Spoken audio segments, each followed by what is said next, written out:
parks, how the computers are, how the IT grows, how it creates employment. And then we came back, and then Mr. Shamal Ghosh was Secretary Electronics. And he said, "You're so passionate, and I have faith in Chaudhary. We will set up the first STPI in the export processing zone.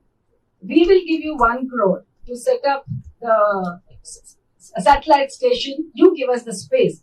So first time it was a combination of Commerce Ministry and Electronic Ministry doing this. Nowhere it was done. That's how the IT exports started in Visakhapatnam. With Ramakrishna Hegde, the Commerce Minister, coming and laying the foundation. So from there, I have the association with Chaudhary. So you don't think he's a small man. He is the one who taught Chandrababu Naidu, showed the way to him how the IT could pick up in Hyderabad. Really, I'm telling you, because I have seen it. That small office, I used to go and sit with him. My 3-1, can you imagine in Ameerpet, one small satellite there, he was sitting and trying to promote. And look what has happened to Hyderabad with the IT industry. So, with that experience, I came again. And then again, always wanting to be in Hyderabad. So, applied for interstate deputation. Came to Hyderabad. And because of that experience, the then CM Rajshekar Reddy gave me the post of IT Secretary. That's how I came here, continued working here, then the whole of that Microsoft, Infosys, etc. One phase, I take pride that it was established during my time. Because when I took charge, we had only the high-tech city there. Only that building. And the Cyber Pearl and some cyber something. Only 3 buildings were there. The rest was developed during my time, where I was there for 3 years. And that is when I met Ramagaru. Okay. Ramagaru was heading a lead. She came and told me, I'm doing this, the industrial park and all that.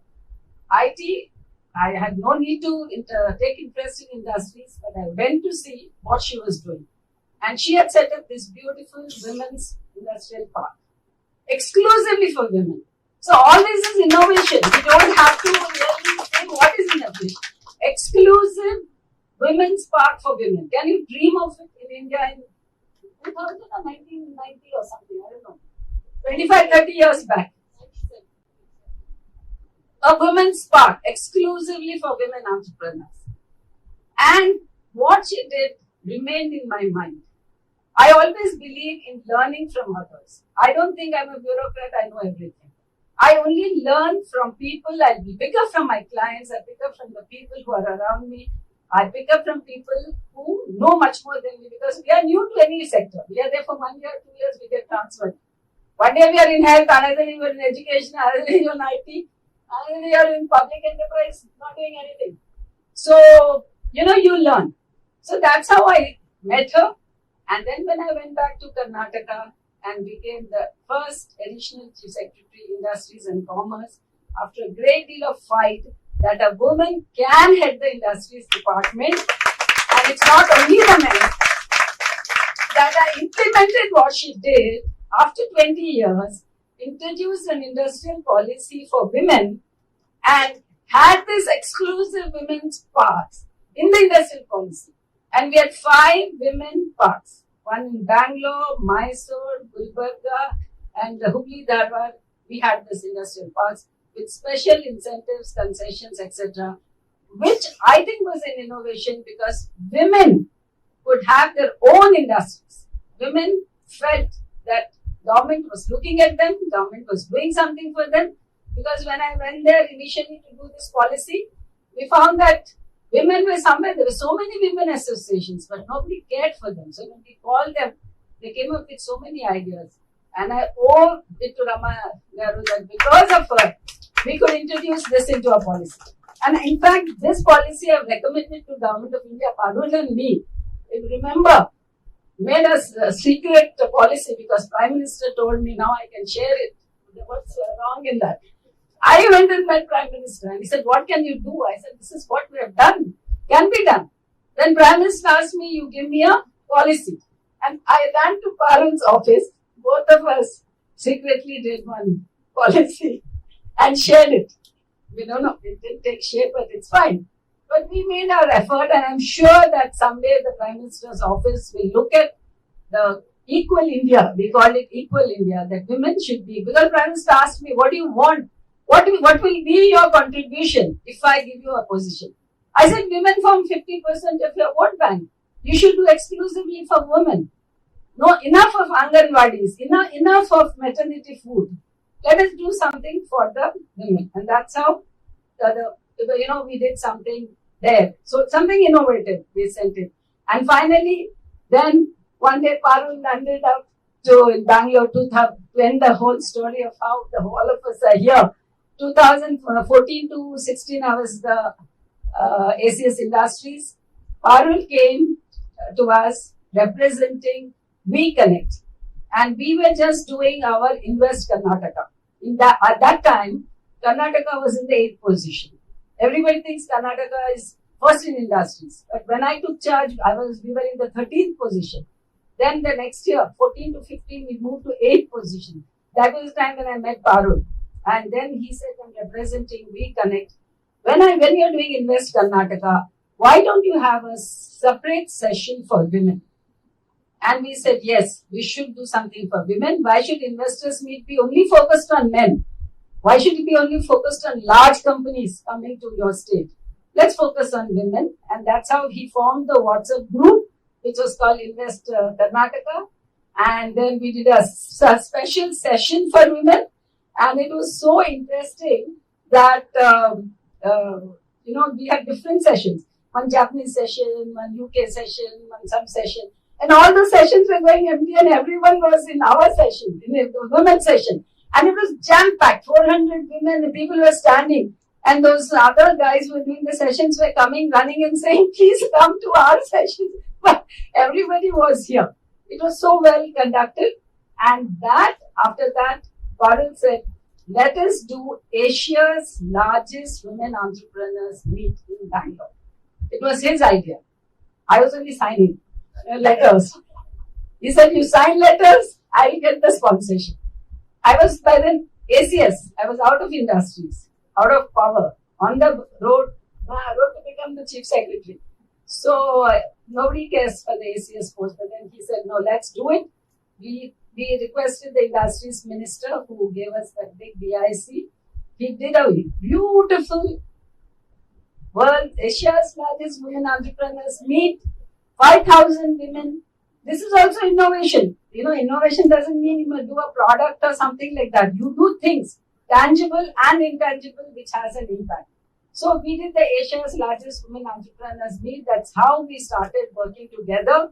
And once I retired, Parul said, ma'am, we should have this commerce, one chamber for women. So I said, yeah, we should do it. Okay. And then he was working and there was some problem with registrations, etc. He was in Delhi, I was in Hyderabad, they were fighting, they were working on it. Meanwhile, what happened was the women entrepreneurs whom I was working with Karnataka, they suggested that, ma'am, we have retired and we have formed this WhatsApp group, which was done for Invest Karnataka, and so many presidents were on the group. Let us form a consortium of women entrepreneurs, and that is how we registered Ubuntu Consortium as a Women Entrepreneurs Association. We work for women entrepreneurs now in 11 states, 25,000 people, and now Parul, there are 55 members. Wonderful. And then suddenly after 1 year, Parul called me and said, ma'am, this is registered. ABW says registered. But already I was doing this with my, Karnataka and other women entrepreneurs. So he said, you be my global ambassador. But he forgot me in between. That's what I was telling him. So I'm still your global ambassador. So Parul and me, now we are working. We supplement and complement each other. We do work for women entrepreneurs within India. He does for women abroad. So from local to global, we complement each other. When we have an event, we call him, he supports us, and when he has something to do it. And that's why I'm here. So together, so many innovative things can be done. So it's not necessary that when you talk of innovation, you talk of a software, or you talk of a hardware, or you talk of a product. But you can also have innovative actions which lead to a lot of changes. So I'm very glad to be here and very happy that all my friends, and of course Kavita.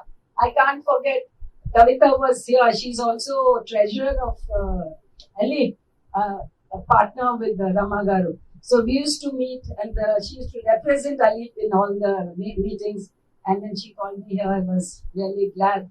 She's been now promoted as the zonal head, South Asian head of APWCI. So it's nice to meet Kavita and Ambika's there working with Parul and all the big people sitting here. It's very good to be here. I felt it's just like going down the memory lane and wanted to be here and share my thoughts. Thank you. And sorry if I took time, but then one had to acknowledge all the people who are on the stage, from whom I learned and became what I am now. Thank you.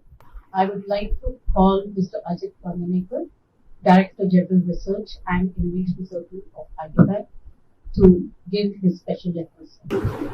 We realize the enormous need and power for a platform where women can express themselves and get their rightful share of what's happening in the country.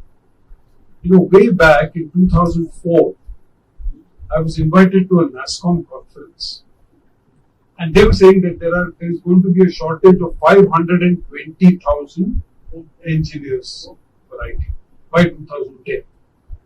And I said, look, you are ignoring 45% of this country's population, because only 10% of the women vote for engineering. So you take science graduates, physics graduates, even ask the graduates among women, train it, and you will have no shortage of either talent. After that, they never invite you. But I think this is extremely necessary. This is good, and please use this power. We men tend to be vocal. It's time for women to be vocal and to get what you want and to express what you're doing. Half the time, the great work that you're doing lies here. Ma'am, I may also tell you, while you talked about my friend's contribution to IT, he's also the father of entrepreneurship in this. Way back in 2000, when we started ISB, we said we want to be different and we want to start a center for entrepreneurship.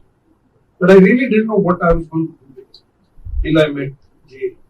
And in 2004, we started the Thai ISB Connect, which was the beginning of entrepreneurship, bringing entrepreneurs together, connecting them to the VCs. And from 2004, when I look now, the enormous change that has happened, the credit goes to this man. I'm personally proud to call him my friend and to acknowledge what he has done for this state. So I'll take up from where you started and then add a few.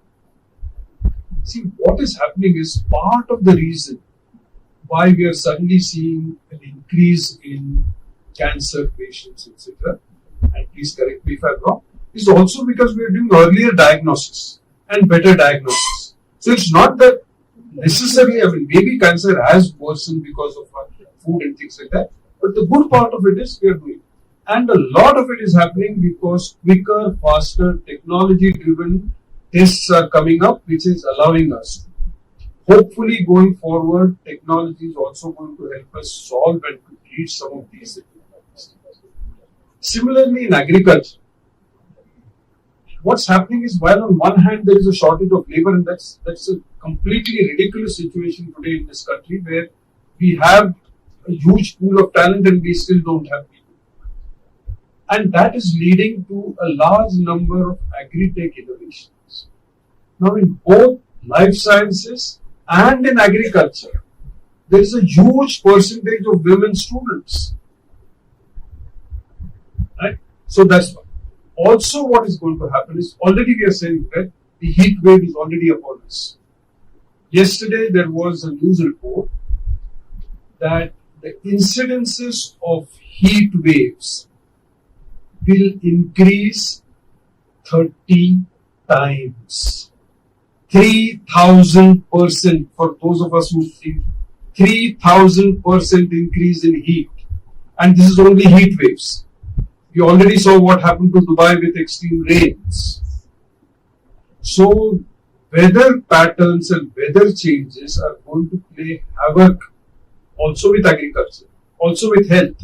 Because what will happen is, as places where we lived become unlivable, we will move, we will interact more and more with animals, zoonotic diseases will increase, and therefore, so this entire issue of health and agriculture is going to become very big.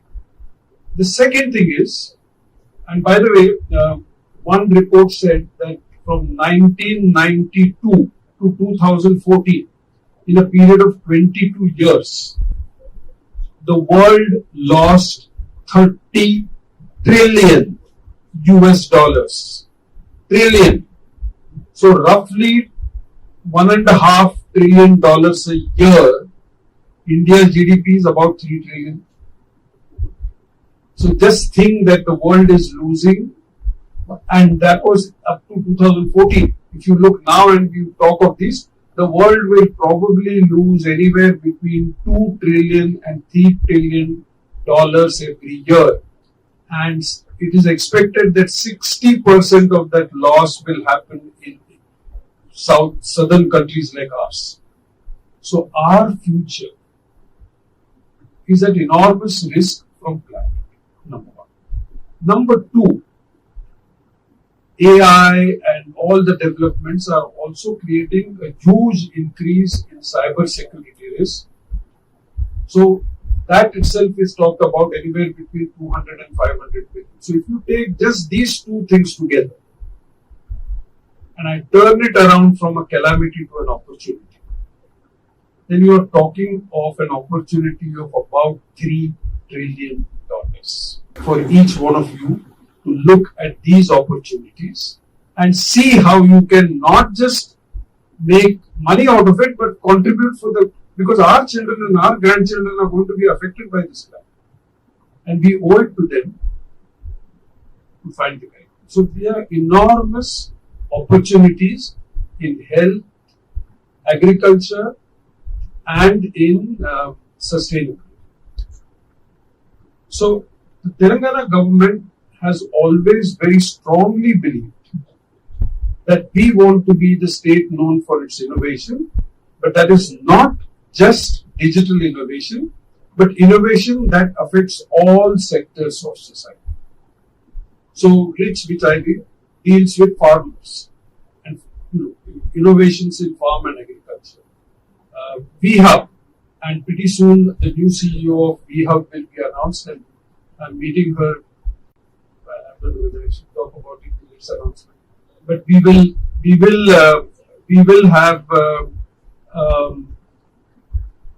have I think a coordinated program. So we also have one organization which is focused on helping women entrepreneurs. The third entity is also the entity which I currently head, which is the Telangana State Innovation Cell.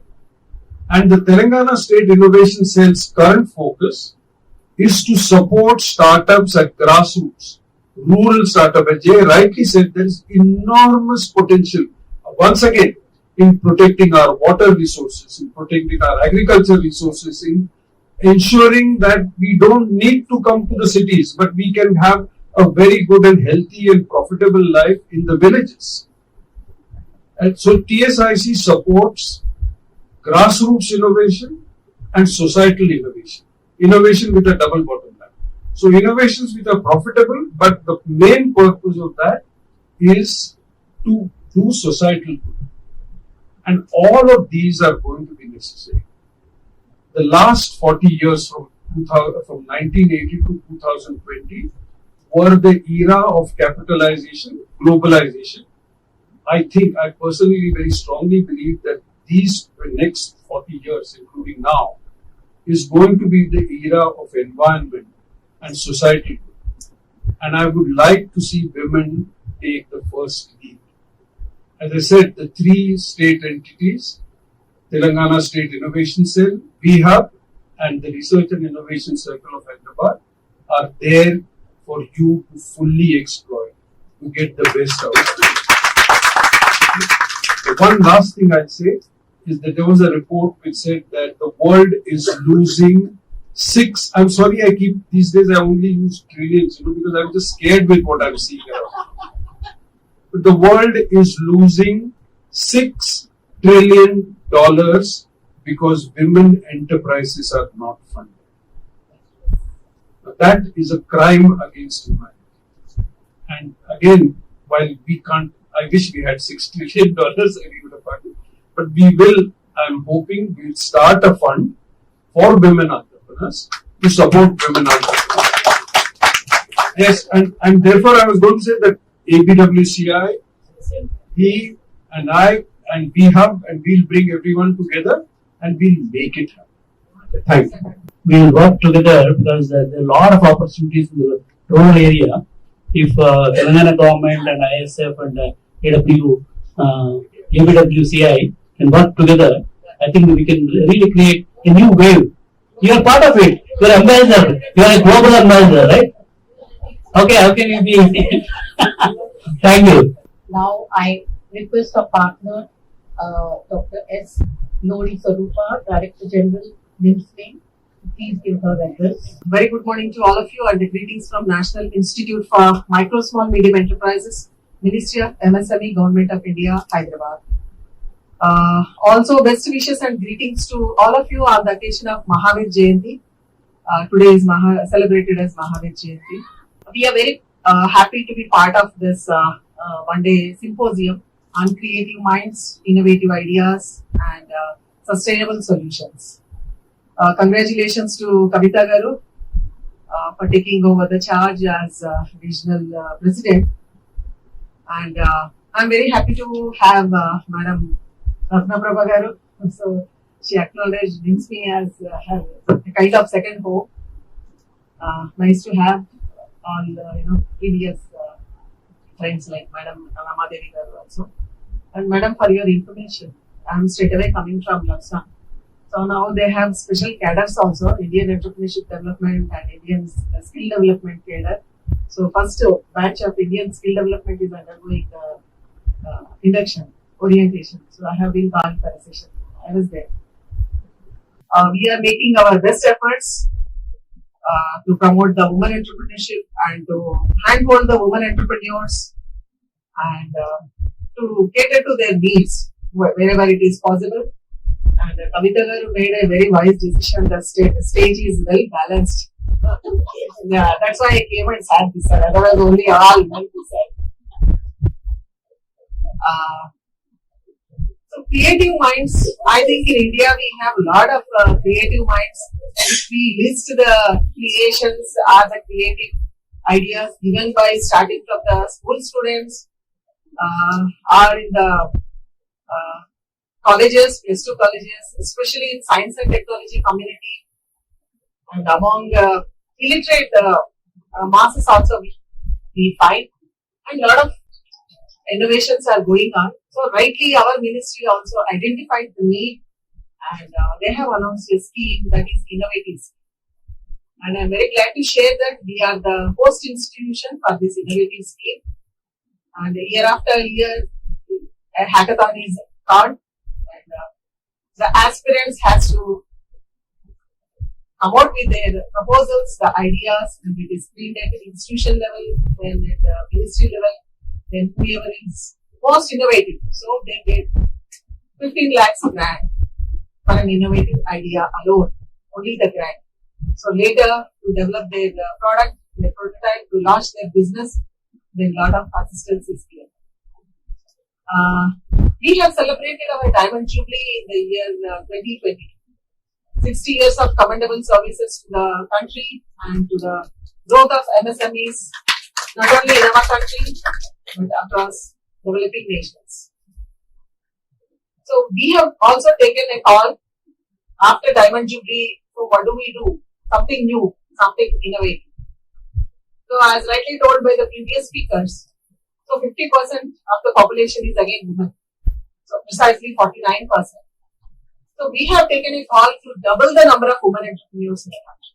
So we have been working not in a structured way, because this is a self-financing institution. So wherever we were getting the support in terms of technology, in terms of some platforms like this, our finances, our knowledge sharing. We have been doing that. We started fortunately with Jammu and Kashmir from the help of Governor House and JKTPO.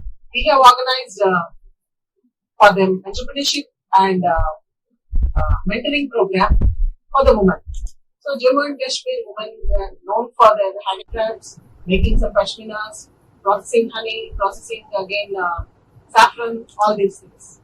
So it was a bit tough time for us to do online for them because they are not well versed in Hindi.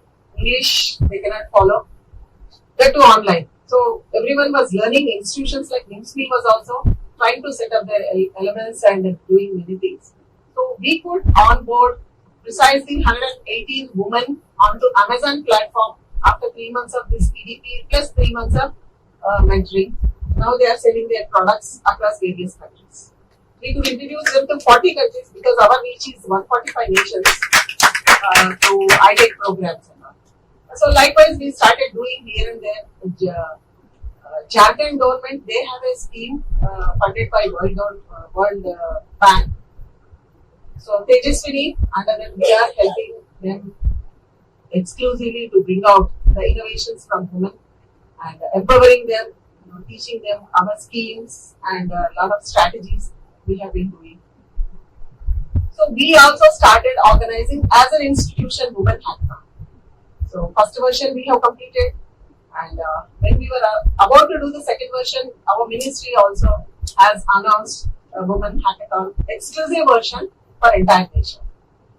And I'm so happy to share that it is open for all, but 2 women entrepreneurs again for this exclusive women hackathon were awarded.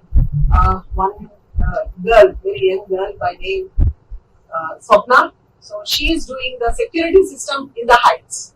If there is a problem in the tall buildings, now we have high raised structures. So how to take care of the fire safety and other safety, the security systems. She got an innovative idea, and now we are mentoring her to launch her product. Likewise, one more lady by name Anusha. So she is developing the analog millet rice. Some other health issues were shared here. We are very much capital of diabetes, and Hyderabad is known for that. We are very much obese, having a lot of rice. Last year was the International Year of Millets. Millets is given a lot of emphasis, and awareness is being created. The nutritional facts, the health impact, and all those things. So if a millet is served as rice in the rice form, so maybe people like to eat that.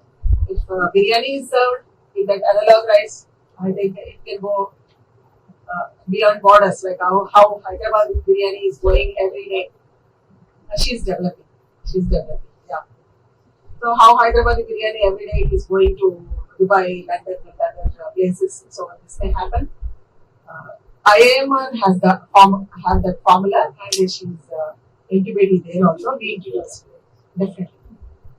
She's an NRI. She came back to India, good that, and she won the innovative idea competition and the women hackathon and analog millet rice she's developing. I really appreciate Chaudhary ji for his voluntary support to this woman. So how do we double the number of women entrepreneurs? So we have a success women industry association here. Whenever there is a policy dialogue in the ministry, especially a close room discussion with minister, I have been suggesting, rather requesting and making noise, trying to make a noise there.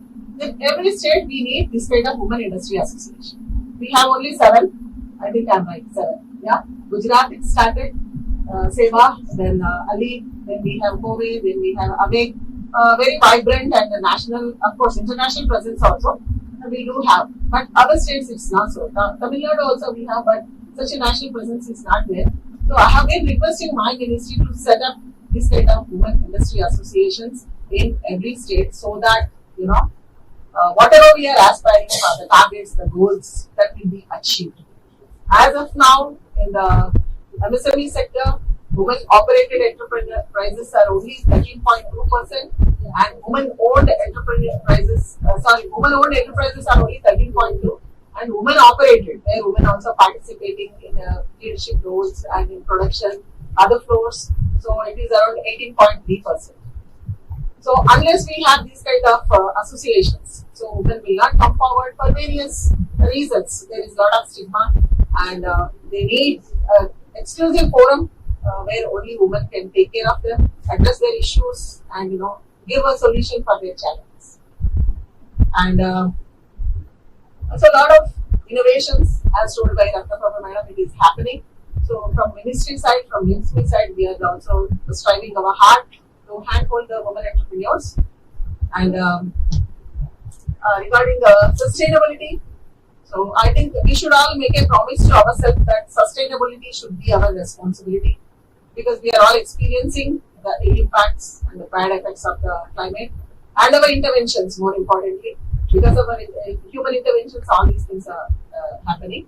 I'm very happy to share our ministry has launched 2 important schemes to take care of the sustainability aspects of MSMEs. One is GIFT scheme, greening innovations, finances for transformation. Other one is for circular economy. So that is sustainable promotion for circular economy. Under these 2 schemes, the MSMEs who are planning to have the renewable energy sources are manufacturing of these kind of services, products, are rendering the services, will be given financial assistance and also credit guarantee under this SPICE scheme. So these 2 schemes are there. I think the majority of you are aware of this, but still you can take this message so that the MSMEs will become more sustainable. And it is very heartening to note that 28% of the pollutants and all the waste is generated from MSME sector alone. Though we contribute good for the GDP, for the economy, for employment generation, but still there is the negative side. So that's why ministry has made this. And another good scheme is there, that is RAM, raising and accelerating the performance of MSMEs. Under this scheme, again, greening, the sustainability is one very major component. We are partnering with the states because it is a state subject, MSME development and growth. So we are helping them to take care of these greening activities. Under that, again, creation of awareness and to starting from solar panel making or whatever energy efficient solutions, technologies, promotion, establishment and propagation. So ministry is helping. Since it is from Women Association, Foreign Association, so I just want to share one thing with all of you. We are aware of the Unicorn Club. There is only one woman from India into this Unicorn Club. She is none other than Miss Radhika Gai. Radhika Gai Agarwal is her full name. She is the only woman. So when population is 49%, I think more and more women should join that club. And she worked 20 years to get into that position. I hope all of you are aware what is a unicorn, 190, right? So minimum 20 years is required, and at present, if all the organizations sitting here, if they support any woman, I think minimum it takes 10 years to reach that 1 + 9 zeros of business value to get into that club. Her brand is Kind Life. She is doing that IT business. Earlier, she was working for an international company that is ShopClues. It's a marketing platform. So, gaining that experience, she could do that. Without that international experience, having working in US, it is very difficult for any woman to do that. So, we are with you to support with any kind of assistance, whether it is technology, space, finances, getting into a scheme, or networking, and hand-holding, anything, we are with you. And we have IP facilitation center for your all IP product needs, starting from your trademark and patents, geographical indication, anything you can approach us. We will help you out. And like all the speakers were telling, so it is our responsibility to see that women progress, and more and more women should get into this Unicorn Club. So since that 906 is difficult, So I propose at least we'll start with the baby cons, right? So definitely, yeah, we should start with the baby con. I'm trying to promote this concept everywhere because it's easy. We have several schemes, even under Mudra, 2 lakhs, 5 lakhs, 10 lakhs maximum. Under Kishore, it is given 10 lakhs. Even under PMEGP, starting from 1 lakh, the loan is available. 50 lakhs now, up to 1 crore, it is available because second loan is also extended. So you can take this concept, all of you, and whatever assistance is required, we will help you out.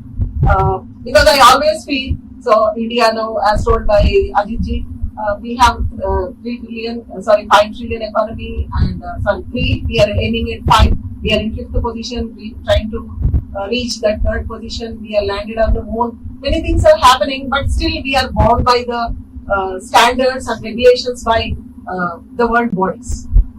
World Bank, our European Union, so they will set a standard. It is very difficult to comply with their quality standards. Otherwise, we have standards set by for auto industry Germany, for IT US. Always we have to comply with that.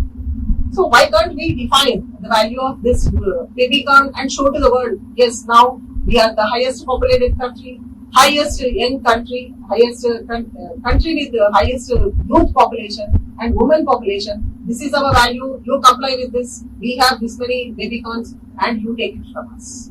So that's how I think we can bring out more creative minds. We can bring out more innovations and see that our MSMEs go sustainable with the assistance from the government. Not only from our ministry, various other ministries also we have assistance for greening MSMEs. I thank Kavita Garu for partnering with us and all the dignitaries visiting NIMSME and cherishing the good memories about NIMSME and all the gatherings present here for visiting NIMSME. And you not only visiting, you should keep visiting again and again and take the benefits extended by Government of India and practiced by NIMSME. Thank you very much for this opportunity. With this, I ask now Srimati Rama Devi Garu, who is the president of ALI. I think she is the one who has been the startup, and from 2000, I mean, yeah, for women. You have been the one who has done the innovation. Yes. So, yeah. So you have shown the way for others to come and join, and other states also to take it forward, as well as ATWC, I am sure. Thank you. Good afternoon, everybody. And I congratulate Pauls again coming up with another innovation to bring all of us together, because networking is very important and we learn a lot through this network. Often we don't meet also because of various stress on our time and everything. So sometimes when we get this platform, we realize that we are all together in a very good objective. So it's a wonderful initiative taken by them, because women's presence in the international scenario is what we require. We need to project ourselves as a exporter. So this is the main intention of all these programs. And coming to the other dignitaries here, Chaudhary Garu, he is a father of, I can say, innovation. When he started, Katrina madam told everything, but even I was also part of it. I used to admire him. And Chandrababu Garu, wherever he goes, he used to mention his name. And Madam Ratnaprabha, I know we need to have some good leaders to follow. One such leader is Ratnaprabha madam, because whatever I did, she was trying to make it more applicable to more organizations. That's what she did. And now all Ubuntu members, they look at her as a great leader. I see in WhatsApp appreciation. And that's how we need to take it forward. Once we think that we are doing something good, replicable things need to be replicated all over, not only country, in other countries also. So thank you, madam, for your words. And Sarupa, we are with NIMSME. I know you announce your programs, we carry on your programs. So we are not Ajit sir is with vast experience in ISP and now heading Rich. We appreciate, I happen to discuss with him various issues which we feel as incubators also. There are a lot of challenges. I don't want to mention all those challenges here, but nice to meet you, sir. Ambika and Sir Radhakishwar, who is here, and also Annapurna and Madam Meenakshi. Wonderful innovations and Ramdar. He was with Elite also, and he's wonderful. And what he's doing is what we all do. And Vishal Lakshmi Garu and anybody in a missed, you know.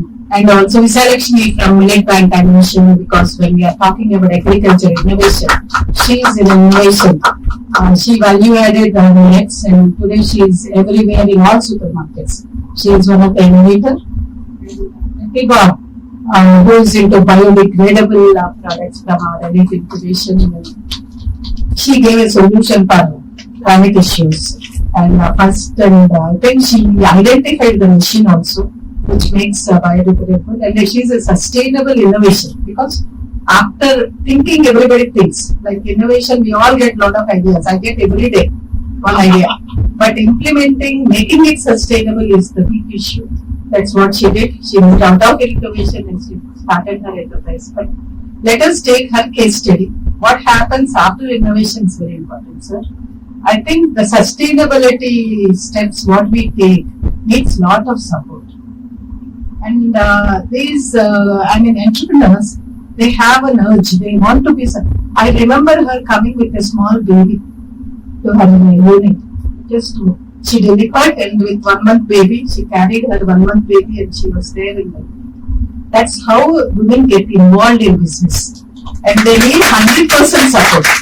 Please, what I urge all these eminent organizations to handhold and see that their life is made easy, because becoming an entrepreneur is really like walking on a tightrope. Taking care of your family, taking care of, now I have to rush to some other place, something, I have to take care of my family, my father, my mother, my husband, my children, and take care of your factory or whatever, your enterprise, yourself, that yourself they forget. That's what he kept on saying. All the time, you have something to do. Where is peace? What I urge is, we need to find innovative methods to make our life simple and easier. That's most important, because we need to be happy end of the day. Whatever you make, whether it's a business, service or anything, be happy, contented. And when you are into business, don't look for becoming, I'm not contradicting, but we are not looking at unicorns. We are looking at making others' life much easier. Let us have responsible businesses. You are the person who is addressing climate issues when you are starting an enterprise. Or don't you think of other people when you are setting up a unit? There are a lot of pharma units which are coming up as innovation today, but they are polluting. Who is responsible? It's us. So be responsible. That's a big word which we have to keep in mind. When you set up something, all these parameters have to be kept in your mind, because it's not IT or anything, it is a manufacturing sector which requires innovation today, particularly MSME sector.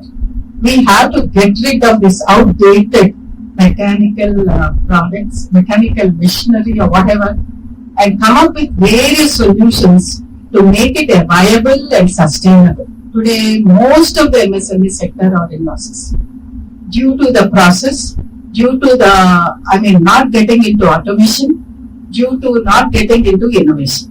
So that is where the future of our country lies. I'm not saying it is not IT, but our strength should be in manufacturing. Our strength should be in agriculture. Our strength should be in textile and handicrafts, which we make, a dent in the world market. So let us focus with innovation and technology.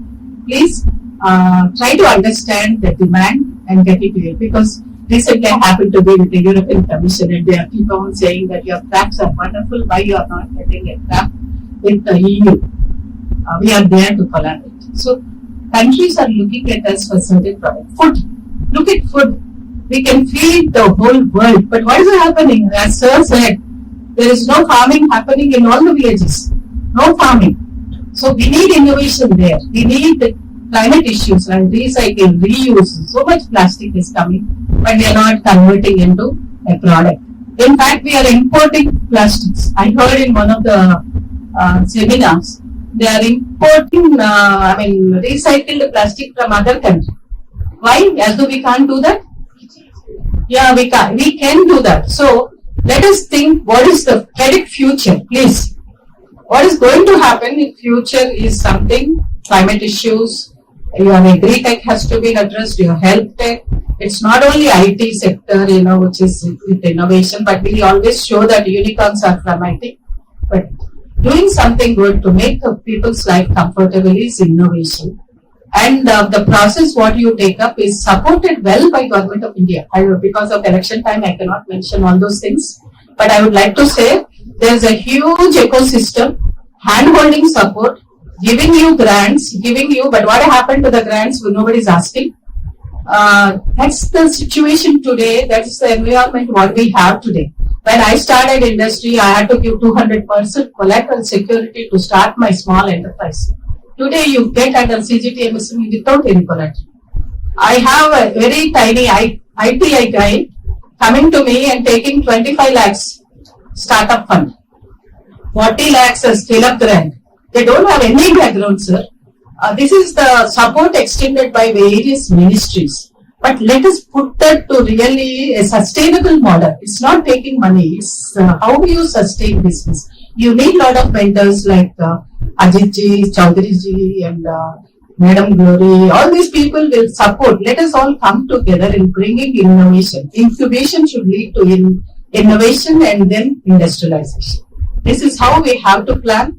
And I think, 1 lakh, recently I happened to be there in Mahakumbh with the PM announcement of 1 lakh crore for startups for future. So this is how moving to the 5th place, a startup ecosystem. Our India is in the 5th place in the world. Future is for the youngsters. I think but getting into the right areas is very important. And identifying the markets is very important. Innovation in technology, it should be sustainable innovation, what I feel. And people like Parul who will put us to international markets are very important.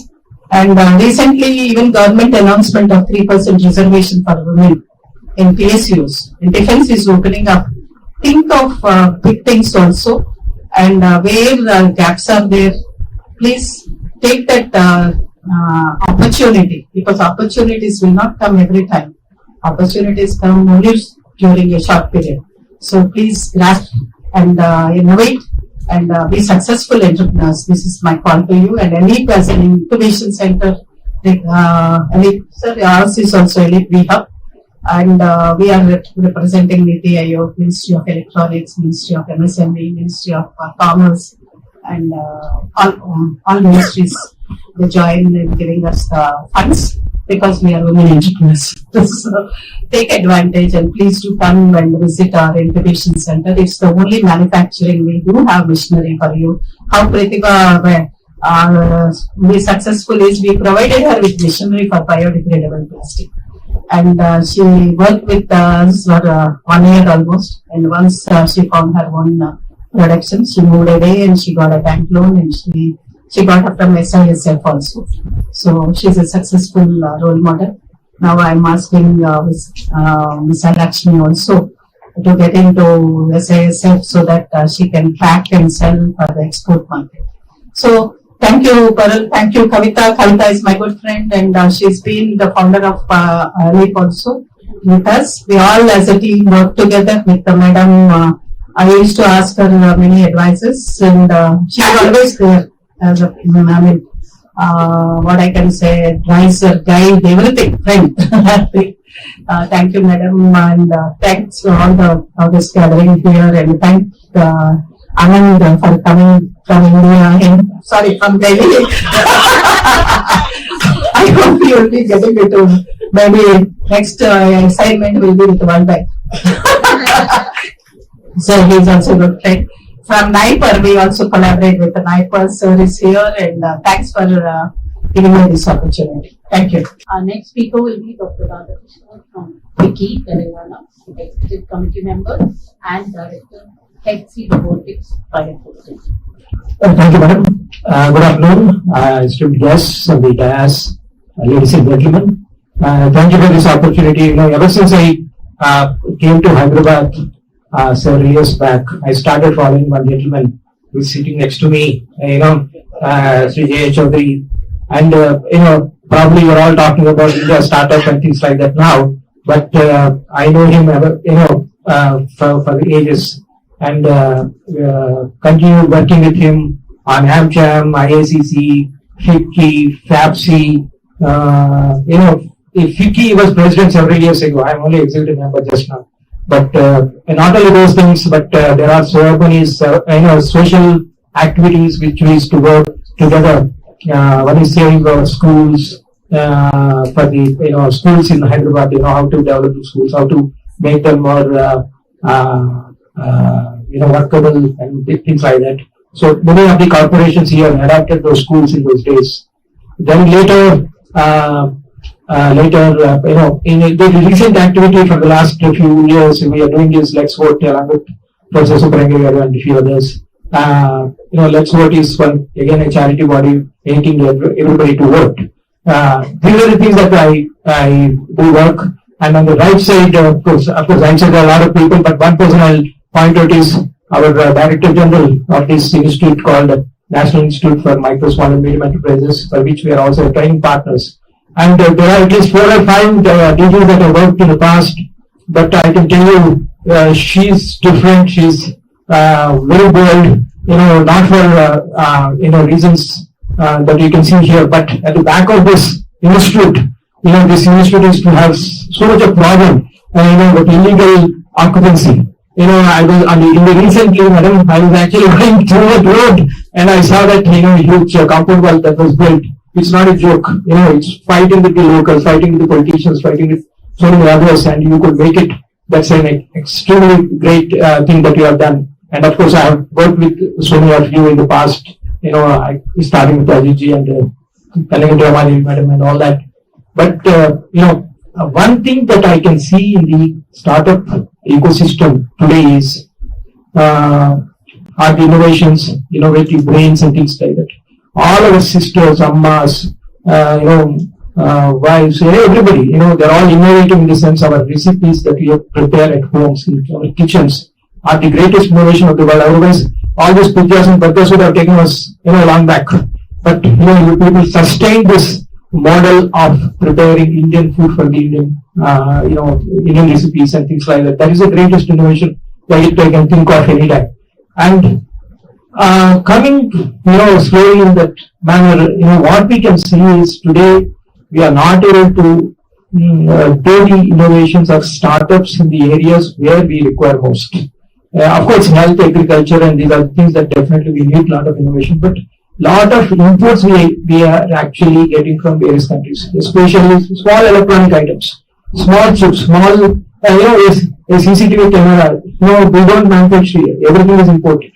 And whatever that is in the fan, probably certain components we don't manufacture here.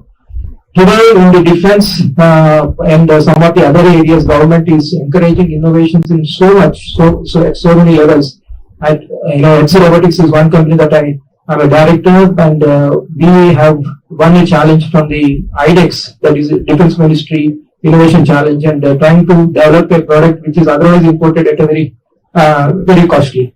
So some of these innovations need to be encouraged. And recently I was reading an article where if you spend 2 crore rupees, that innovation will last forever. Our R&D efforts have to be, accurate, and we can develop the products in such a manner that, we can take this, for years together. And we can compete with countries like Taiwan, Vietnam, or for that matter, Bangladesh. I know one company in Bangladesh which produce greatest technologies of the world. So I think, one is our youngsters are one way trying to get, become rich. They want to become overnight rich and things like that because of the OU and cities of the world. But at the same time, we need to put our efforts on on individuals or the groups who are interested in developing the real-time science and technology or R&D. Then only things can actually take this, take our country to next level. And I will tell you one or two small stories here. Recently, one of my colleagues actually called me one day in the morning and said, I have only 60 days to go, because he said he was detected with cancer and doctors had told him, 60 days max. Then next, after 3 or 4 days, they all are very upset with that particular thing. And after 3-4 days, he was in an airplane going to Varanasi. And he called me from the flight and he said, I'm going to Varanasi because I want to meet my guru. Then he went there. Then the Guruji, otherwise he is in Himalayas and other places, but he was there at the Varanasi at the time and gave him, after understanding the situation, he gave him the medicine. The medicine is basically our Hajmula body types, very small pills that he gave them. And he was asked to take this thing every day, morning 2 and evening 2. And after taking those 2 pills, he gets completely burning sensation, and that he has to sustain it. Then in the evening the same thing happens. So whenever the cancer will come down slowly. After a month or so, it has come down, and automatically when he takes these pills, the burning effect will stop. When the burning effect stops, means that his cancer is gone. But doctors in a very big corporate hospital here told him that he will die immediately soon after taking this pills. But he was such a stubborn guy. Anyway, he will live over 60 days, so he started taking only that medicine. And the Guruji told him that after taking these pills, they all will pile up at one place in the body. And after seeing that, the doctor, because he was not taking any allopathic medicine, but he was taking the scannings. But after doing the scanning, he found all these pills are at one place. And doctors advised him, you have to operate and take out those pills, otherwise he will die again. But he did not believe that also, and he actually believed in Guruji. And Guruji told him that those doctors will say the same thing, that all these pills will digest in your body after your cancer comes down. So it so happened. This happened about 1.5 years back, and he's hale and healthy and doing extremely well. And this is the innovation we have in India. And these are the things that happen every day in this country. I think those are the things that we need to catch hold. We need to bring and do some kind of a little bit of work on such kind of things, so that our, especially as Madam said, diabetes is one big problem for all of us here. And how to stop it is something life-changing, things that we can do, and we can actually come out of the problems that we have. So, my feeling is that we need to adopt whatever our ancient culture, ancient systems are. Anywhere in the world, such kind of systems exist. I think we need to adopt those things, because that is how people lived happily forever. Happily for ages in the past. But today, life expectancy and all these things are coming up because of the things that we, what we practice. Thank you. Now I request Dr. Ambika Sharma, Chief Executive Officer of APWCI, to say a few words. Thank you, Geeta. That's a tall order to follow. I'm not even going to try saying half the things I had on my mind, also in interest of time, because we're really running a very far behind schedule. But my deep felt thanks for everyone who's on the dais. Thank you so much for accepting to be here. And we look forward to all the various ways in which APWCI can partner with your organizations, institutions, and people that you know. I just want to communicate one thing, because it's been coming up again and again, that Kavita, who's been a champion here in Andhra and Telangana, has now taken over the regional role for South Asia. And I know there have been a few questions around that. So I just want to clarify that while we have champions in countries in about 35, 36 odd countries, and it's growing literally as we're talking, we also have regional blocks. So we have a really huge block that's developing right now in Africa, which has about 30 odd countries in Africa, and it's being led by an amazing woman. She's got some 40 years of experience in doing this with the Commonwealth. Similarly, we're trying these regional blocks in other parts of the world, depending on what is working and what's required for the women entrepreneur ecosystem in that part of the world. We're trying this in South Asia for bilateral trade. Not just trade, I mean, we'll obviously go beyond it because we have associations as partners as well. So you were mentioning industry associations. There are women associations, and then there are industry associations, and then there are formal chambers that look at trade across countries. So we have partners, in Nepal, in Bangladesh, which are the leading associations for women in these countries. So Kavita is actually going to help raise that visibility for all women entrepreneurs in South Asia. And we are looking at buyer-seller platforms. There is more that I can tell you about this, but I'm not going to use this time and space to do that. I'm just going to quickly point out 3 people in the room. There's Ritik here, there's Bharat sitting there at the back, and there's Harina and myself. You can reach out to any one of us in the lunch break or later, and we'd be happy to share more information. And thank you everyone for being here on Sunday. Thank you. Now I request Dr. P. Raghuram, founder CEO Usha Lakshmi Breast Cancer Foundation, to give his address. Thank you very much, distinguished dignitaries and ladies and gentlemen.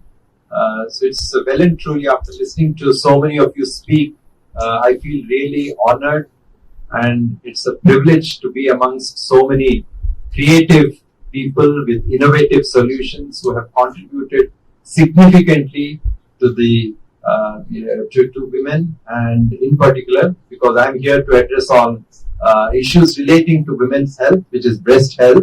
Although there's no PowerPoint facility, I will just be very brief because I'm probably the last speaker. And I'm so happy that we have so many men in this audience, because it is the duty of the man in the house to look after their women, whether it's their mother, grandmother, spouse, daughter, because cancer, we have been hearing about various people speaking on this issue. Breast cancer is a tsunami in our country. This disease has overtaken cervical cancer almost a decade ago to become the commonest cancer affecting women. Obviously there's a fine line between advocacy and scaring people. I'm not here to scare you, but I think it's very important to be empowered. 200,000 new cases every year, 100,000 deaths every year. Every 4 minutes, someone is diagnosed with breast cancer in the country, and every 8 minutes, someone succumbs to it. So for every 2 women who are diagnosed with breast cancer, 1 woman dies of it. Why is that? It's because of lack of awareness, taboo issue, closet issue, and secondly, we don't have a robust population-based cancer screening program. Although it is there on paper, it's not a robust screening program. And that's why 60% of women in our country present in the advanced stages.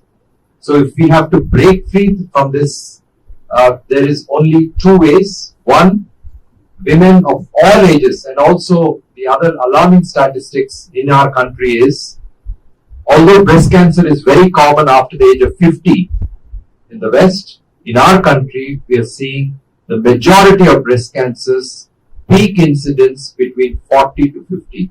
When I was working in the UK for 10 years, I would hardly see someone in their 20s and 30s and 40s with breast cancer. Here in Hyderabad, every day I see women in their 30s and 40s with breast cancer. So my real story and the turning point for me is when my mother had breast cancer. I was working in the UK and my wife was a fertility specialist, and that was the major turning point. Being the only child, I felt it's my duty to look after my mother, and so I returned in 2007, 17 years ago, to look after my mother and serve my motherland. Through a lot of innovative ideas and creative solutions, I established the country's first dedicated breast center concept, where women with breast disease present to one place, not necessarily with cancer, because most women don't have cancer. Secondly, something which is very, very close to my heart, and the main reason why I came back established a foundation which has my mother's name. She's 90, she's a breast cancer survivor, she's a gynecologist, and all the activities which are being done in this country is being done in her name. So మాతృదేశంలో అమ్మ పేరుతో పెట్టిన foundation లో సేవ చేసే అవకాశం కలిగినందుకు నేను అదృష్టవంతుడిని. So if there are two messages that I want to convey to you. Firstly, women of all ages, if you notice any new change in your breast, whether it's a painless lump or a painful lump, more importantly painless lump in the breast, recent retraction of the nipple, any excoriation of the skin around the nipple areolar region, any dimpling of the skin overlying the breast, please don't ignore. You must go to a doctor. Secondly, women of over 40 years and over, every year must have an annual screening mammogram. There is no other way to detect early cancer. There are many cancers where you can't detect early, like colon cancer or pancreatic cancer or esophageal cancer, gastric cancer. You can't detect early. There are 3 cancers that can be detected very early. One is breast cancer, the second is cervical cancer, third is oral cancer. And we can detect it so early through a mammogram, through few millimeters, where a cancer is, in a stage where the lady or the doctor cannot feel it. Several years later, that would form a palpable lump. You can pick it up so many years earlier. When you pick it up that early, there is no need to remove the breast. The breast can be reshaped. I don't mean after mastectomy. I'm saying that when a lump is removed, nowadays the techniques are called oncoplastic surgery, where you remove the lump, you reshape the breast so that you give excellent aesthetic outcome. And if women are diagnosed with breast cancer very early in the impalpable stage, one doesn't need chemotherapy, and we can confidently state, normally in cancer you don't use the word cure, although it's misused by private hospitals, etc.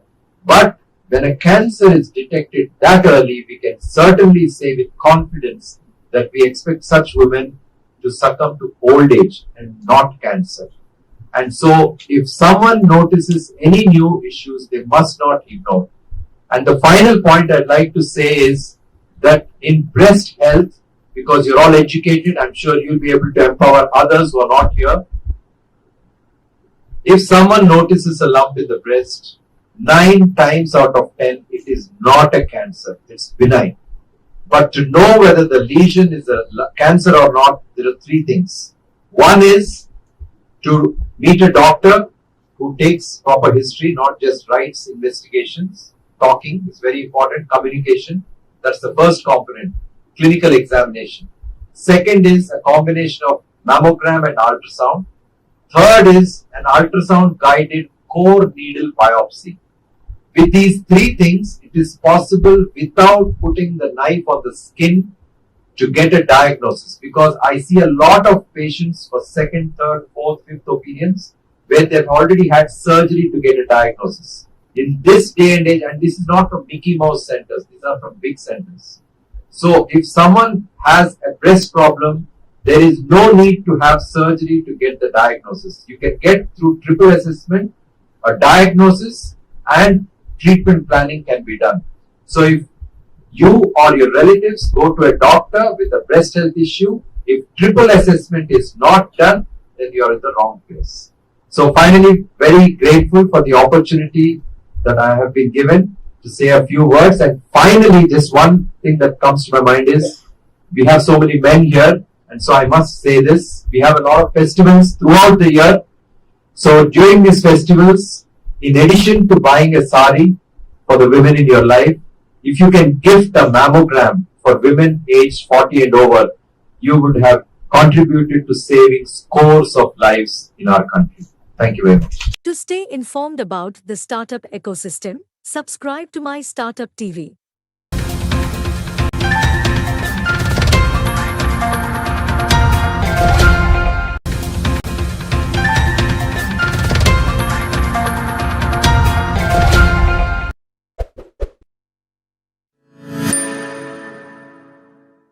Session which we are having now is technology and innovation advancements across sectors. And this is going to be moderated by Mr. J. Chowdhury, founder ISF.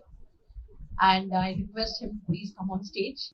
And I see a lot of future, as B.V. Naidu was also mentioning. Next wave is going to be startup wave, and women entrepreneurs are going to lead. And I see a lot of women entrepreneurs are budding entrepreneurs who are going to be new entrepreneurs. I think future is all yours, and definitely ISF is there to support all of you. So with this one-line intro, I want my panelists to give their thoughts. How, as a responsible citizen of this great nation, how we can support this initiative. See why we are supporting the entrepreneurs. Today morning I told you that there is a news item in yesterday's newspaper. 60,000 people have been removed from the jobs from 3 companies, and 10 lakh people are going to be eliminated because of the automation. See, as long as job engine is moving fast in India with 1.5 billion population, all these 30-35 years, thanks to IT services industry, whether it's a diploma holder, 3rd class, 2nd class, they all got jobs. Most of them went to US. They're all now working in Wall Street and various other places. All that good run, gold run was all over. Now the complexities are coming. This many engineering colleges, this many private universities, they're all producing thousands and thousands of graduates, undergraduates every year. And existing people, as per the yesterday's report, they themselves are going to lose jobs. That number, 10 lakhs in 2 years, is not a small number. Then how India can bear, because unemployment rate with 1.5 billion population, more unemployed there on the roads, and every day you see Rasta Roko, Rail Roko, even existing GCC companies also. Why all this headache? For any IT company, it takes 1 week for them to relocate from one place to other place. See, most of the GCCs, they are on lease accommodation. Just another place, they will take a building with internet facilities and move the people or employ the people. So what will happen? As it is, in fact, people say that in Hyderabad, a lot of commercial buildings are empty. With this news of yesterday's news, if more people are going to be removed, at the same time, freelancing is now order of the day. As per the World Economic Report, now particularly after the COVID, everybody feels, happy to working from the home. So there is a depth of distance. Whether you are in Timbuktu or Hyderabad or Silicon Valley, doesn't matter. If you have internet access, you can do your job. If freelancing is on the rise, why people have to come and work in a building in Hyderabad or Bangalore for that matter? So that situation, that means you have to compete with world freelancers, not just Hyderabad freelancers or Bangalore freelancers. You have to fight with Czechoslovakia, Poland, Vietnam, all those countries. So unfortunately, in all these years, we have removed most of the engineering colleges. No civil engineering, no mechanical engineering, no metallurgy engineering, no aviation, only IT, ITES, and some IT related. Now IT is a tool. All the chat GPT, generative, this thing, they can create all that software and all that. So where the jobs are going to come, that's where now we have to debate, and why startups are important at this point of time, because startups are going to work not in today's technology. They are going to work on tomorrow's technology, and they are going to solve the real problem. While solving the real problem, if somebody is there to handhold, give the funding, and also provide the market access, they will create jobs. They will create wealth for this nation. While other jobs are getting eliminated as per the World Economic Forum report, we have to create new jobs within the country. In fact, morning also I was telling, the rural India, there are so many problems yet to be addressed. All those problems are opportunities for startups. So that's where the opportunities today. Now I want my esteemed panelists to talk about in their own area, whether they are in the fintech area or agri-tech area, where are the opportunities for the startups, and how your organization or in individual capacity, how you are going to help the ecosystem to become more robust, because all of us have to work. This is not the problem of only myself or somebody else and all. This is the problem for entire India, all the responsible citizens of this great nation. We have to see that how we can solve this problem, in a meaningful way, and we don't have much time. Tsunami is coming. If you wait, tsunami will just take all the people away. Afterwards, if you want to do any tinkering to rectify, I don't think we can do that. So still, there's a time. So how is that, as a responsible citizen, how do we react to this current issues, global issues, which are going to be in India, and how we are going to make India as number one startup nation, creating the new jobs, creating the new wealth. With this, I'll request my panelists, Lakshmi, you can start. I'm sitting here in the capacity of, I'm the head of engineering for Lloyds Bank. Lloyds is a very large UK bank, for those of you who are not aware of it. And they started up, right? Like you were saying as an example, they started up a large setup here in India, which clearly the tagline that we use is we are late to the party, but not to the dance floor. So we want to be there and like really make it big. Like all the other fintechs like the JP Morgans and the Wells Fargos of the world, we want to do that. To your point, sir, how can we do this? I can tell you one thing, we are massively hiring, right? Very, very big hiring spree. Do I get a lot of resumes? Yes, I do get a lot of resumes. Do I get like the quality I expect? Unfortunately, the answer is still no, right? And that is where I really look forward for this group of people to come up with innovative ideas, to have that level of in-depth knowledge. India, especially shockingly, has such a great knowledge in terms of fintech, product development, ideas. But end of the day, when I'm looking at a resume, when I need to hire people, I don't have the required skill set. I don't know what really happens. Probably it is they're getting lost in the system. I do not know that. That's one thing. Even the freshers, I think education system wise, I think that's a huge impact we can make. If we are able to mentor them there, they come with very theoretic knowledge, and a lot of times not even that.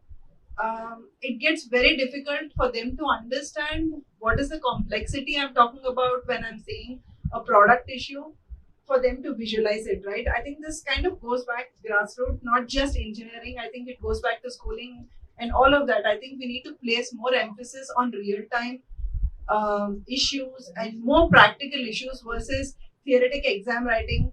I think we need to really get away from that aspect, is my personal opinion, right? That is something we've observed a lot.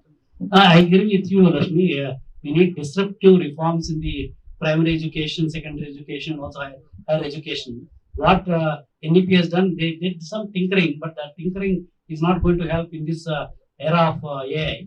The other important thing, Rashmi, I want to ask you. See, most of the startups, they are looking for business with GCC companies like yours. And you are working on cutting-edge solutions. And since you are the engineering head for the Lloyds Bank, how a startup can approach you? What is the mechanism?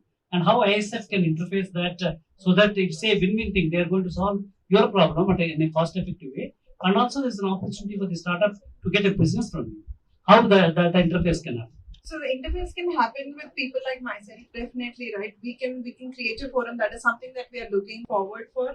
I'll give you an example. In fact, next week I'm hosting my business lead for enterprise like crime prevention.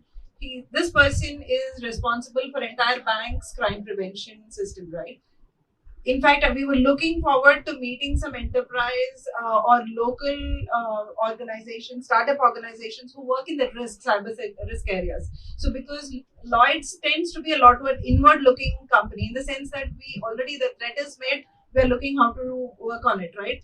We are looking for outward-driven companies where they are trying to look at threat perception and trying to predict it ahead of time. I think we do that, but not as significantly. My point is, we have it in all the areas. It can start with people like me, and we can take it forward. And we always are looking forward to meeting more entrepreneurs in these, not necessarily this area, but a lot of, especially in the fintech. Yeah, what I suggest, Rashmi, since many people are not aware of even Lloyds Bank, the Lloyds Bank is new to, so we can have one ISF event around Lloyds Bank. There probably you can give a presentation, what Lloyds Bank, what technologies you're working, what are the opportunity startups. We'll invite all our ISF startups who are into fintech, all of this thing. Maybe that interactive session we can have. I was just asking. I'm new to this arena. For me, biomedical engineering is like Now I see a lot of engineers are there, but I don't find real engineers. They are certificate holders, but there is no skills. Because everyone thinks that if I'm spending this much after completion of my engineering, how much I'm going to get. But he is not seeing what he is going to earn the knowledge. So real engineering skills are dying nowadays. I totally agree with you. Already I mentioned, because most of the engineering colleges, except IT, they don't know anything, no domain knowledge.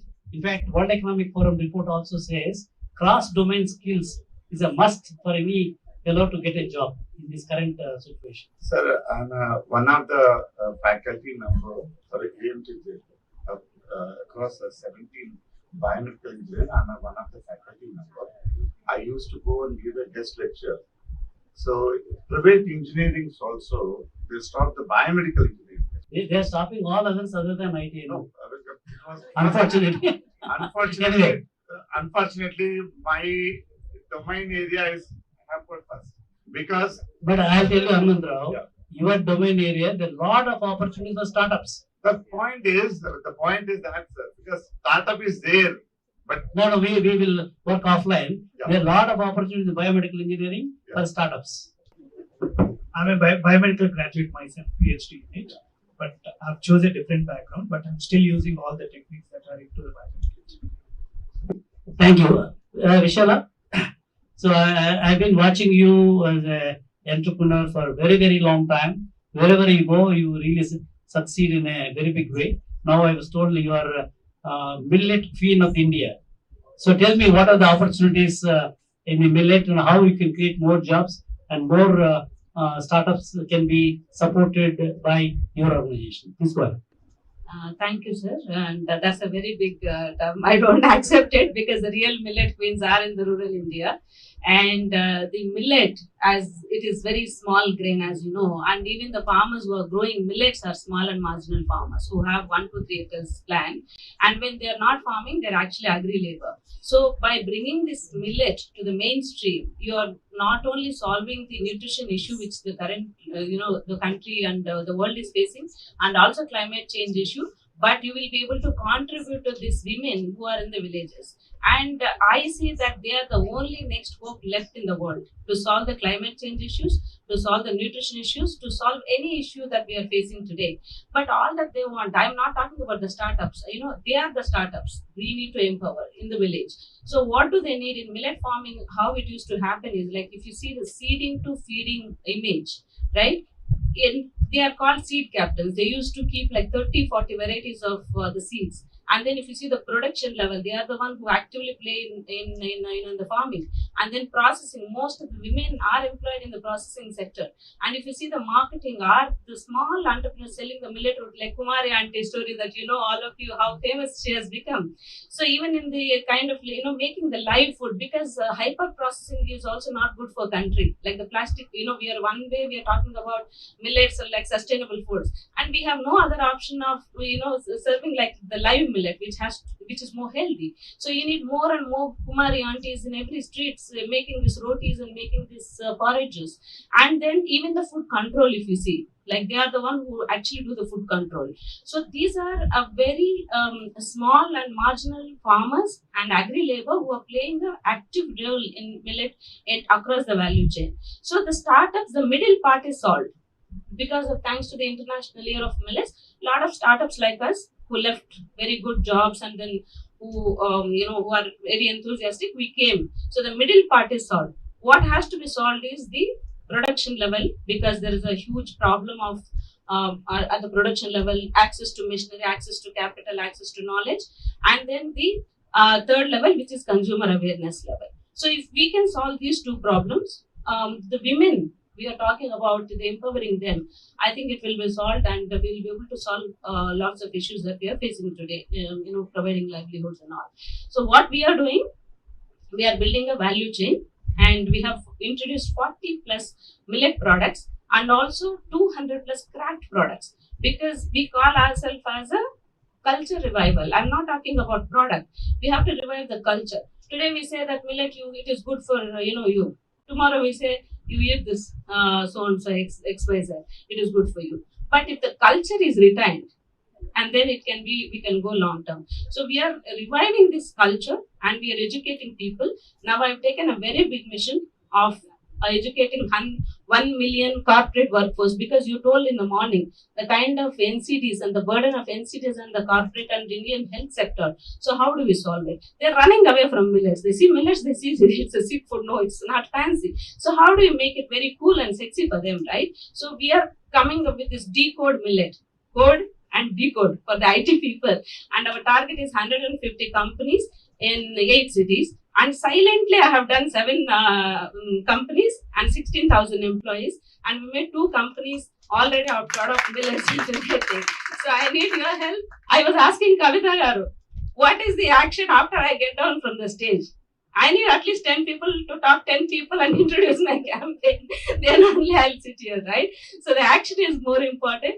So that is where I need your help also, sir. Thank you. Amisha, thank you. See, what I noticed is, last time when I visited, there's an organization called Millet Research Center, Government of India in Hyderabad. Dayakar is the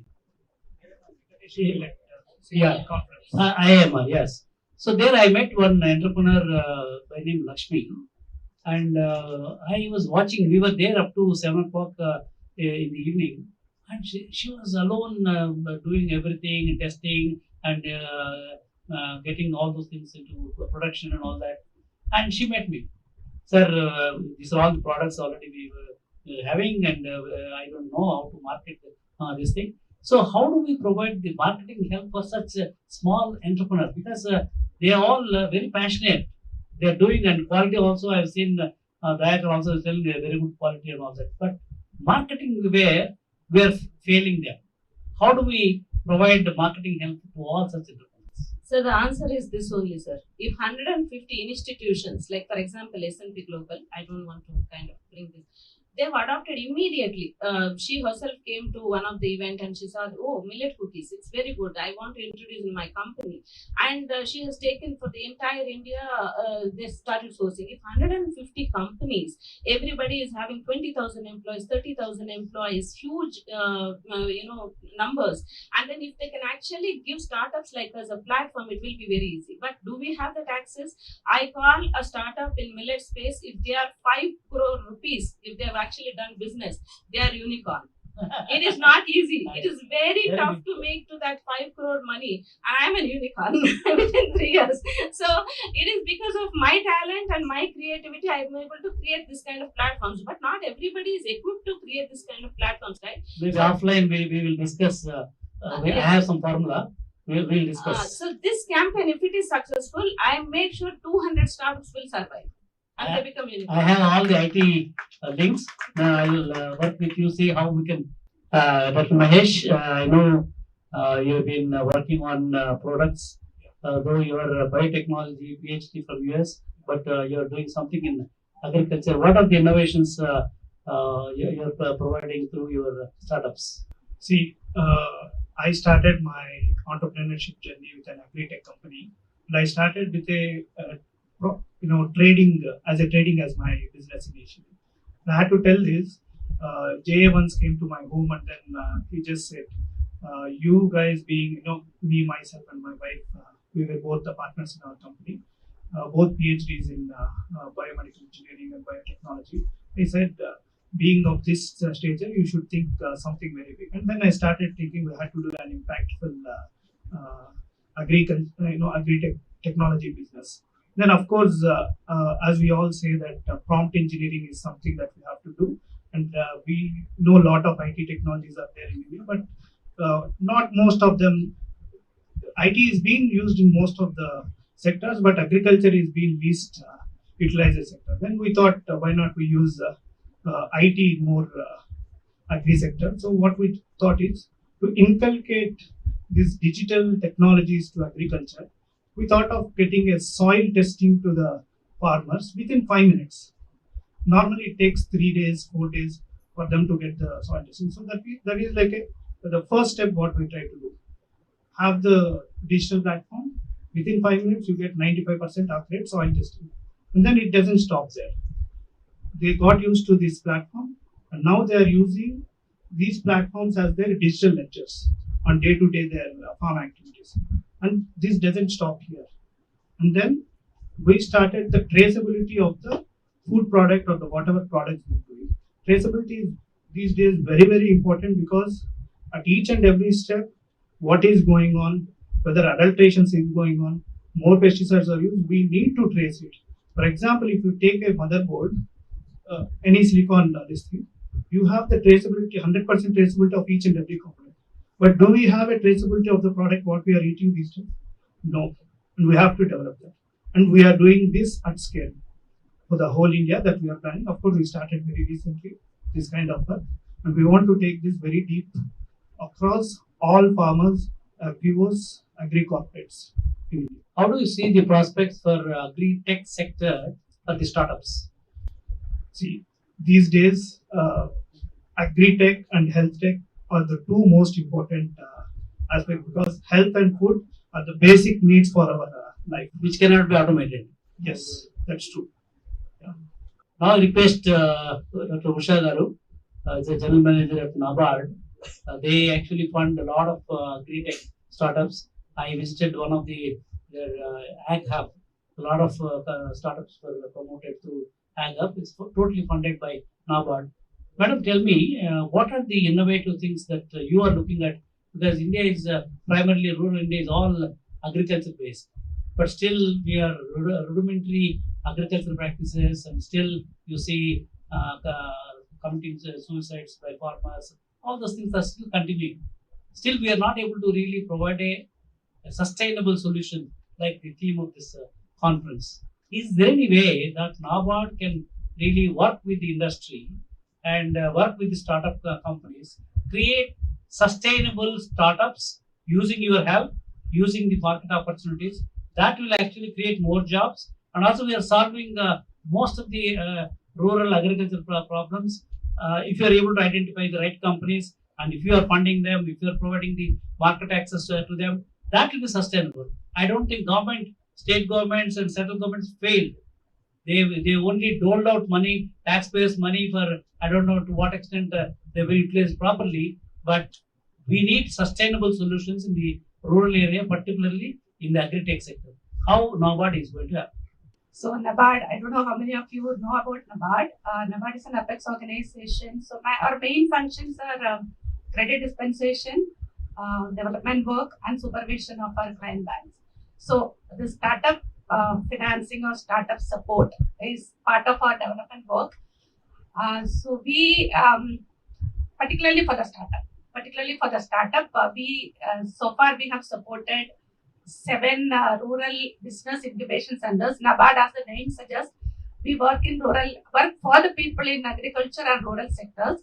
So basically, all our rural business incubation centers are related to agriculture and rural development. So across the country, we have 7 rural business incubation centers, through which, and before that, I would like to mention here very clearly that we don't directly deal with the startup or the entrepreneurs. So we work through various agencies. For example, if it is credit dispensation, it is through banks. If it is for infrastructure creation, it is through the state government. If it is for startups, it is through the research institutions and organizations like universities like that. So for startup incubation centers, our except rural incubation center, so we support creation and maintenance of this rural business incubation center, which are normally promoted or it is being run by the universities or the agencies, voluntary agencies or whatever, whoever is having the capability to set up such institution and run it.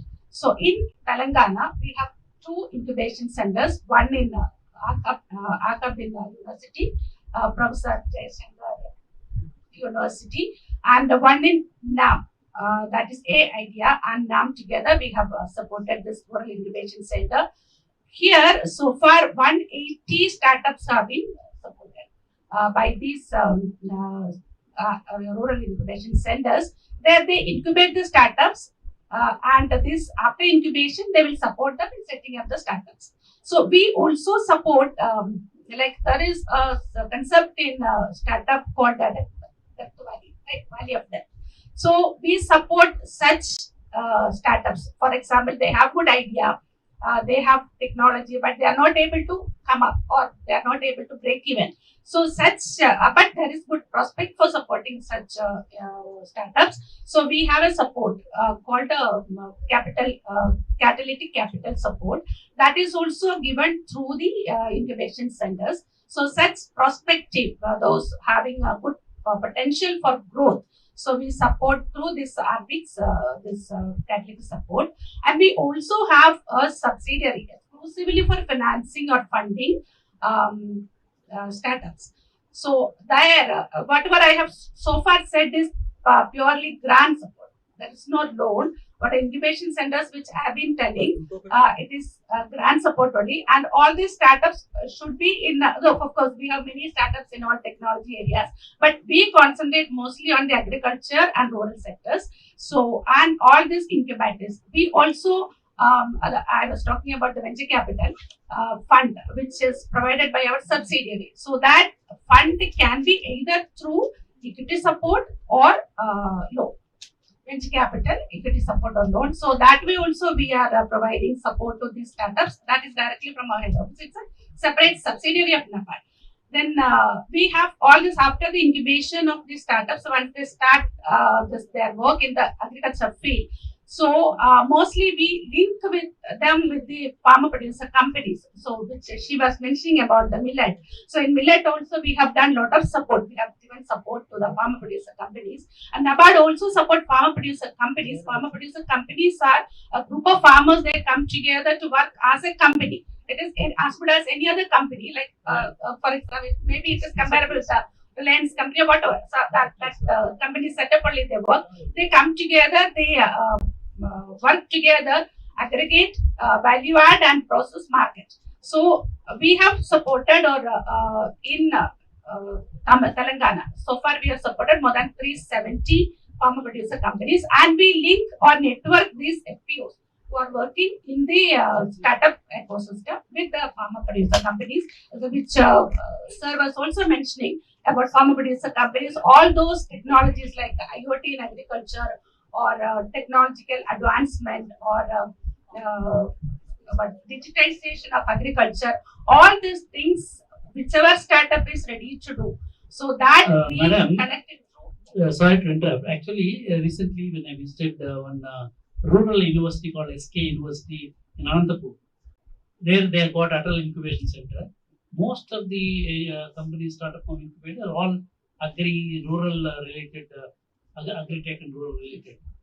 So there's so much of demand in India in the agriculture area, food processing area, and all that. So why not NABARD can go a little aggressively, particularly rural universities like SK University, where they already have Atal Incubation Center, but they don't have your ag hub kind of thing there. Maybe I think I see more rural entrepreneurs coming from such centers than from Hyderabad. I think you may have to think how you can expand your footprint into the rural India and set up more incubators there and see that all the benefits are passed on. Yes, yes. Anybody, any university or research institute who have the capability to set up a rural incubation center can definitely they can approach NABARD. But only thing is they should have the wherewithal to set up the unit and run it effectively. So there should be result, and they have to incubate startups and they have to set up the startups. So so that in short about startup ecosystem and more, over and above this, we also provide support for any innovations in agriculture and rural areas, not only through startup also, if a startup is having any idea for innovation in increasing the production, productivity, or in marketing, new technologies, whatever it is, if you have any idea that we have separate projects that we can support through grant support, good ideas, innovations. That is there any possibility that ISF can work with NABARD to run challenge competition? So that we'll give some use cases and we'll have a challenge all over the country, and whoever comes up we'll give a good prize money for so that we'll get the innovative ideas. Yes, NABARD is open to any innovative idea in So, agriculture Mahesh, and rural sector. you start working on So that. we can work together, we can discuss together, and we can come out with a. So Mahesh, The will only work thing with is the you. idea should be good, implementable, and scalable. Idea will be curated. I mean, all over the country will run. The Yes, yes, yes. Definitely, we are happy. Oh, good, good. Yeah. So since we have success story from NABARD, but we have to scale it up. Thanks, madam. We will offline. We'll have more discussions. So, Dr. Nandu Srinivas, so you are from Napier. So, how you are helping from your organization? Are you helping the startup ecosystem?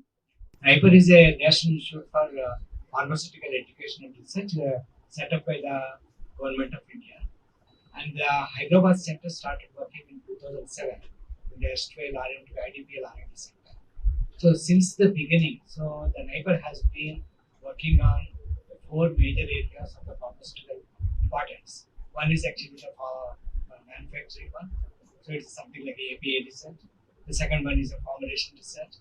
The third one is medical devices, and the fourth one is the drug discovery. So these are the 4 main areas where we have been focusing.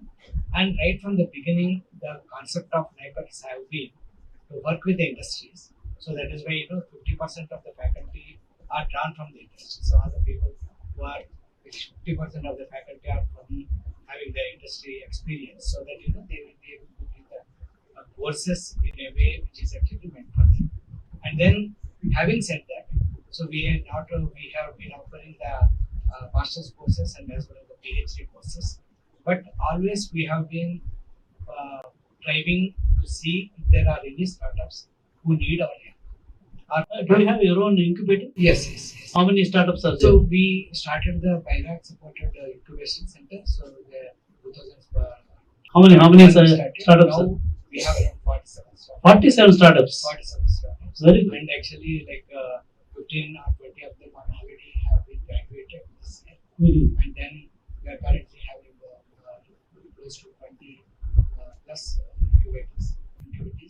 And then actually we are planning to scale up in the next couple of years also. You provide grants to them plus also market access, and also you provide the lab access. The main access we have been giving is the lab access. We have been giving, and also all the facilities in the NIPER that thrown open to the incubators.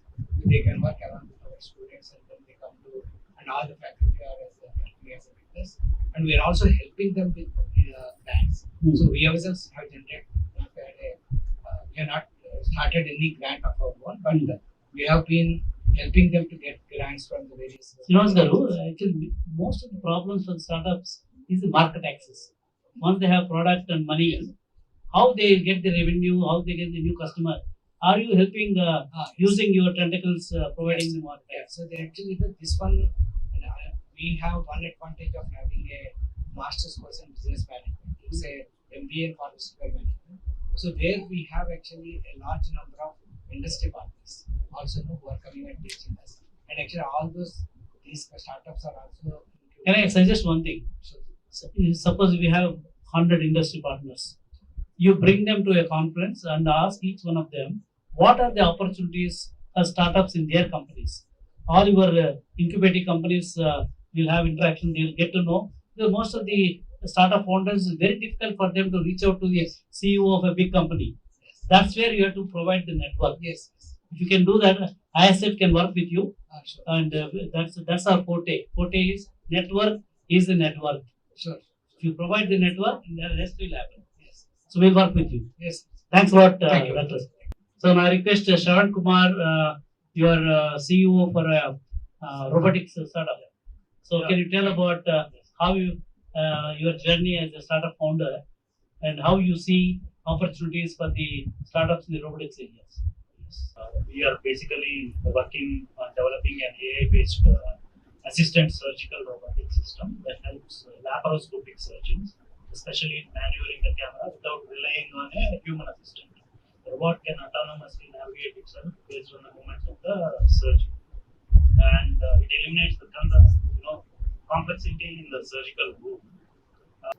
Basically, it started 5 years back. The research started 5 years back.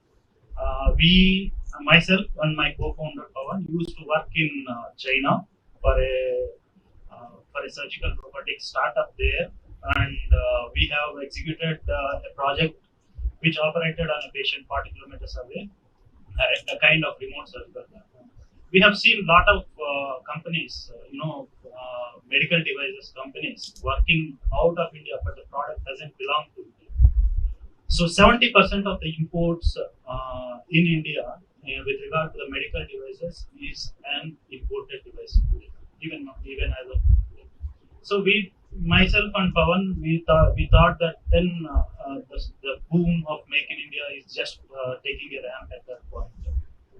So we have thought that why don't we start and do these concepts based out of India and give something to the country. So then we started our own startup. But initially we started with the same idea, but we juggled along with different concepts. So then we got the right mentorship from the first, I need to say, IIT Hyderabad Incubation Center. You got incubated IIT Hyderabad. We graduated. We have been pre-incubated and got Nidhi from there, and then we got the right mentorship. From there, our journey started. So we officially got registered in October 2022, and then we have been connected to one of the US incubation program called Nexus, Startup Nexus. So, and we are now currently a proud alumni from US Consulate, and then we are currently looking to ramp our current product. We also wanted to bring latest technologies in the biomedical devices, so kind of robotics. I wanted to be pioneer in that kind of technology in India, based out of India, and make India a self-reliant as per the vision of our leaders. Excellent, Shravan. In fact, there's a lot of opportunities in healthcare. Whatever you mentioned, all the components are imported, and we don't have any made in India product. I think I am very happy to see that you have ventured into it. But only my request is, you should be the champion and help other startups who are into that area. Why don't I propose you to be ISF head for healthcare? I am very I'll be privileged to be that. Now we have a very interesting personality. She's into social initiative. She also comes from media house. Her daughter was a heroine, right? She's a heroine. Still, she is acting in many Telugu films and all that. So, how you can think of promoting startup entrepreneurship in the media or whatever the chosen field or social sector? Please go ahead. Yeah. So I'm answering a very legendary personality. First of all, I'm a little nervous and I seem to be the odd person out because I'm the only one who is a non-technical and non-corporate person here, running an educational institution, a school, and connected with a lot of social initiatives. First thing, but I'm very much a part of ABWCI because I'm a woman entrepreneur, along with the Millet Queen. So instead of continuing with my government job, before that I started my profession as a lecturer in English. Then I got into Kendriya Vidyalaya.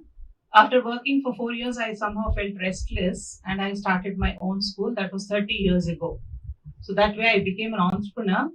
And then I got into a lot of social initiatives also. I was the general secretary for Private Schools Association, where I involved in a lot of problem solutions, and I represented various memoranda to the government and all that, and we worked a lot. And I am a part of FICCI Flow Hyderabad, headed a lot of initiatives and worked in the core committee also.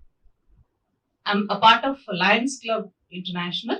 Now I'm in the district governor's core committee. So I do a lot of social work, and I started Rihanna Social Initiatives Foundation 3 years ago. So I was the president for Lions Club of Hyderabad Petals, an all-women club. So I agreed to become the president in 2019, and the tenure actually started in 2020.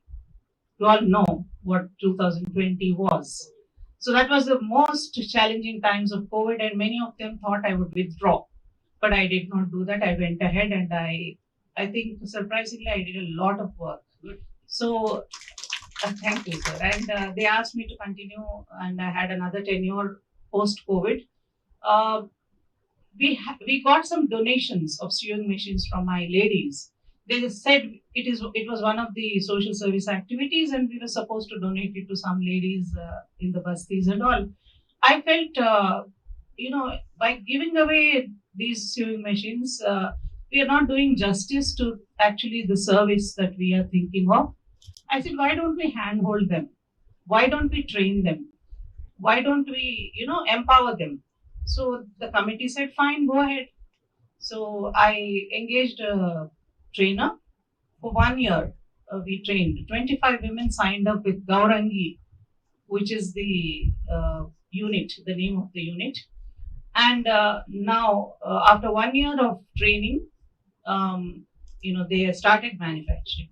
When we started manufacturing, sir, I needed money in the bank. I invested in heavy duty machines, and because they were skilled. Now, these women were people who came from, I don't say marginal backgrounds. They are people, women who are probably married early or who could not receive good education. They were not ready to do manual jobs, nor were they fit for white collar jobs. But they wanted to have respectable jobs.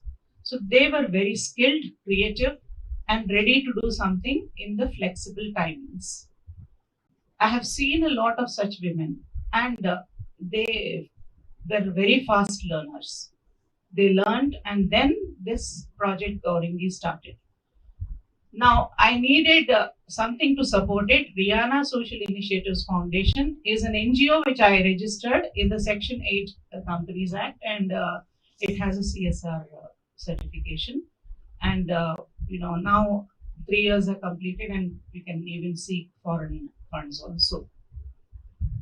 So, my NGO is supporting this Gaurangi, and we are actually ready for bulk orders. And sustainability is one thing we believe in. First thing is fabric itself is sustainable, and we are promoting only handlooms, cottons, and silks, which are natural fabrics. That way, we would like to help the weavers. So most of our products are made from handloom cloth.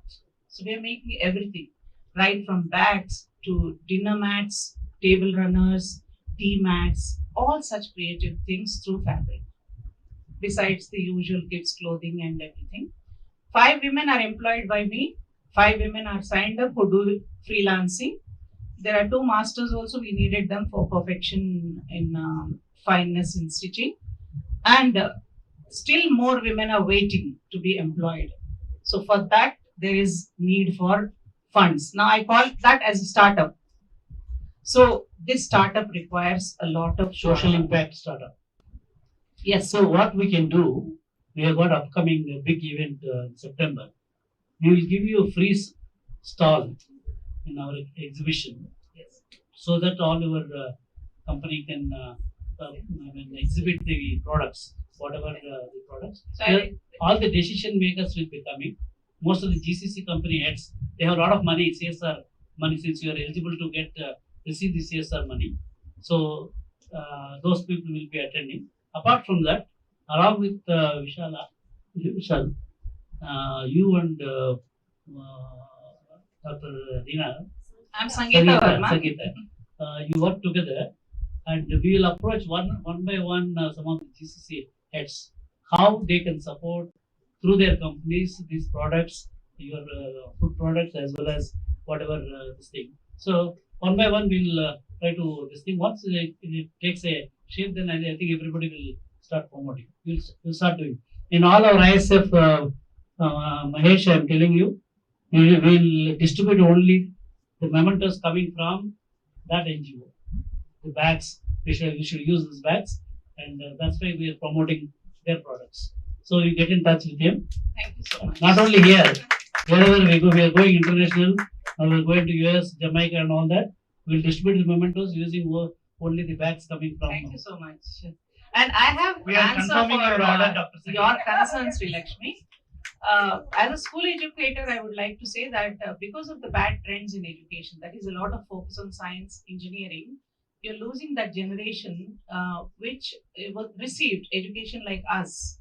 Like, we were free to do what we want to do. So now it is all parental pressure, which makes them choose only engineering, and Yeah, that is where that's a very important topic which I wanted to, since you are in the various schools and all that. Today, the biggest problem is, I don't want to mention some of the names. When I visited one of the IITs, and I asked them how our Telugu people are faring in IIT. No, they're all sitting in the back benches. I asked them why. They are not able to understand the current pedagogy. Who are sitting in the front benches? Bihar students from Bihar, West Bengal, Orissa, but Telugu people are all sitting because they've gone through that monkified way of. Yes, this trend thing. started from 2000 onwards, So, but I didn't succumb to that. this is a very, very important. In fact, there is a proverb in Telugu, Mokkai Vongandi, Manai Vongandi. At school level, but me and Dina, we are working on this thing. Today is all about entrepreneurship. Suppose you give a gamified company to 3-4 students in the school. It's a company. One is a CEO, one is a CTO, one is a this thing. They will understand what is marketing. They will understand what is the financial basics and all that this thing. So that their energies are not diverted to the wrong websites and all that this thing. Today, every student has got all the gadgets and they are very sharp. If we don't give the right kind of path, they will go to the other path. That is going to be a disaster for the country. So I request Dina, please work with her how we can synthetic companies, how students can take those roles, and thereby we're promoting entrepreneurship early on. They will learn everything. YouTube, everything is there. Teachers are not required. You said you are working with the women in handloom area. So if you can bring in more women in this handloom, and if you can bring them into a producer company, the producer company, Section 8 company. So if we can bring them into the form of a company, NABARD will be able to support you for that. Thank you. I'll work on that. Definitely. Besides this, we also support senior citizens with medicines, and we also support education of girls, especially Ritu supports education of a few girls. So my NGO is doing a lot of other things. So I would like to thank all my fellow panelists for wonderful insights. To stay informed about the startup ecosystem, subscribe to MyStartupTV.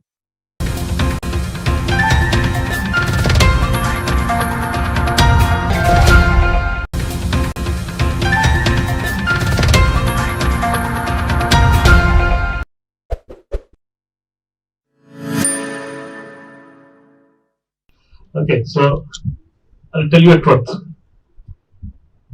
These people I keep on meeting here and there, and we have a lot of chit chats, and I don't know what to talk to them. Okay, because we keep on talking, and majorly that's our role, to talk to people. But what the topic is about innovation, and unfortunately, we don't have a very clear-cut definition of innovation. It's a very subjective matter. Everybody has their own definition of innovation. So I'll start with that question. That what is the definition of innovation for you? How you define innovation? Because we all work in the innovation management domain. Okay, so we'll start with Praveen. So Praveen, what's your definition of innovation? What have been your experience of innovation? So according to my perspective, innovation which brings a new perspectives and creates through creation, and also who are coming as an innovator should be able to capture his own market. He should know who are his competitors, so where is the product stages at different levels. So they can understand all this perspective, then he will be a good innovator in my opinion. Innovation, starting with the textbook definition so that I can clear my mind also, is where desirability, feasibility, and viability interact. But that dumbing down, I also see innovation as a way of solving a problem in such a way that people will be buying the solution that is available through certain means. And also in that process, it's also important, in my opinion, to address what we call the latent needs. That is solving things that they did not expect from the solution, providing that value to them. So that is what I see as innovation. It need not really be hi-fi technology. It need not be a scalable solution. A lot of times that is why we have jugaad solutions. So innovation is what can sometimes make do stuff, but something that can solve real problem for real people in the way they like it, even if they did not know that beforehand. So I think there's one professor called Bill Ole from MIT. So he came up with a simple mathematical equation, right? And the mathematical equation was innovation is equal to idea into commercialization. Okay. So too often, for example, if let's say there's something at TRL 3 or 4 or whatever, and it doesn't get to the market, right? It doesn't really, it's a great idea, but somehow has not made it to mainstream. So that's one way of it. So innovation is equal to idea and commercialization. As you notice, I have not repeated myself. One. Second, Sunday afternoon, must make it a little fun.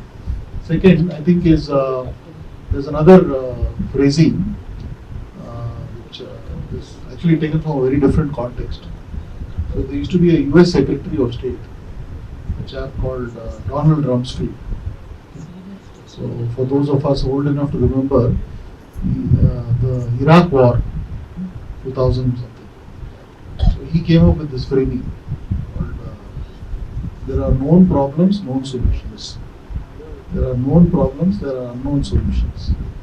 There are unknown problems, there are unknown solutions. Okay.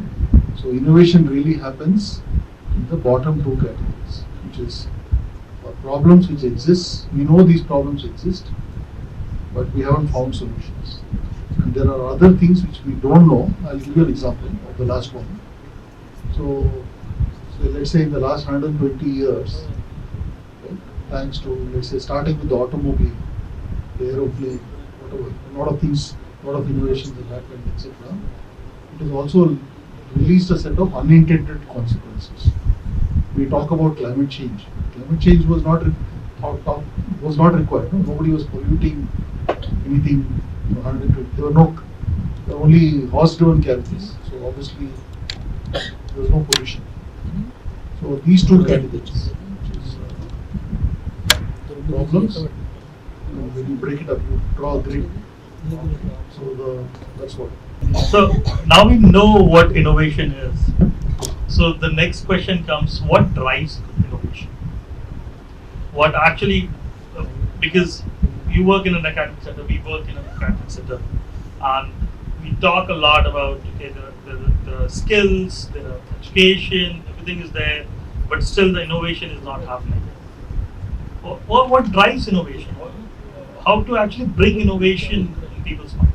I think more important, I may have to twist the question then. More important than what drives innovation, in my opinion, is what actually stops innovation. Because, in my opinion, innovation is innate to every human being. We all, if we cannot breathe from the nose, we'll probably breathe from the mouth. So, no one needs to tell us that. It comes very naturally to us. Any new thing, if one thing doesn't work one way, we try a different thing. That comes very naturally to us. But what stops innovation is usually the world around us. In my opinion, also, at the risk of sounding wrong, I would even say experience stops innovation a lot of times, because we think certain things should work certain ways. The cognitive fixedness that this has to work this way and such. And also, of course, scalability, the lack of scalability of a solution. So I may work a solution for myself, but I cannot probably communicate it to someone else or reproduce it with a feasible, viable cost. So these probably can stop innovation, but innovation is automatically there, in my opinion, naturally existing in people and the society in general. Professor साहब, थोड़ा TRL level क्या होता है?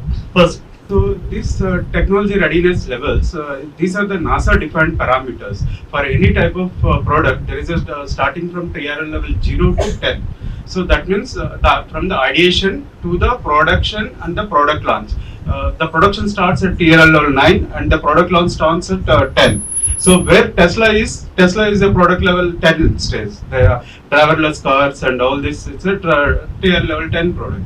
So what universities, academia stands there from ideation to the lab level. So tier level 0 to 4 is the lab level. So the proof of concept is developed in the lab stage. And from tier level 4 or 5, proof of concept to the production, which is 5 to 8, is between the ideation, reliability test, lot of QC tests has to be done between 5 and 8. So that's how the TRL levels are defined, and thus it is defined by the NASA actually, and we are adapting that same policy even for Indian ecosystem also. Just as a fact, so TRL levels were defined by NASA for launching Apollo missions. So when they were doing Apollo missions, they were not sure when we are ready to launch a mission. So that's why they defined TRL levels, and they tried to calculate, okay, this technology, is it ready to be kept inside a ship and sent? So for that, they started doing this thing. So, but that became a standard across the world for technology readiness level, and now we, even in India, we are using the same. Yeah. So, MSR, you being the CEO of the world's largest innovation ecosystem, what do you think? What drives innovation? Well, I'll start on the negative side. So I'll throw some numbers at you. In India, R&D budgets are 0.7% of GDP. Even small countries, small meaning both physical dimension wise, population wise, countries like Finland, Israel spend 3%, Korea spend 3 to 4%, we spend 0.7%. And when you take even that 0.7%, a lot of that comes from government, CSIR labs, etc. Private sector is not investing. That is one. So lack of capital is a deterrent to innovation. First. More importantly, I think there is a fundamental mindset issue we have. Right? There's a mindset problem we have. I think when Chaudhary Garu was talking about this factory model, no? Where you take students, ragnify them till they get into IIT, that's it. After that, that guy says, okay, let me go outside. Okay, go to and work for some large global company and become $1. So I think there's a fundamental innovation mindset issue. We are not teaching our children critical thinking, creative thinking. Okay. Without that, you cannot build innovation. So I'll give you one more example. I go to a lot of colleges, talk to a lot of people. So I have a few standard questions which I ask all students. I ask them, have you heard of UN SDG? And I kid you not. So yesterday I was in college, last week I was in college. And these are all engineering or MBA students. So I asked them, how many of you are aware of UN Social Development Goals? Okay. There are 17 of them, we all know that. I asked them, how many of you are aware of UN SDG? I get blank faces. Second, some hands go up. So I tell them, okay, please tell me at least 5. Then even the number of 5 hands will become 1. Okay, so I don't think we are equipping our future generations for what is to come. So, do you mean, is it a problem of exposure? Mindset. So our education system is broken. It has to be fixed. See what happens. Think about this, right? Any young child, when the child is, let's say, 2-3 years old, plays with whatever, in developed markets they play with Lego. Here we play with something else. They all experiment, they play. But we stifle that creativity, that innovation, that experimentation. The pressure is focus on getting a degree, get a job, and go on. Nobody is talking about what can we do to make a difference. So I think we have to start there. The other thing which I think in India is a problem. See, somebody talked about Apollo. How many missions did they take to get Apollo right? Did the first trip go well? No, it didn't. How many people died when going to space? So as a society, we look down on failure. Even in entrepreneurship, Vishala will agree. If you fail, I believe it is better to try and fail than not to try at all. But whom do we celebrate? We celebrate those unicorn founders. Many of whom have not made a money or profit, burning VC's money, right, and building businesses. But we don't celebrate people who tried and. So I think mindset is the single biggest barrier to innovation. The ability to allow people to take risks, give them freedom of choice, destigmatize failure are the biggest barriers to. So let's say when I was listening to her, what is this millet tea? It tastes like chalk. I mean, I've heard, and I'm sure she's heard this. I burned my hands in investing in a millet-based company in 2017. So that time India doesn't produce that much of millet. They were making some So I think products and I burned my the hands. biggest thing we have to do is encourage risk taking, destigmatize failure, and fix the education system. And then obviously you need capital. I mean, it's amazing. On the other hand, even with this 0.7%, some of the things we've been able to do is amazing. So, for example, I'll give you one example. Musk was supposed to come, right? Elon Musk. So we have a startup. I'm sure most of you know that startup. A company called Skyway. They've been able to get their rocket to go up in space the first time at a fraction of the cost of what Musk. So we are good at doing frugal innovation. We are also good at doing jugaad. But we have to figure out a way to formalize jugaad and make it more. Sorry. But we still didn't got an answer. Yes. When it comes to the entrepreneurship, according to our Indian education system, it is not included in our education system. But recently, some government initiative has been taken that after the PhD or during the master's program in Indian education system, the entrepreneurship also should be started parallelly. Then only the education system along with the startup ecosystem will grow jointly. What we have seen is an Indian PhD student coming from out of this 29 IITs, either they settle as a private engineering college faculty or a IIT faculty or any university faculty. But he doesn't have the ability to start a startup ecosystem there. So now the system is changing. Some of the premier institutes like BITS Pilani and all, they are starting the PhD programs with the incorporation of this entrepreneurship program at the course level of the PhDs itself. In that way, a PhD graduate coming out of that particular institute will be able to start his own product development or a separate entity out of this college. So in that way, we need to modify slight changes in the education policy also. I just want to add a couple of things. I think while I spoke on the negative aspects, but there are some green shoots. Right? So, for example, in the last budget, which was announced by Nirmala Sitharaman, they said we'll commit 100,000 crores, 1 lakh crores, and to be given over a long period of time interest for innovation. Right? So, obviously, the fine print is in the details. Hopefully, when the next budget comes, we'll see that. Because one of the challenges I have seen, and I think I saw Shravan here somewhere, I don't know, still here.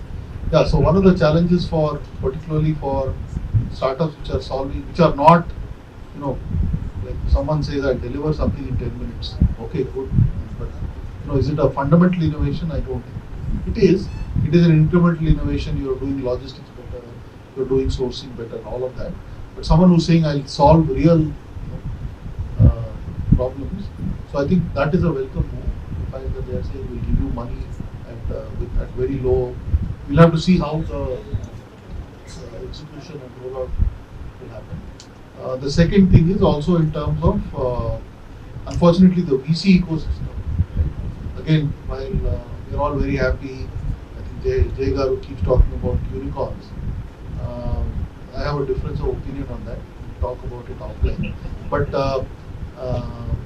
so let's say 120 unicorns or whatever that number is. $145 billion of capital has come into the startup ecosystem in the last 10 years. A lot of that money has come from outside India. Right? The problem with the VC ecosystem,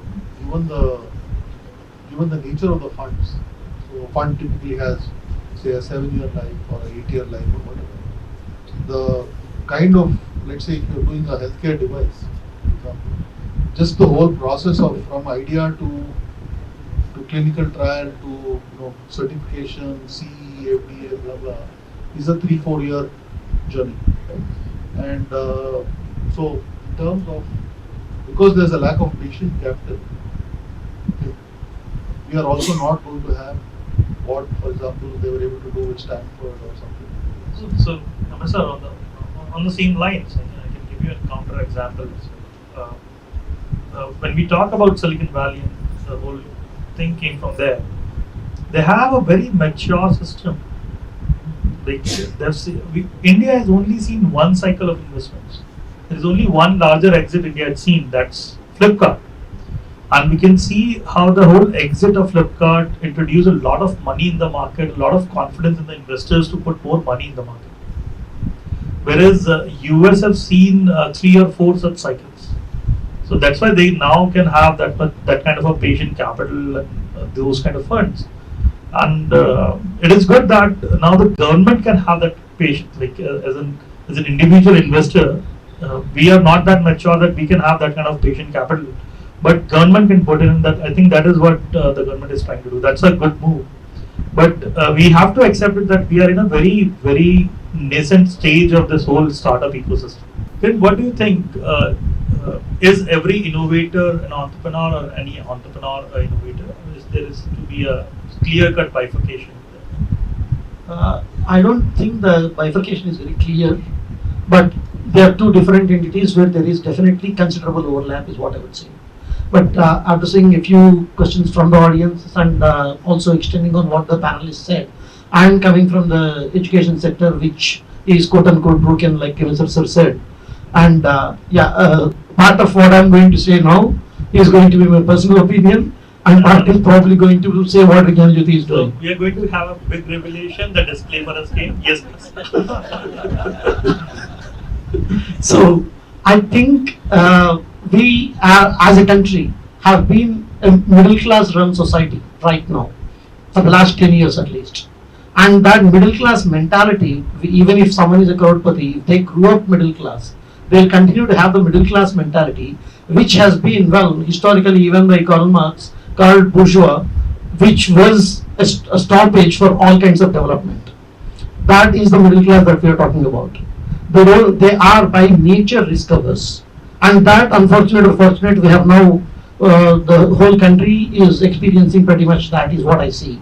And the education system is also kind of bolstering to it, where we are trying to only celebrate success, like Mr. Sir rightly pointed. The fear of failure is, we ensure that the education system definitely looks down on failures.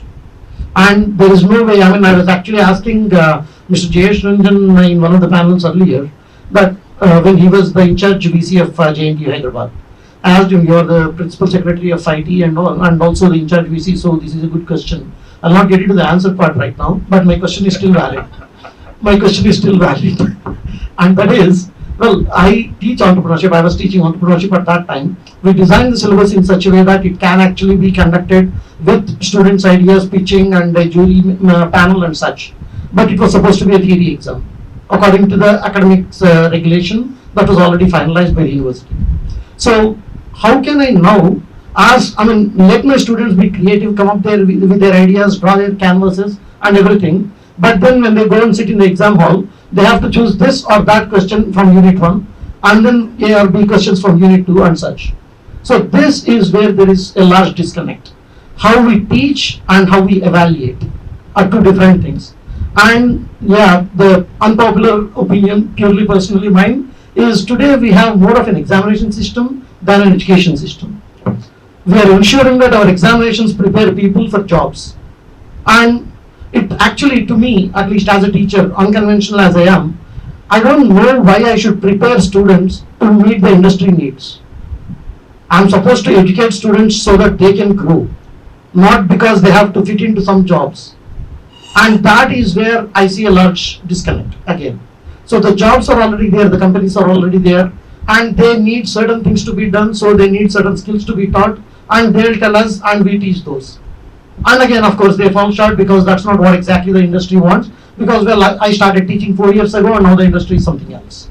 So there a lot of dynamics are coming into place, and students who could actually probably be better by themselves are kind of quote unquote ruined in the system.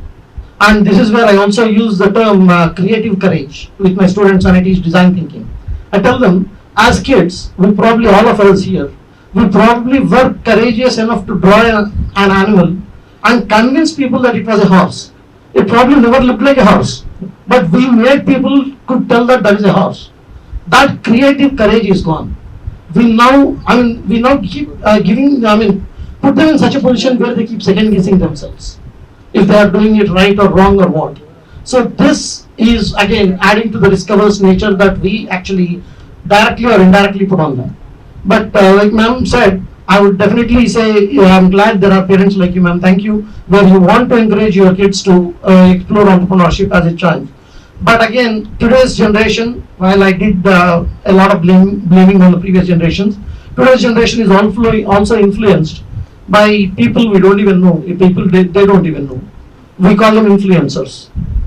But they don't have qualifications, they don't have experience, they just have opinions which they can popularize because they have followers. And these people are influenced by that also, and they don't know what to do because they hear one thing from the teachers, one thing from the society, one thing from the parents, one thing from the social media, and they're not sure what they're doing at the end of the day. So we left this current generation, which is probably very powerful in its own sense, and well, the entire world looks at India because we have the majority youth population, and what we have as youth is people with a lot of questions, confused minds, whether they don't know whether they know the thing or not. So that quadrant where I don't know that I don't know part, right? So that is where I think a lot of confusion is happening, and at some point there should be parents like those who will actually encourage their kids to be risk taking. And there should also be institutions, like I totally agree with you, ma'am, where I was also proposing in my own institution, Vikyan Jyoti, that we conduct an open house, an R&D showcase, where it is important for us. I would again insist, also for the larger audience out there looking at it online, it's important in my opinion to invite parents to such places, because that is where parents who think their kids are whiling away time in the college or probably not learning everything will really see how whatever little thing their kids have done is being celebrated, and they'll probably then understand why kids stay longer, why kids have to spend for components that they need to buy or whatever. So they also get to see the kids' peers, teachers and everything. So this welcoming nature is also very important instead of closing down the systems like ma'am rightly said. So I mean I have taken a lot of time, so I'll probably leave it for the other partners. Sorry. Yeah. So MSR, this is a tough question. So you must be getting a lot. Your email is out in the public. So you must be getting a lot of email. People say like, my 8-year-old kid has built this thing. My college kid is doing this. Help him in becoming an entrepreneur. How do you say no to this? First of all, we don't say no. Okay. Obviously, you can't deal with every request at an individual level, but we have a system, we have a team. We do a couple of things. We run what we call open house. So we do this on fortnightly on Thursdays. So we ask anyone who has an idea to come talk. Some of us, they can't obviously join every session, but my team is there. So they sit down, listen, and then if they think there's some merit in the idea, spend some more time. We also have a program which we call Blitz. It's now a 45-day program. So, for example, the last quad we launched last week, and we had about 20. So lots of applications selected, got 20. The one thing I also wanted to add one more point to the innovation question. See, unlike many people, I don't think it's fair to assume that somebody who just comes out of college is cut out to be an entrepreneur. Right? And I'll tell you why. Because one is having technical capability and all that, But when you want to, going back to this thing, right? When you want to build a business, I think some points which both Jay Garu and Vishala spoke about, it's also about getting to the market. College doesn't teach you how to get to the market. So I think and if you look at most entrepreneurs everywhere, most successful businesses are built by people of some experience. So suppose you work for 5 years, 10 years. Right? So you understand there's a world beyond technology. Right? You also have to figure out how to build a team, how to raise money, how to spend it, all of those things. Right? So I think that's what makes for being a successful entrepreneur. So that's one part. So what we try and do is to say you come, you talk to people, you screen your ideas, and of course I get many ideas. Right? Some of them are super outlandish. I'll share one or two of them for you. One poor chap came all the way from Bombay to meet me and said, "Sir, I have this great idea which will change the world." I said, "Okay, tell me." So he said, "So we have this station in Bombay called VT, right? Victoria Terminus. Probably the busiest railway station in India. Close to, I think, a couple of million people go through it every day." So he said, "Sir, I have an idea. I will fit micro motors under open the floor, micrometers. People walk. So you get kinetic energy. We use that to power VT, not just VT, we power all of Bombay." I said, "Wow." I said, "Can you please show me some evidence of how this is done? Take a small space." And so sadly I had to tell that guy, "Don't waste your life on this. Come up with a great idea, but come up with practical intention." I'll give you one more idea. This will actually come from this happened a couple of days ago. This actually again come from colleges. Young kids, they are trying to figure out, so how do you recycle sanitary napkins? Good idea. So they have figured out how to do a few things, but they've been able to do it for say 30, 50. But to do it at scale, you need equipment. Right? And they came to us and we run this startup seed fund, right? So they applied under that. So I said, "Great idea. The problem you're solving is real, because that plastic will remain for 500 years and it will contaminate the soil and environment and all that. But what is the machine which you're going to do to be able to do this? Have you at least even conceptualized what that machine is?" So obviously they hadn't thought about it. So we said, "Fine, we'll put you in touch with, we have keywords and all of that." So I think one of the challenges I find, lots of times I get asked, why do startups fail? They fail for a variety of reasons. Founder incapacity, the market size is too small, timing is an issue, lots of things. Right? But I think one fundamental reasons why they fail is because they haven't thought through the idea. They haven't found out why is there a need for what you're building. If there is a need for it, then you figure out how to monetize it. Who will pay for it? There's potentially a large number of consumers or businesses buying it. Are there 25 other? I can give you one more example. There are about now 6 or 7 ride-hailing apps which are going to come in. I think everybody is saying ONDC is there. So with ONDC now I can get on, and everybody says, I'm trying to solve problems. Consumers are disappointed with surge pricing. Consumers are disappointed with cancellations. Drivers are unhappy because the ride-hailing companies are making disproportionate money. They don't get paid on time. I want to solve that problem. Good luck to you. Okay. And then they say, so people come up with this model where the driver pays say 25-30 rupees one time for a day. This challenge, you start looking at the math, the economics. So how do you run a large operation? How many people you require? It just doesn't stack up. So they don't think enough, or someone is not there to ask them questions. Why are you doing this?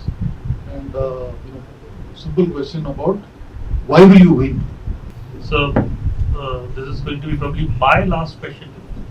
So Praveen, we all talk about this thing, like in a larger company or even in a startup, product is just 10-15% of the company, and you work only with technology. Like you are the CEO of the largest technology innovation hub in the country, and probably the best one in the Asia for autonomous navigation. Right? So what do you think? What technology innovation hubs like yours shall do to actually make this technology to see the day of the light of the day? Right. That's a bigger. So we always talk about translational research and like all that we talk about, but with TIH being established, how many TIH? I think 12-15 are there in the country, right? Or more than that. I'm not Exact number nobody knows, but there are more than 10-15 TIH established across the country, each one having a budget of almost 25 THs. 25 THs with a project funding of 3,200 3,200 crores have been just kept in to build this infrastructure and technology. But what has been done to make it or support translational technologies? Because I see the last translational bigger technology we have seen was India Stack. Something like Aadhaar, FASTag, these are the translational technologies which actually changed the whole paradigm. So, what do you think? What these TAs should do, and how people can actually look at these technologies and build better products? Yeah, yes. So when it comes to the THAN, we are working on the autonomous navigation for both autonomous cars, autonomous drones, air taxis, even for surface and underwater vehicles also we are working with the different armed forces. So what we are doing is we are developing a technology, we are reaching up to technology at TRL level 8 and all. We are developing at our controlled environments. When you want to deploy the same autonomous vehicles on the Indian road conditions, we don't have any policies. We don't have any government policies to implement this autonomous vehicle driving in Indian conditions. So, by the way, I have ridden in an autonomous vehicle which he built. So, yeah, that's what I have ridden, I think, multiple times. Yeah, in our campus. Yeah, so from the main gate to my office, I go in his vehicle, yes, which is autonomous. We have developed in Naval Dockyard, Visakhapatnam, even Labas now, Missouri. For IAS training officers, we have given a technology demonstration to them also, to the new batch, phase 1 and phase 2 batches. But what we want to really deploy in Indian condition is the policy making. The policies is not there. If autonomous vehicle launched in Indian road condition, then entire your Indian Motor Vehicle Act should change. Your IT Information Act should change, because autonomous vehicle can be hacked by anyone. So your cyber security policies should come. So all these policy makers should address this question. So that's what this Bharat NCAP is coming. Bharat New Car Assessment Program. Generally, it's there in US and Europe. Euro NCAP. That's what the new car ratings are described. They do a number of testings and then they give car rating. But this system is not there in our Indian ecosystem. And even our Gadkari ji said, directly if I deploy autonomous vehicles, it creates a job creation problem. So, yeah, so TH is like us, it is again one more hurdle for us, so that the research should not go into the another level. Yeah, now Tesla is bringing its own car plant in India. So if he gives an autonomous vehicle for at least 25 lakhs here. But where is the rules? Who owns the driver license? Whether it car owns or car owner owns that license? And what is the traffic police? Who will find? Who will be fined? All this will be the policy making addressing. Okay. And what in every panel discussion at the end I do is I ask panelists to ask questions to each other. And I'll tell you the reason. When जब बड़े लोग आपस में call करते तो आपस में क्या बात करते हैं? हमें नहीं पता, हम छोटे लोग हैं. When Kiran sir will call MSR, what Kiran and MSR will talk, how will we get to know? So that is now the idea. Yes. So now, like Kiran will ask a question to MSR, MSR will ask a question to Praveen. Praveen will ask a question to. Okay, Prameet, in terms of, so maybe two questions. First is maybe a small education to the audience on what are the different levels of ADAS education. They should also go back with some gyan. One. Second is where, what you are doing in Ihan, how far are you away, at least from getting to, let's say, TRL 5 or 6? The first question I will address on the ADAS level systems. Right now, whatever we are seeing, the vehicle safety systems like XUV 700 Mahindra or Audi or Volvo, safety features are there. So the ADAS is nothing but advanced driver assistance system. That's not fully autonomous vehicle. It is only aiding the driver to enhance its safety measures. So there is a difference between autonomous vehicle and a ADAS vehicle. So autonomy starts with 0, as per the Society of Automobile Engineers. So level 0 is nothing but where driver takes off all your brake, steering, gear, everything control. So that's why they call it as a level 0. Okay, and up to level 5 is again a completely autonomous vehicle. You can sit at the back side and there is no driver in the front seat. You can read a newspaper and just say a location through voice command. It goes from from Gachibowli to Vora, then it moves on. Okay, only you have to leisurely sit and you can work on. That is called a completely autonomous vehicle with connected features. Okay, and between level 1 where the automatic steering system, there the safety will incorporate into the vehicle. If a vehicle deviates your lane markings like dash lanes or continuous lane on the road, when your vehicle is deviating its lane, then it immediately alerts your driver that that vehicle is deviating a lane. So driver takes a corrective measure there. He again comes in, he holds the steering and brings the vehicle into the correct path. So in that way, the level 1 to level 3 driver will be there. So in all steering, brake, all this will be done in the level 3 completely like what is external actuators. You don't require your leg to operate brake or steering or your hands or gear. It will be completely programmed inside your automobile. All there are ECUs, electronic engine control units or electronic control units we call. Your brake will have a separate ECU, your airbag will have a separate, and your air conditioning will have a separate ECUs. All these ECUs will be modified and programmed as per this ADAS levels. So in that way, level 1, level 2 to level 3 and 4 are the ADAS level features. So it does the automatic emergency braking, whether it is a pedestrian, human being, or cattle on the road, or a speed bump, or a pothole, the vehicle will automatically detect and stops, even it is a traffic sign of Indian or the traffic lights. So these are the ADAS level features coming into the vehicles. Already some XUV 700 autonomous emergency brake is completely enabled, and Tesla stands there, so a complete autonomous vehicle there. And we are also working in the Tihan IIT Hyderabad. The same thing, we have launched in our campus controlled environment. Ours is a 600 acres campus, and we are running these autonomous vehicles from last August 2023. So last 8 months we have not faced any incident happened to that. Okay, so that our algorithms are trying to Indian traffic data set and dynamic data set. Sometimes when the visitors or VIPs comes, even at the ministry level to the Tihan or IIT, they simply jump in front of the vehicle just to check that whether the vehicle is stopping or not. So we have such a fail-safe redundant system that vehicle will stop with respect to dynamic conditions, whether it is a buffalo or any cattle or a big truck or something. So that's why our TOT processes, the second question is there. We have developed this transfer of technologies to the many OEMs. Like LTTS is taking our technology and deploying it. Tata Technologies are deploying it. And also some of the Bangalore-based companies, we have seen mini vehicles. In most of the airports, used to commute the passengers in the like a shuttle kind of vehicles. So they want to take some of our Tihan technologies to the real field deployments. That's right. Not only this, ma'am, and we are also into the urban air mobility, like air taxi solutions also.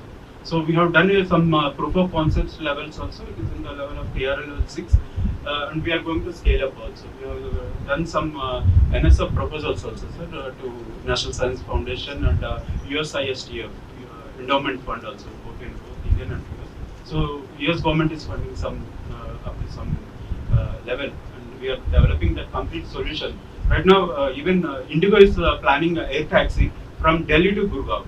Actual journey is 1 hour, but through this air taxis, it is only 7 minutes with a charge of 2,000 to 3,000 rupees. So this is a minimum level of helicopter. This multi-rotor air taxis are not IC engine based helicopters. These are electric motor. Yes, where our startup, our IT also works a lot on this kind of platform developments along with startups also. So the congestion between the urban traffic cities will be reduced drastically both in air and ground vehicles also. It's completely autonomous. So, Kiran, your question to us. Yeah, but do you think innovation and entrepreneurship in Telangana can be decentralized and democratized to some extent? And is there anything that we can do as an academic incubator to partner or collaborate or help decentralize research? We have 33 districts in Telangana. So today one issue which we have to definitely tackle is a lot of whatever is happening in Hyderabad. IIT, IIT, IKP, and so on. So I think if you ask me long term, see what is the difference between somebody in Hyderabad, Kalinagar, Nagar or us? Just access. That's it. There's nothing else. They are as smart, not smarter. They may be more in touch with the ground reality of problems. What we have to figure out and obviously crack the code is how do you provide them access? How does an entrepreneur, so I'll give you one example. We have one amazing young entrepreneur who's 22 years old. His name is Ravi Kiran. So he runs an interesting company called Alien Innovations. So this fellow has been studied in a Navodaya school in Hyderabad, then went to some college, and he's now doing a lot of work in assistive tech. So one thing which he's built, this is for people with visual impairment. So you use a stick. So what he's done is he's built a device which is about half this size. Like a small button in front. So anyone instead of carrying a walking stick, you can actually carry this in your hand. And obviously collision detection, collision avoidance. This thing is done. Right? Now this fellow was discovered accidentally. When he was discovered, others also get discovered. So somewhere what happens is, some of them will fall through the cracks. So if you can figure a way out to minimize the falling through the cracks. See, a lot of young people have ideas. And they need some support, some guidance. So I think long term, hopefully, we'll see much more of this happening. And I know, for example, they have now come up with every year they do annually a startup ranking. This year they have changed some of the parameters. Actually, it's quite nicely done. And a lot of things they are now looking at is how are you making sure across a state. So, for example, see what's happened today. There's some other data point. 13 districts in India contribute 50% of our GDP. 13 districts. We have 730 districts. Okay. So obviously we know the districts. Hyderabad, Chennai, Bangalore, Coimbatore, Pune, Bombay. Right. So now for India to progress, it has to be beyond those 13. So policymakers are aware. Everything in India, things take time. Be optimistic, it will happen. It's actually a general question. Why the West Coast startup ecosystem is very strong compared to East Coast, southern part of India? Like Gujarat I and didn't realize Mumbai. that happened. Now I'm realizing that is there. Yeah, why Gujarat, Mumbai? I'm not sure why, but I think East Coast is has been more, I mean, if I look at the states now and think now, which means the answer could be entirely wrong. But I think we were focused more on education, intellectuals being being academic and such, while the West Coast has been looking into business. I believe it has got some historical background also, where most of the trade was happening with the Middle East and Europe way back, also going back even before British era. And towards the east, we only had invasions towards the Southeast Asia. So that's probably why there were more businessmen on the west than on the east. And of course, there is also the Parsi population that came into India and settled in the west coast.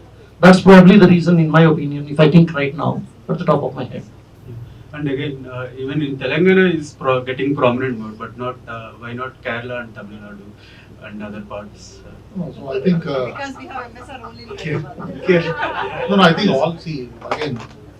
So if you ask me, there's one state we can take as a role model for industrial development, all around uniform industrial development. That I should say this carefully, but it is Tamil Nadu. I'll tell you why. It is why because Tamil Nadu has Chennai, has Coimbatore, has Trichy, has Salem, has Tirupur, Madurai. So lots of hubs, textiles, automobiles, pumps, lots of things have happened. Much more uniform than any other state, not just in South India, across India. Thank you, sir. I'll stop before I say anything else which is controversial.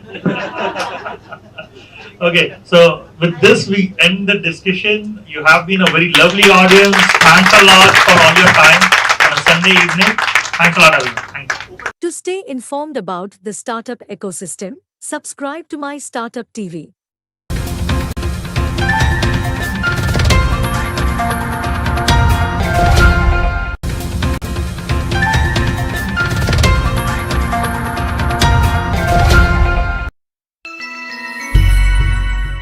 Today, I feel really great that we could bring all the stakeholders, relevant stakeholders to this forum, as I always feel that tri-sector partnership is needed. The government, the corporate sector, the not-for-profit, including the associations are all needed to bring, to create an ecosystem. And today, when we talk about startup ecosystem or entrepreneurial ecosystem, and especially for women entrepreneurs, which we are working now in 37 countries, we are the largest platform for women entrepreneurs. We feel so honored that all these actors are all working together. And through this, we are trying to promote women to be more wealth creators or then job seekers, because if they become wealth creators, then they will employ more women and there will be more prosperity for the families, and all that's what it is. So the whole thinking is how we can work in different countries and create an ecosystem and work on access to finance, access to market, and also to the entire thinking about bringing technology to the people who are the startups which are incorporating these companies. But the main issue is bringing all of them together and running this cohorts or through organizational development. That's the whole thinking of it. What we are doing is we are going country by country and talking to the government and to the entire associations and the ecosystem actors to see how we can bring these people to talk to each other. As you know that in Silicon Valley, wherever the ecosystem has progressed, the community has worked together. They share their entire belief system. They share information. They share, where they are raising money. They share what is the blueprint they created. And that's what we are trying to see, that kind of ecosystem can be built for India, in India, and all the entrepreneurs work together. And the whole aim should be how India should be first, how India should progress as a nation, and we should work on more from the nation building. We are a global chamber of commerce for women. Women in business can relate to us because what we are doing is we are bringing women from across the world together. So they can exchange their information, they can work together, they can build their businesses together, they raise capital, and also look at how a community of women entrepreneurs can work together. We are the only chamber of commerce globally for women, which makes us unique because we are the largest. A time is coming where we will be a global registry and the governments will start using us. So once we had that kind of, we create the mass of details, then the whole structure will work, that, this structure will also start working. And we are working with banks, financial institutions, and different actors. And that's the whole thinking of it. So our challenge is, as other organizations face, that, the capital. Capital means the money. As of now, I'm an entrepreneur. I'm personally investing my personal money into ABWCI. Plus, we are also reaching out to companies. We're reaching out to associations, institutions, financial institutions to take money so that we can reach out to people. Our membership is free.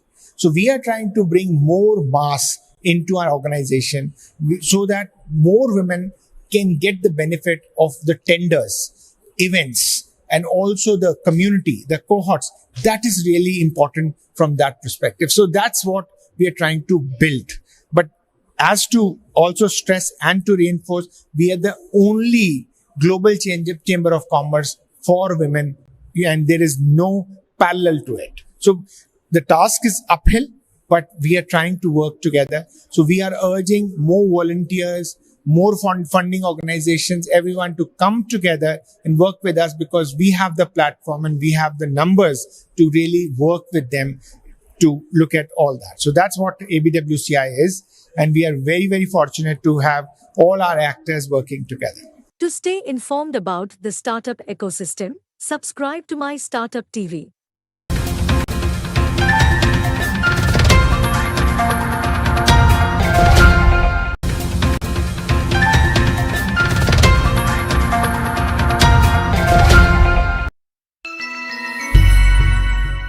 This program symposium was really useful, where we talked more about the startups.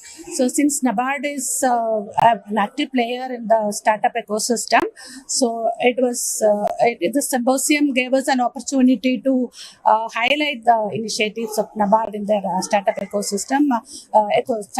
We are supporting the startups through incubation centers. In all India level, we are supporting 7 incubation centers. Through these incubation centers, more than 1,200 startups have been incubated, and they have started their units. And in Telangana, we have supported 2 incubation centers, and they have so far they have incubated more than 120 startups, and they have started their units. And most of these startups are through the incubation centers. NABARD is supporting startups who are dealing with the agriculture and rural areas, and they are providing solutions to the farmers' problems. So these startups are functioning well. So this symposium gave us an opportunity to highlight NABARD's interventions and initiatives in a startup ecosystem. NABARD, more than this incubation centers, we have a subsidiary called NAB Ventures. Through this NAB Ventures, we are supporting the startups through equity and venture capital support. And we also support this incubation centers and the incubators, the startups, capital support, catalytic capital support, where those startups which are having good business ideas, but they are not able to prosper, maybe due to so many other issues, including the finance. So such startups where there is potential for growth, so we support them with the catalytic capital support through the incubation centers. So this symposium, there were many eminent speakers, so we could gather knowledge what they are doing in their field and how to network with these agencies, organizations. So that gave us an opportunity for further networking and expanding our activities. Thank you. To stay informed about the startup ecosystem, subscribe to MyStartupTV.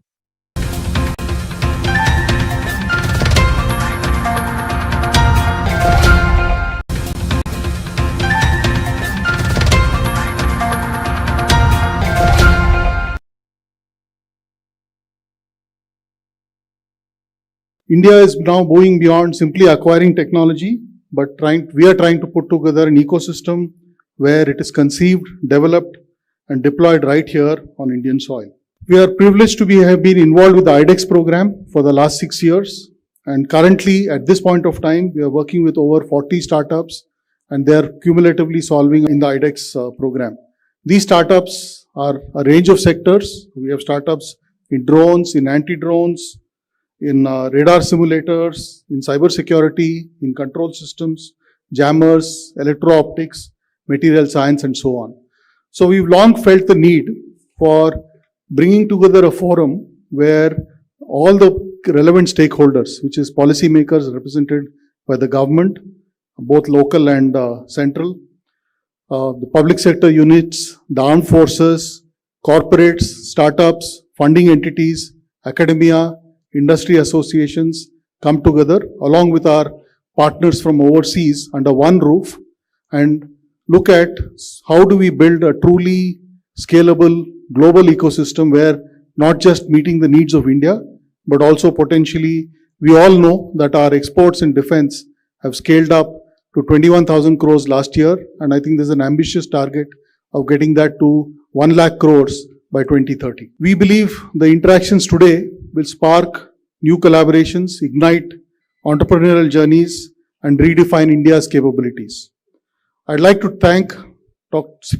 Sri Giridhar Armane Garu for taking time out from his busy schedule to grace the event.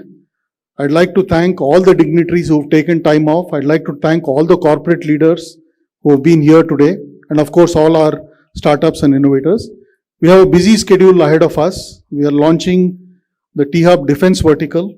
We are also privileged to have with us Mr. S.P. Singh from SIDBI. We are launching a T-Hub SIDBI funding program.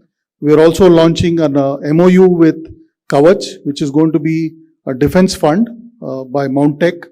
Also, we have partners from IISR, partnership with DD and R&D Israel, of course, with our very own public sector undertaking, Commander Madhav Rao and his team from BDL. And we are also recognizing several outstanding defense startups. We believe that this will be a very strong motivation for them in the time to come, followed by panel discussion. So I just want to end with a quote by a very famous innovator who said this about 100 years ago.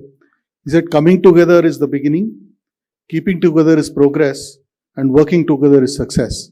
So look forward to the deliberations and look forward to this edition, the first edition, being setting the benchmark, becoming a hallmark, and working together cumulatively to make India strong, self-reliant, and truly secure. Thank you. Next, it is my honor to welcome Shri Jayesh Ranjan, IAS Special Chief Secretary, IT, ENC and IC Department, Government of Telangana, to shed light on Telangana's approach to fostering the aerospace and defense ecosystem, which are relevant for the stakeholders and armed forces in our country, but can also offer these solutions to the rest of the world. But in any other, like any other startup journey, this sector also requires lots of hand-holding and support. We just had a round table a while ago in which lots of policy kind of opportunities were presented before the Union Secretary, and he was very kind enough to kind of give his in principle nod to look into and examine and ensure that all these policies fructify in days and months to come. But like the policy environment, the handholding is also required from the private sector and the DPSUs. So since there are so many of them who are present in this conference today, I hope that at the end of the day, the key takeaway would be that how do we create strong partnerships through which startups are able to understand the real problem statements that you face, get mentorship from you. Many of you have venture arms, get possibly some early stage funding support also, and most importantly, get guidance and mentorship from your key staff members, key senior leaders to help them develop their solutions with precision and accuracy. So I'm happy that T-Hub is taking this particular vertical in a very organized and focused way, and it is very justified also, since we are in Hyderabad, which is one of the important hubs for this sector, to focus on innovation in defense and aerospace on behalf of T-Hub is more than justified. Myself and people like BVR Mohan Reddy Garu are also on the board of T-Hub, so we will ensure that this vertical remains strong, and tomorrow through IDEX and Aditi and other programs, we are able to support more and more startups also. Once again, I welcome all of you and hope that this dialogue, this conversation, this partnership will be an ongoing one, and there'll be a lots to learn and exchange from each other mutually. Thank you very much. This has been a privilege, just being part of this ecosystem for the last few years. And what I'm here to tell you a little bit about the story. But before I get that, respected sir, Shri Giridhar Armane ji, Shri Jayesh Ranjan ji, and rest of my colleagues here from different industries, startups, and PSUs, I want to tell about that how over the last few years we have looked India very differently, within Collins Aerospace, within the world, how we are seeing that. And what we are seeing very interestingly is that India is becoming largely the global hub for innovation, research in aerospace and defense. And so when we started exploring the last few years, we understood that partnerships with T-Hub, we can really get into the Indian ecosystem, we can understand the true power of startups, and we can see how they can really solve the global problems that are there, plaguing in industry across aerospace and industry, in various forms. So with that, quick introduction. So I represent Collins Aerospace. It's a 100-year-old company, obviously through various mergers and acquisitions. We became Collins in 2018. We've been in India for about 30 years now. We have actually had an engineering site based out of Hyderabad. We recently opened a very big site in Bangalore. And now we're doing even operations in Bangalore as well. And what we've realized that beyond engineering design and manufacturing, there is a lot of interesting research collaboration opportunities. And that's how we started this Powered by Collins initiative. We opened up with T-Hub last year. That was our first year exploring the concept that can we give 4 or 5 global collaboration challenges that we are seeing that daily our customers are asking. And while we're trying to solve those problems, we see there is a need for acceleration, there's a need for quick productization. And we opened that up to the global ecosystem. The best thing was we actually used an Indian startup accelerator to reaching out for the global platform. And we had quite a big success. Last year, we had several incoming proposals. We shortlisted 1 or 2. We had 1 or 2 success stories. And that made us confident for us to come back again a second year and say that let's actually expand this. And in fact, bring those problem statements over here where Indian startups are doing very, very well. So bring in AI problems, bring in data analytics problems, and actually pose that over here. So that's what I'm very happy to share. The Powered by Collins initiative is open right now. And you can go in, you can actually find about it. You can find the 4 big startup collaboration opportunities we are looking at.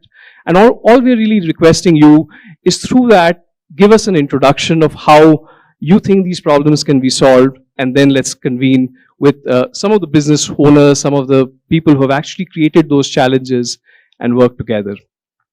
So in closing thoughts, I feel this is just the beginning of what Collins is doing in India today. There is huge potential beyond just the workforce, the 5,000 plus Collins employees who are across Hyderabad and Bangalore. There is a whole ecosystem where we see potential for huge collaborative innovation, huge research, and obviously reaching from here to the world, bringing solutions which are designed, developed, researched in India, but are deployed across the global landscape.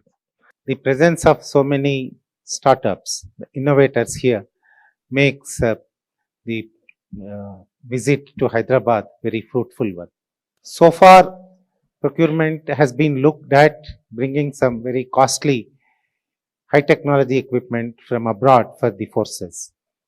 To allay the fears of the local manufacturers, in 2021 December, our Prime Minister declared that the defense procurement will be primarily from local industry. It has been written down on in stone. It cannot be violated just like that. So, if you think that defense forces require a particular type of equipment now or in future, you should start innovating, because you stand a very, very good chance to become a part of their supply chain.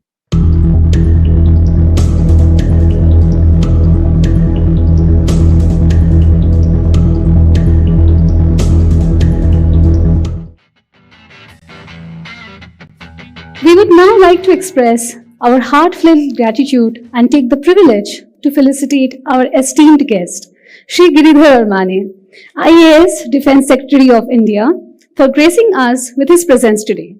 He is known for his illustrious career and distinguished service to the nation. Shri Armane has held various pivotal roles in both the central government and state governments, showcasing exceptional leadership and expertise. I humbly request Shri Giridhar Armane to grace us and share his thoughts on the future of Indian defense and aerospace ecosystem.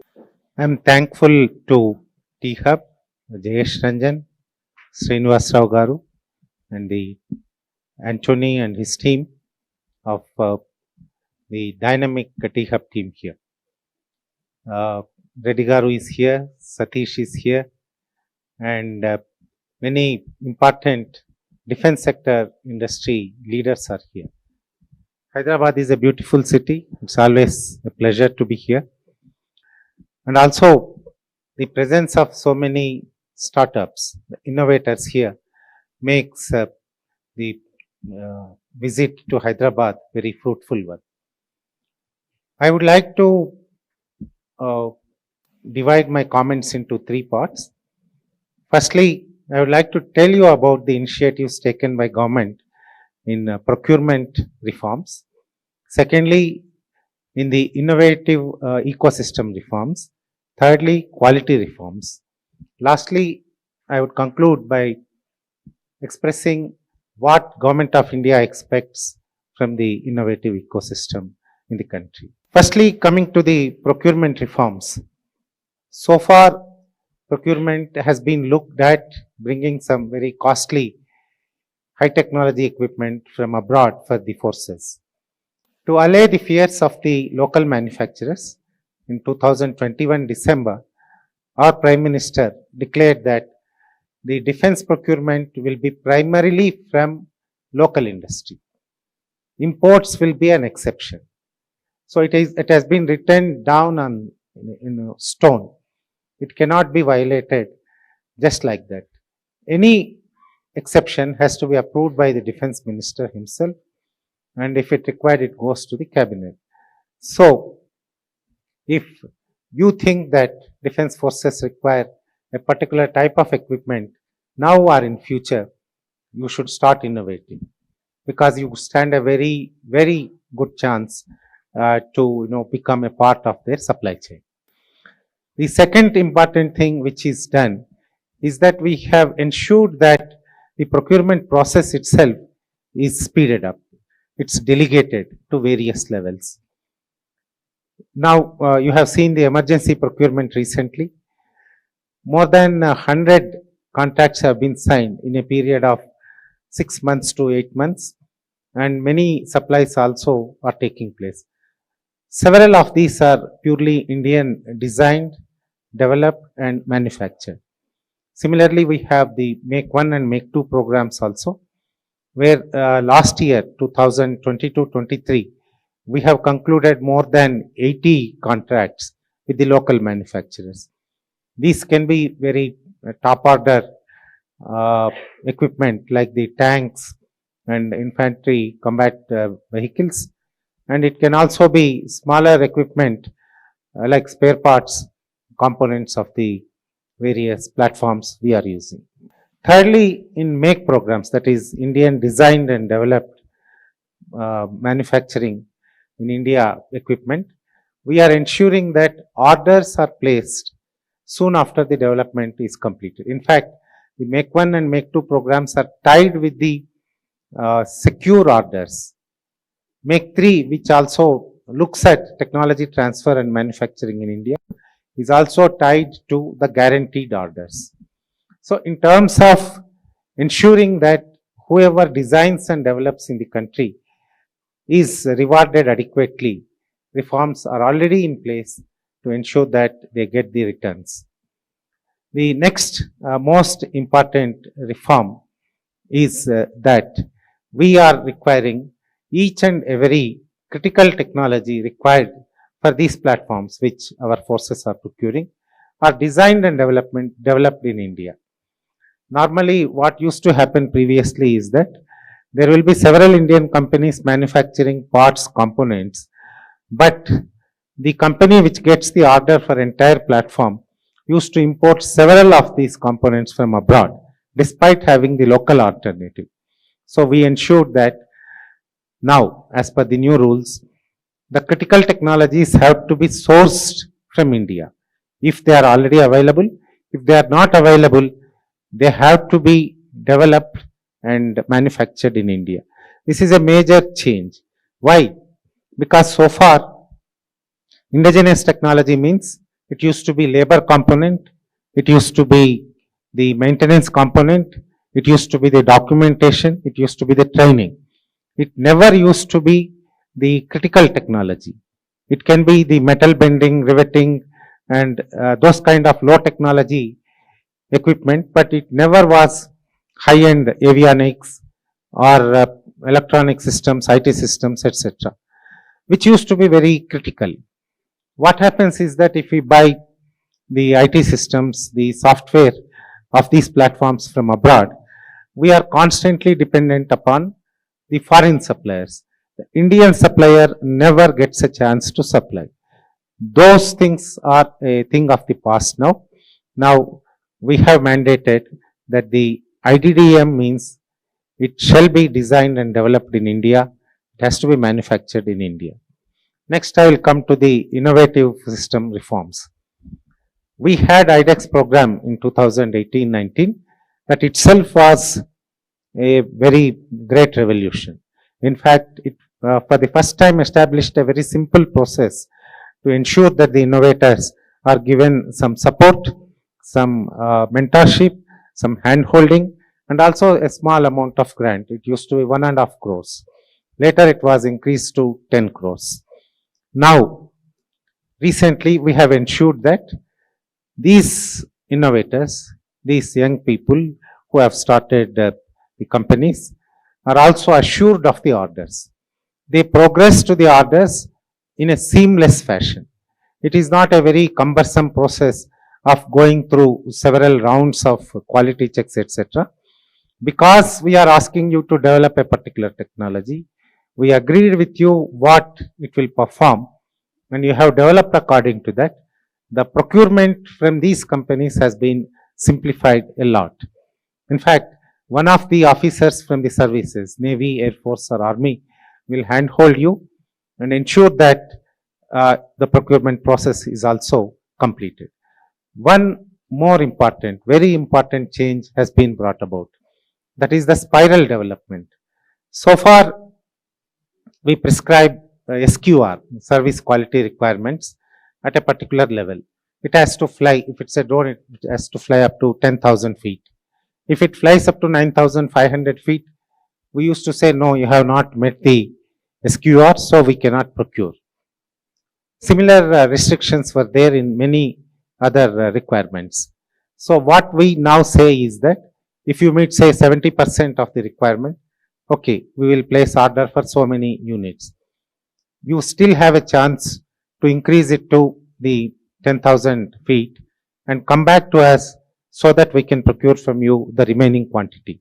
So the spiral development is going to be of great help to the innovators as they are assured of orders even if they meet not 100% but 70 to 80% of the requirement also.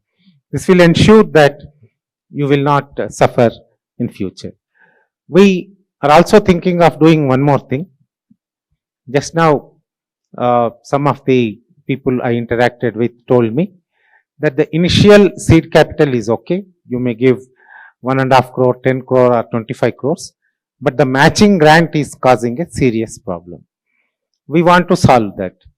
We are thinking of tying you with the platform manufacturer. Suppose you manufacture a component and sub-assembly for a larger platform. We would like you to get in touch with the larger company which manufactures the platform and get the necessary funding from them. Apart from that, recently Finance Minister had a very detailed discussion with the Managing Director of SIDBI. She had instructed him to ensure that all the defense startups get the necessary funding at the lowest possible cost. The cost of capital has to be reduced for the startups in the country. So all necessary arrangements will be done for that. And from my side, from the defense ministry side, we will ensure that our companies, I have 16 of them, will ensure that they will come to your support. They will not ask for your equity. Please don't worry.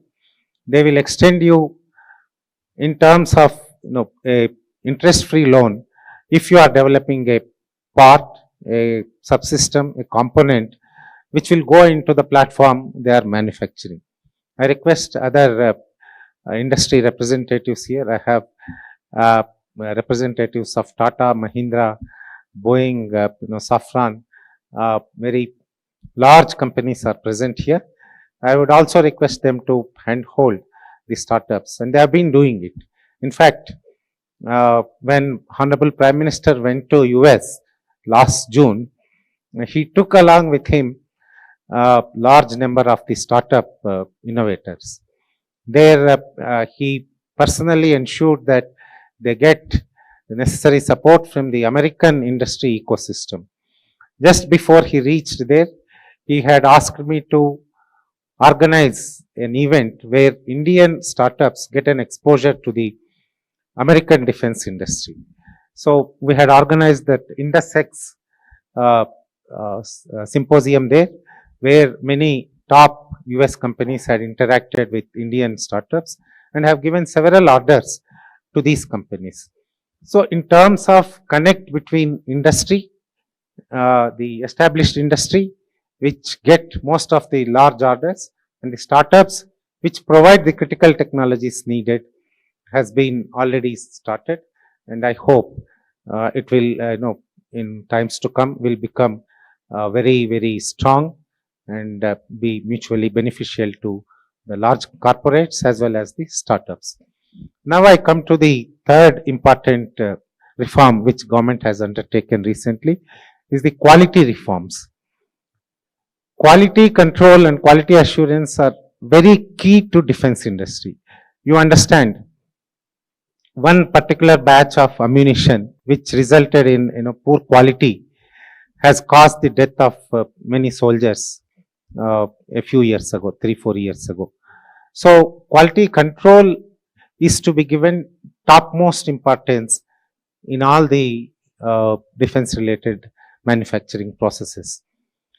So we are generally very careful. We have a very large organization with several thousands of people working for it, which will check the quality of various equipment, arms and ammunition we procure. However, many times it becomes so tedious that the manufacturers get worried that this process will never end and we may end up with no order in next few years. That will cast a shadow on their financials and will result in them getting out of the defense sector. It has happened many times previously also. So to ensure that the processes are very fair, objective and not very time consuming, we have introduced several reforms recently.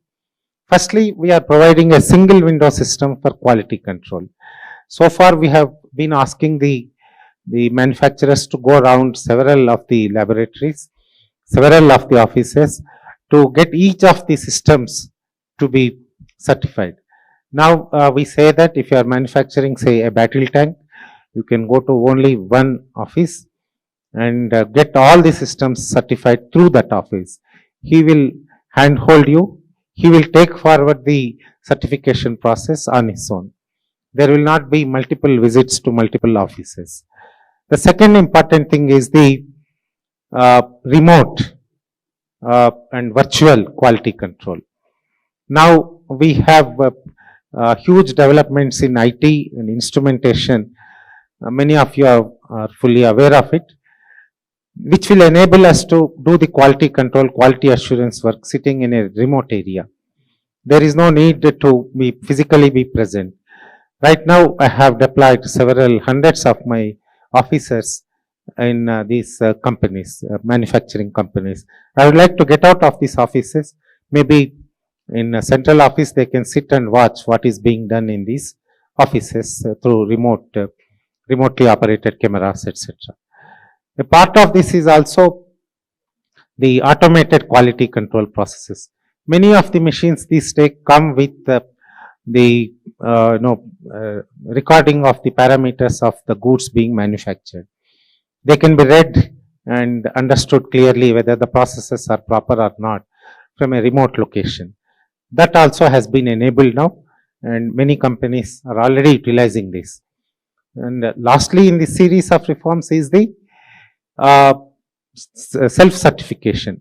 If you have reached a certain stage in the manufacturing process, you can certify yourself that this is according to so and so standard, so and so mill standard, we confirm, so we can supply to you. Or third party certification. If there is NABL certified laboratory, they can come and check and give a certificate to you, which will be acceptable in the ministry. Like this, we want to declutter the quality control and quality assurance processes so that your procurement, the manufactured goods, the goods you have manufactured can be procured without any problem. So these are the three types of reforms which government has undertaken. I have listed only important ones. There are several of these things because our procurement process, quality assurance process is very complicated one. We had to change, we have to modify, we have to delete many of these processes. It is much simpler now. It can be much more simpler. I need your advice on that. But I have stated some of the important ones. Now, what do I expect from Defense Ministry side to the startups? We have issued lot of challenges through IDEX recently and through Aditi only last month. I would request all of you to work on them because there are guaranteed orders in them. If I ask for a small component of a battle tank or one of my aircraft fighter jets, I actually need it in large quantity. Please look into these positive indigenization lists which are there in our website.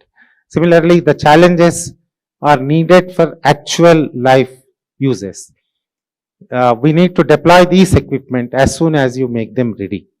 That's why IDEX program in last 2-3 years has resulted in several contracts. I think 34 or 35 contracts have already been signed, and we are in the process of signing many more. More than 300 projects have been awarded for development under IDEX. So I want you to concentrate on the 5 positive indigenization lists issued by the ministry so that I can procure more and more goods from you. And also from the Aditi and IDEX challenges. The second one is the care for quality and the user friendliness. I was trying to procure an assault rifle for Indian Army. This assault rifle is like almost like a part of your body for a soldier who is guarding the border. It has to be very, very user friendly. It should not get heated up. It should be very easy to use. It should not malfunction, whether in Ladakh or is in Rajasthan. It has to be so good that the soldier will not feel that it's a burden on him. When I compare what is made by, say, Sixer in US and what is made by our own defense PSU in our country, of course, our own equipment is fully indigenous, 100%. But the look, feel, and the quality all have much to improve. So, when you are coming up with a product, look at the design of it carefully, user friendliness of it carefully, and also the quality assurance also very carefully. Without these, we cannot really excel in any sector. Quality of actual functioning and quality of look and feel are also very, very important for getting success in procurement processes. The very look of your equipment should be so appealing. I would like you to work on it. Thirdly, for the capital, I assume that none of you want to part with equity in your companies. Don't get disheartened. We are working on the funding mechanisms. We understand that going through the defense ministry's processes is very tedious. We are in the process of reforming. We have already done a few. More are in the offing. But do approach the funding agencies, the DPSUs, without hesitation. We don't want to steal your IPR in the DPSUs. We are willing to fund you without any caveats, without any very difficult conditions. We would like you to succeed. Ultimately, if you succeed, we succeed, and our country's security is really in good hands. So, with this appeal, and again thanking T-Hub, which has come up as one of the best incubators in the country, and maybe it will rival some of the best in the world. Congratulating the team here, congratulating all the innovators here. I take your leave. Jai Hind. For the signing of MOU and the award ceremony, I would also like to invite Shri Jayesh Ranjan, Shri Mahankali Srinivas Rao, Shri B.V. Mohan Reddy to come upon the stage to join our Chief Minister for the launch and the award ceremony.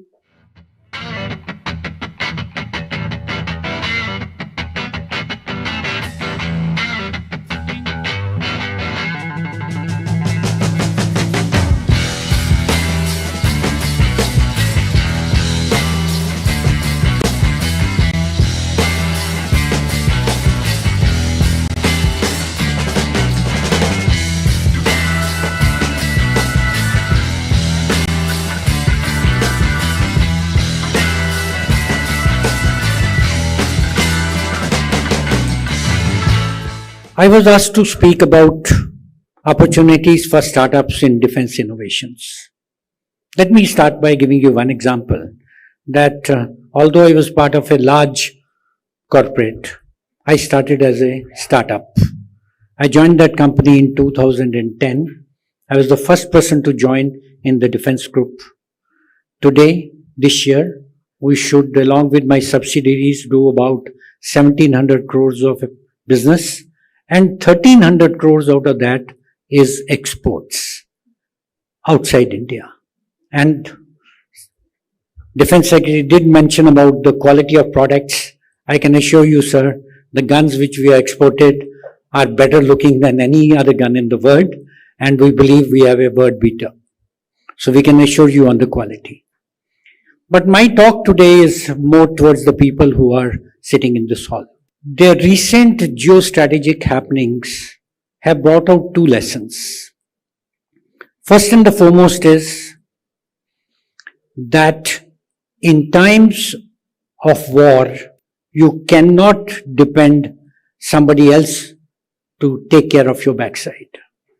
Which means if you want to be a nation which can hold its own, you need to have a defense ecosystem or industrial base which is not reliant on foreign technology or foreign products. The second thing was that India wants to grow its economy. We are talking already about touching 4 trillion this year. We have a target of touching 5 trillion in next 2 years' time.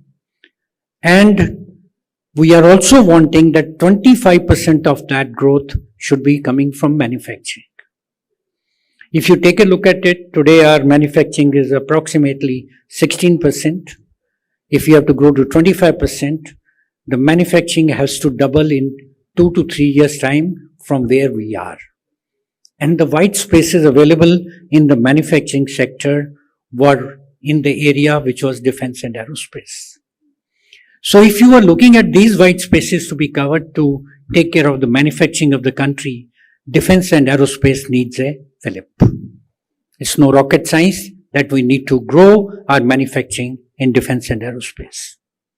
Now let me come back to you. How do you grow manufacturing in defense and aerospace? We need to have a ecosystem which is based on a vibrant defense industrial base. And two constituents of that ecosystem or the so-called the industrial base are technology and the manufacturing competence.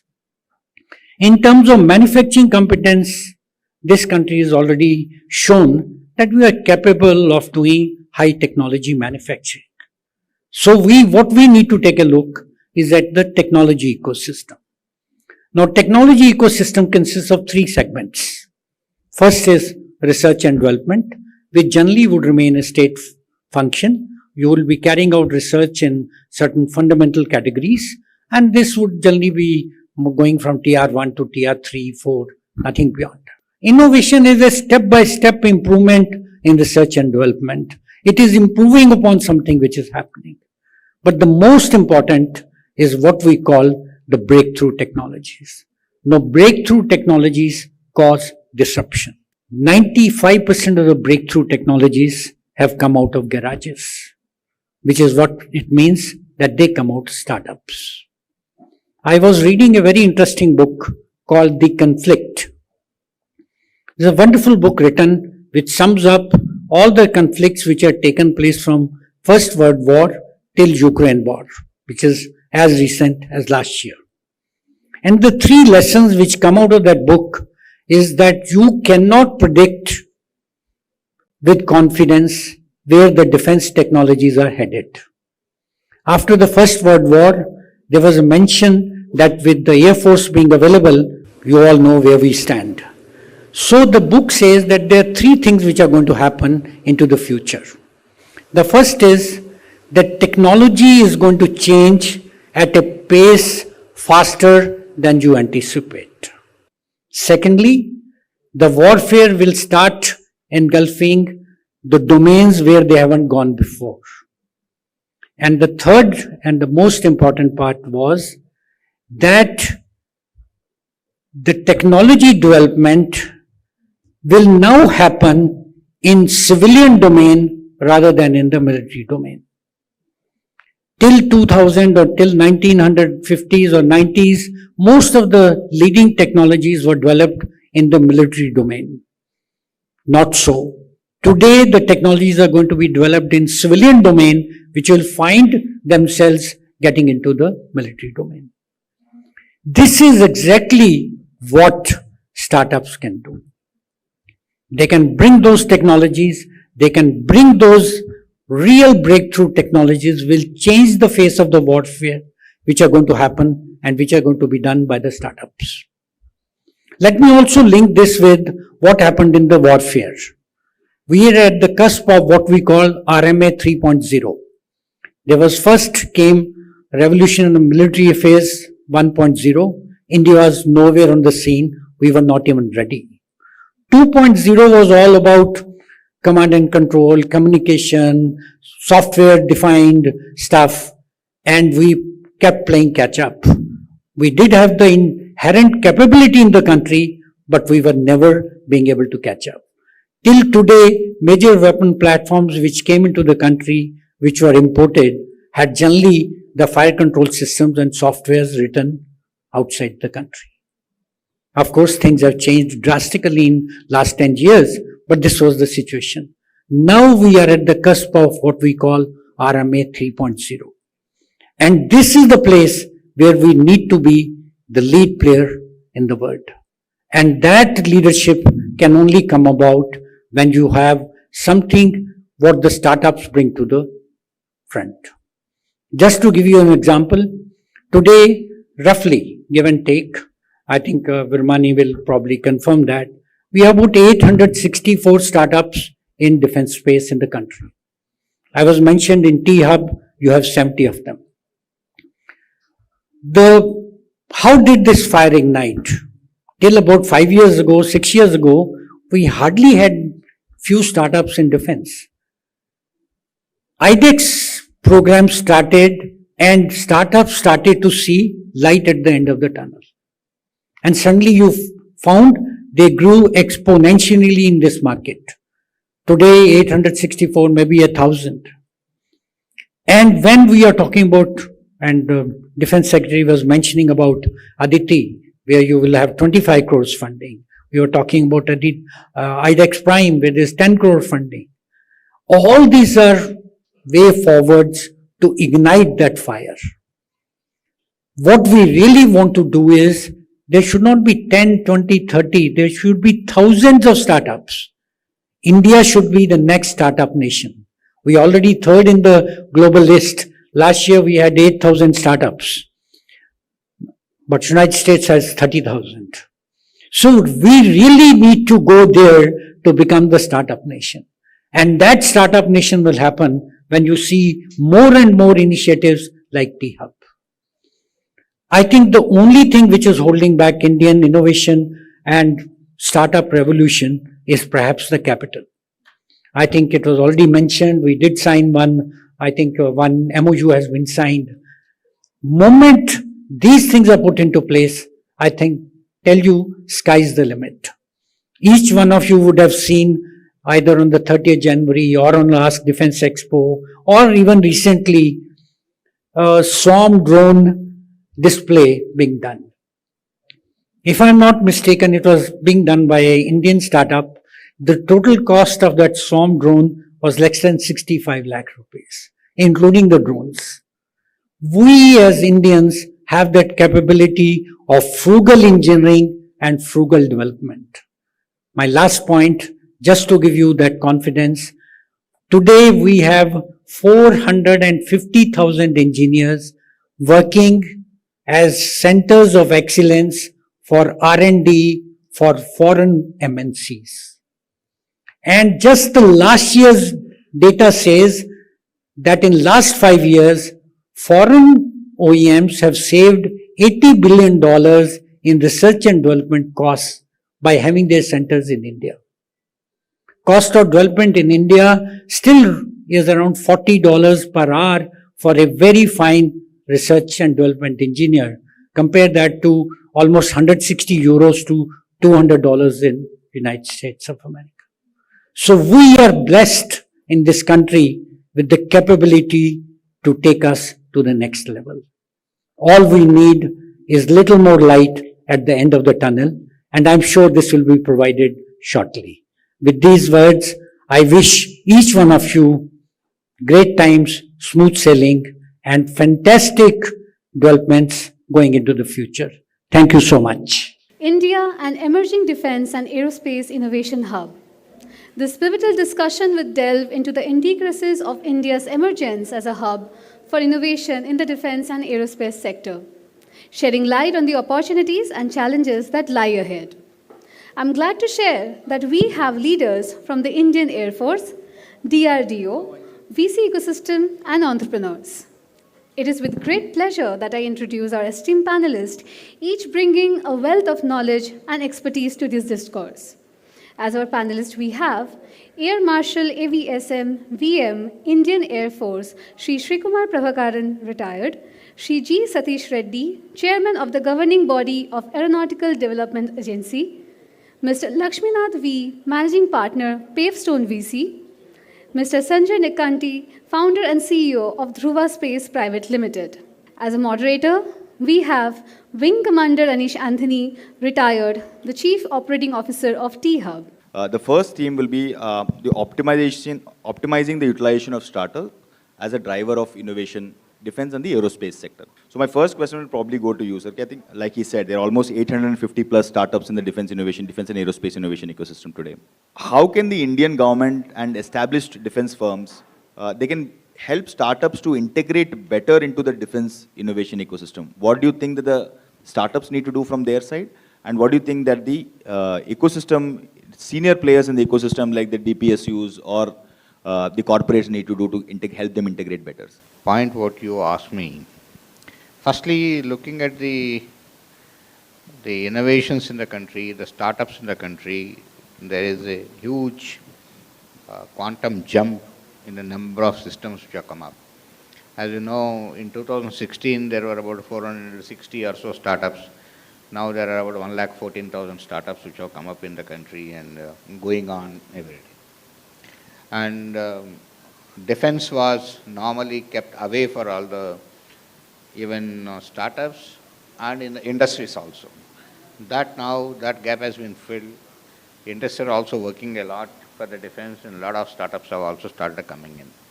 A lot of schemes government has brought in, like Defense Secretary has mentioned some time back, the IDEX or the TDF or Make 1, Make 2, IDDM and all those things have come up.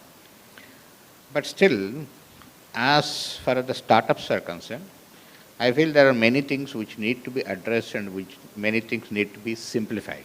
Firstly, the funding. In India, I still consider in India, early stage startups or deep tech startups, funding is a question mark from India.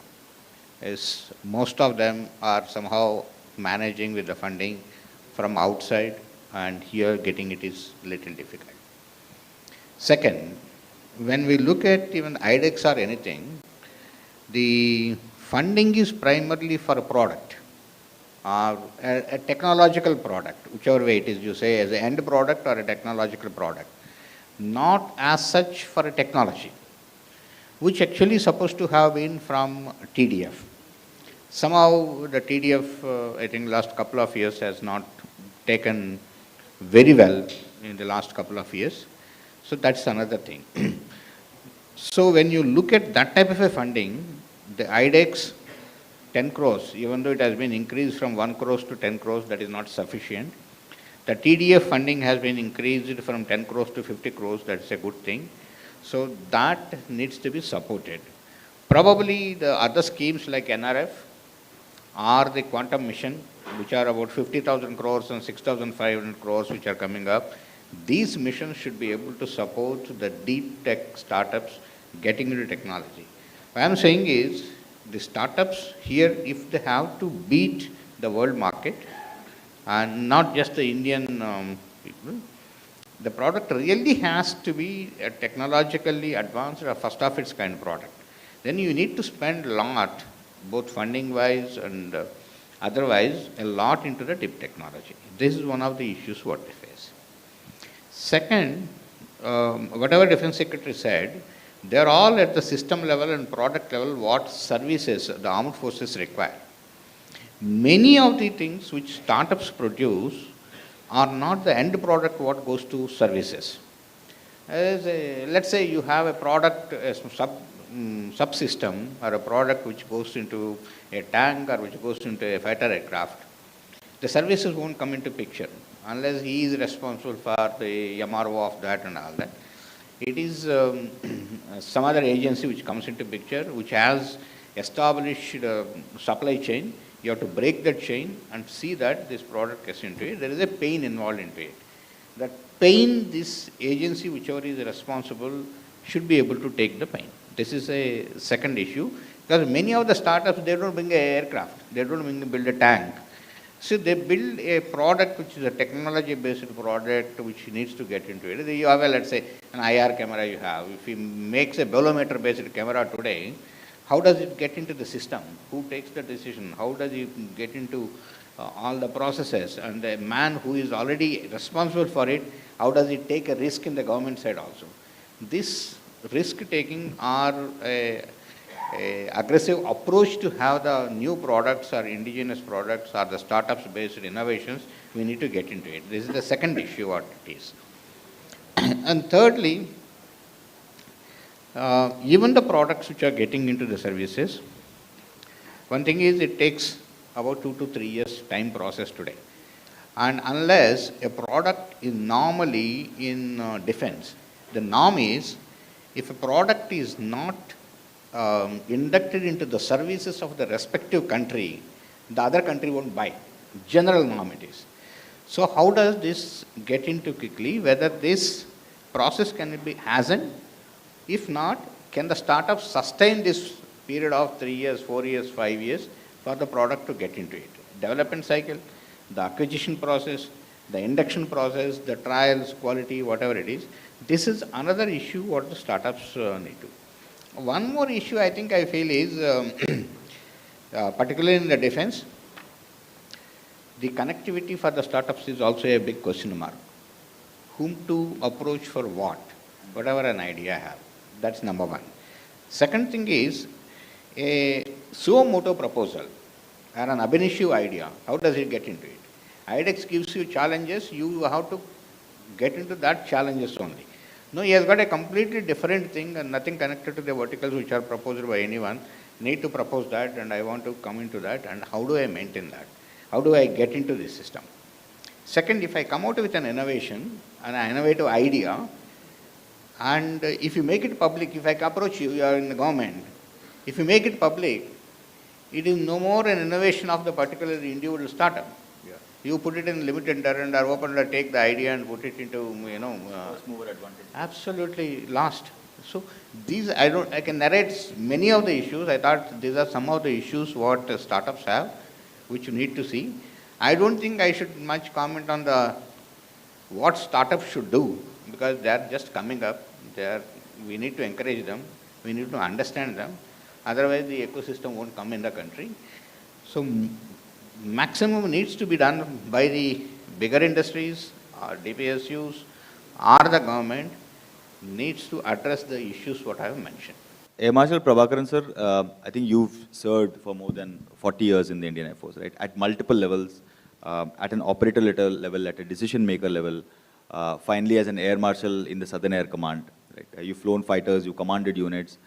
From a user perspective, right, there will always be an apprehension when adopting newer technologies.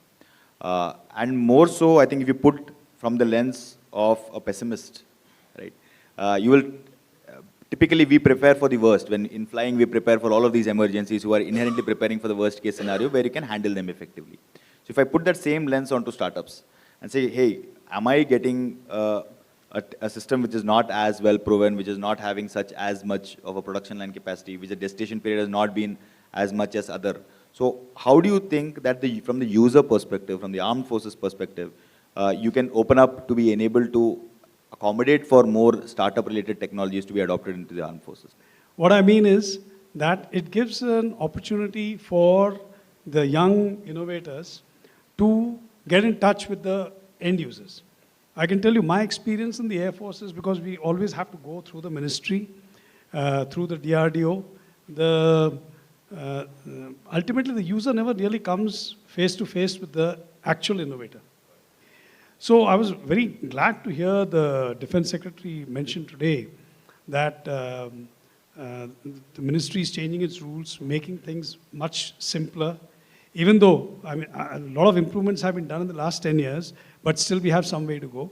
But despite that, he mentioned that any of the innovator who has been selected, and today I could see some bright guys coming up and picking up prizes, that the Air Force, let's say it was an Air Force issue, or the Army or the Navy, they would handhold them to take them right till the end of the tunnel. So that is one thing which can happen when you have more such interactions right from the user up to the guy who actually makes the product. So what would be your advice to startups? How can they reach out to help these navigate these barriers more effectively? See, now, like once again, what the Defense Secretary mentioned in the website, all the various, and I think there are more than 2,000 or 3,000 items which have been listed out. So they could go on to that. They could see where it is that their, which niche, this thing they can work on, and thereafter they come and through T-Hub, through the ministry, once we get, because the Air Force directly cannot deal with the innovators. That's the problem, you see. But once they have been seen, like, for example, I would really love if the few guys, the few company, startups who were called on stage today, if through you all, they could be made to go to Air Headquarters, to the Directorate of Project, who's in charge of all new thing, and give their ideas. Maybe something will click. Not all, I don't say all, but something could. So I think these are the ways and means of moving things ahead, because like I think it was often brought out, India is the third or the fourth largest, as far as defense equipment buying is concerned. Why should all that go abroad when we have all the brilliant minds, as Sri Bhatia mentioned, 450,000 Indian engineers working for companies abroad. So all this we need to harness so that we become, self-sufficient and not depend too much on others. In fact, I would like to bring this point. When he spoke about this dependence on others during war, I think Sri Bhatia mentioned during war, it becomes critical. I'd like to tell the audience, in the 1982 Falklands War, when Argentina against Britain, Argentina had just bought Super Etendard aircraft, right? And their pilots were just about undergoing training. They were halfway through their training, and they just got, I think, 6 Sea Eagle missiles when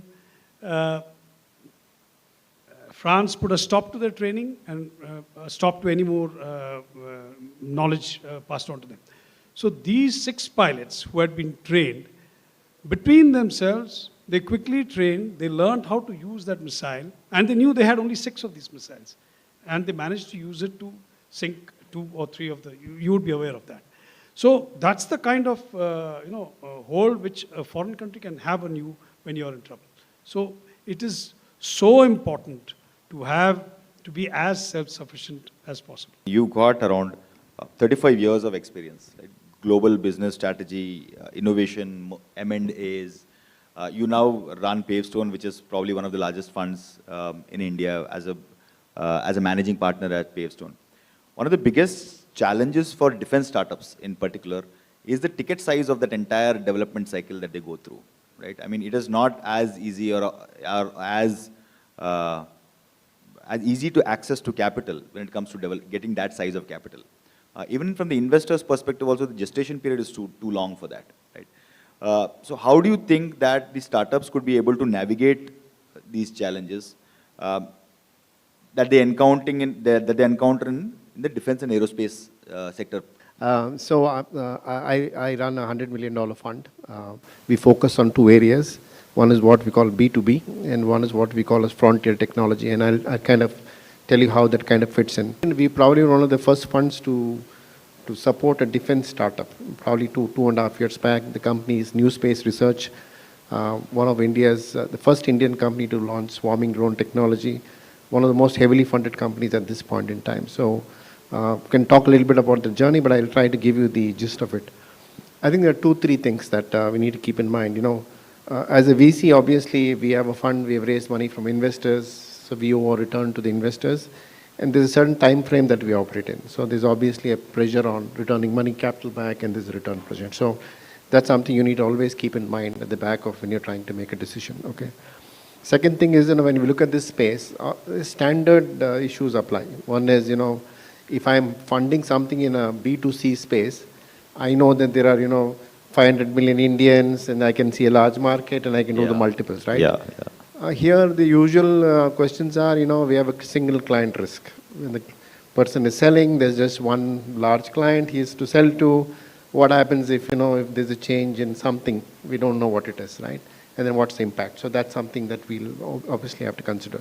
And people then, kind of pivot with, I have something for dual use kind of technology. I can do both commercial and defense and exports. That's one of the mitigation strategies. Second thing is number of institutional investors, especially outside of India, do not invest in defense. So if your fund is focused on defense totally, then they would not, invest in you. So like a dual use startup, you have a dual use fund as well. Yeah, right? no, in the sense it's very difficult for you to raise large amounts of money because, they have the restrictions, rightly, wrongly, that's very difficult for us to raise that. So very important to manage the LPs in your fund. So that's the second constraint that we have, okay? So in order to address that, and I'll talk a little bit about some of the other positives that is, in order to address that, we kind of look at it as, it's not just about startups. How do you make the startup a grown-up? Okay, that's the most important part, right? Yeah. Startup is nice. You get the fund, you get grants, you get to a certain level. The beauty of the game is how do you make it a large company, an institution, okay? So in order to do that, what we've been trying to do is we are looking at them through our what we call a frontier technology lens. We have a certain portion of our budget allocated for that.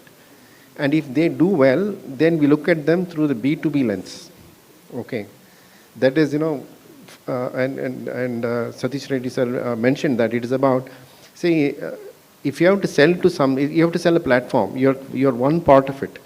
Your product alone doesn't sell. Okay, it is how does it fit in? How does it work in many things?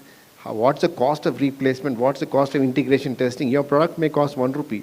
To test it, it may cost ₹1,000,000. Okay? Yeah. So should look at it through that lens. It's extremely important. And anybody who's been in large corporations and sold large systems like core banking know the importance of it.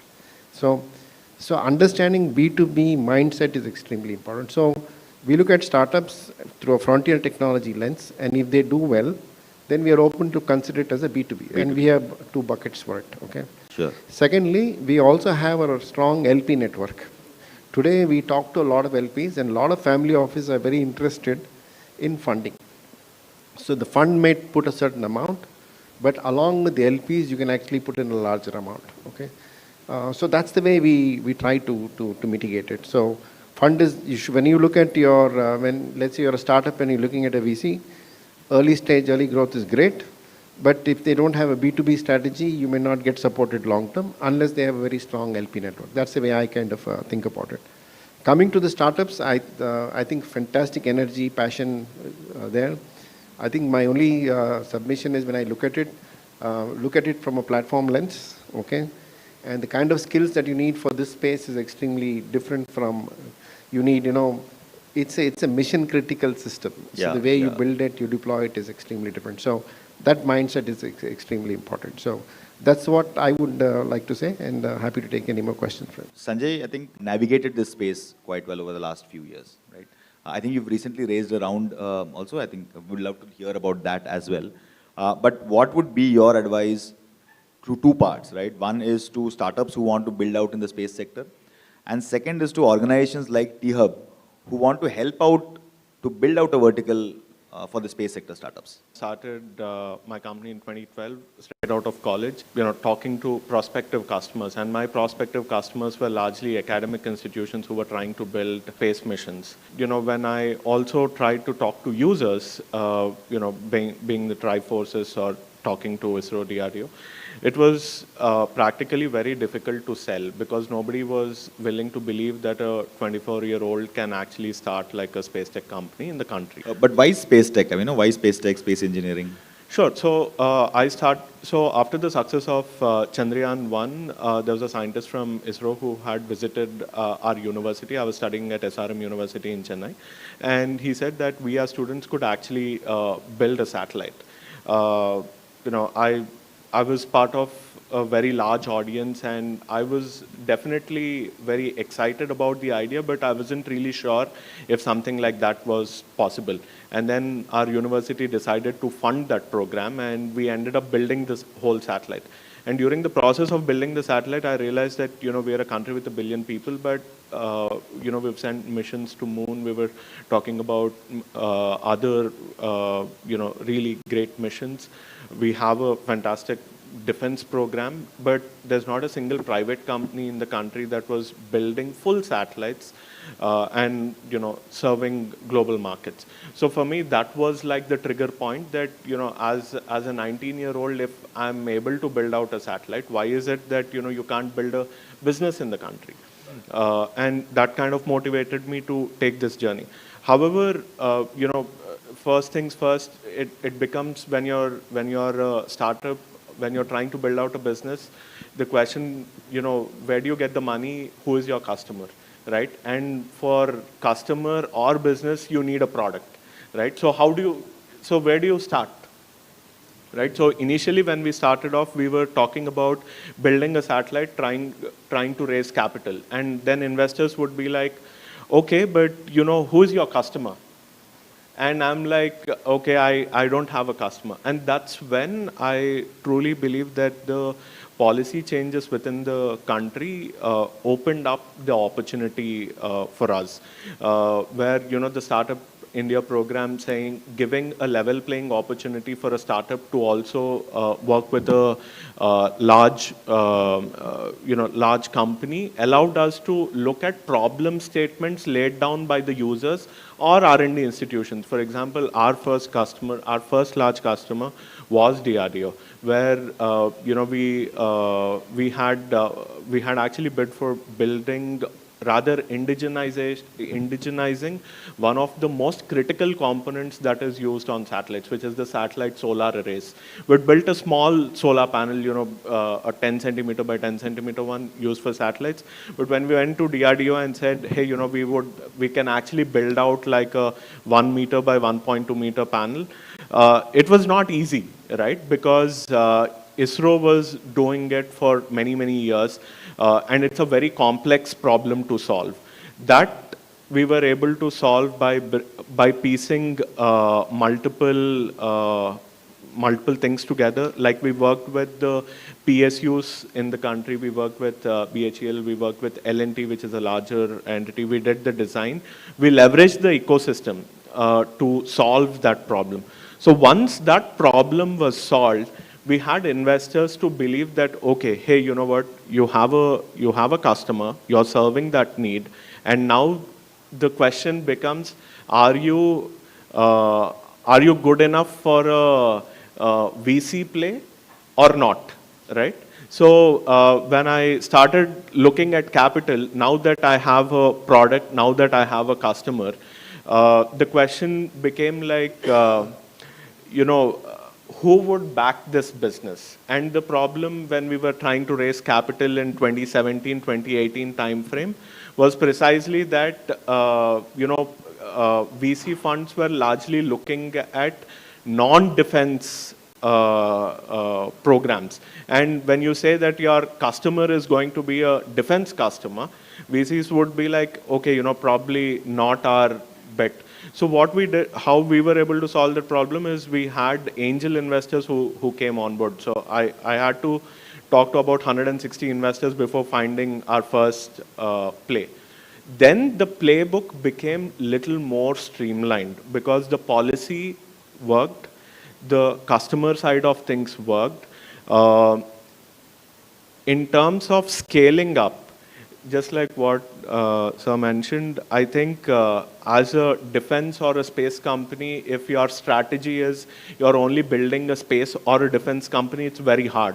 So we are largely looking at a dual use case where the applications that we are building for space and defense will also have a commercial application. If we are building a remote sensing satellite, I can sell the remote sensing satellite data to many other people. Primary forte has been communications. One of the, I still feel that you should have focus on that, which have both dual use purpose, and I think the world is moving to that, and try to do more and more focus in that. Probably somewhere we should work with the government and definitely get a bigger project, whatever, 108 satellites or whatever it is, that scheme. I think somehow I feel that you should focus more on that. Sure, sir. Thank you very much for the advice. So one of our biggest challenges were, especially to focus on one specific application, was that how do you address a rapidly changing market environment? So we wanted to build a foundation that will enable us to serve a variety of applications in any changing market environment. So instead of focusing on communication specifically, what we decided was that we will play a platform play, where if a customer wants a imaging satellite, the platform can be utilized for imaging application. If the customer wants it for weather, etc., again, it can be customized for that application. Hyderabad Telangana per se is has a lot of strengths when it comes to defense and aerospace manufacturing. You look at aviation academies, you look at the number of high precision engineering companies or SMEs that are there available in Hyderabad, right? A lot of corporates have already started moving in. Tassel Lelo, GMR Lelo, Boeing, all of Airbus, all of them have started moving in here. What are the kind of opportunities that you think that will unlock for startups, not only in the engineering, precision engineering space, But beyond that, do you think Hyderabad can become a defense startup hub for the rest of India, a defense startup capital for the rest of India? See, yeah, one thing like Mr. Jayesh Ranjan was mentioning, Hyderabad has been a prime city or center for defense, primarily, and also aerospace. If you look at all the DRDO laboratories which have come here, have come in somewhere 1958 or 1960, and I'm sure majority of the laboratories are here, and actually they're mostly divided between Bangalore and Hyderabad, and majority of the funding goes to these laboratories because they are more of strategic in nature and working more in aero, missiles and electronic warfare and all that. Then if you look at the PSUs, again you have everything here. You have the complete HL unit, you have the Bharat Electronics working on electronic warfare, and BDL, which has got 2 units here, and then over and above that you have related materials, related NFC and NFTC, and then you have ECIL, which are there. And I almost think that the number of industries which have been supporting, which have been in the part of the supply chain here, have been about more than 1,000 industries which have been there in that. One example which not today, almost about 4 or 5 years back example I try to give, one of the missiles which got into armed forces maximum in number value wise is Akash missile, more than about 25 to 30,000 crores worth. BDL is the integrator, or BDL is the production agency, whatever you call it. And almost about 86 to 87% by value of the Akash missile has been coming from the MSMEs and mostly from Hyderabad. 86, 87%. So BDL actually primarily has been concentrating only on the integration, and they went to the extent of supplying 60 missiles a month.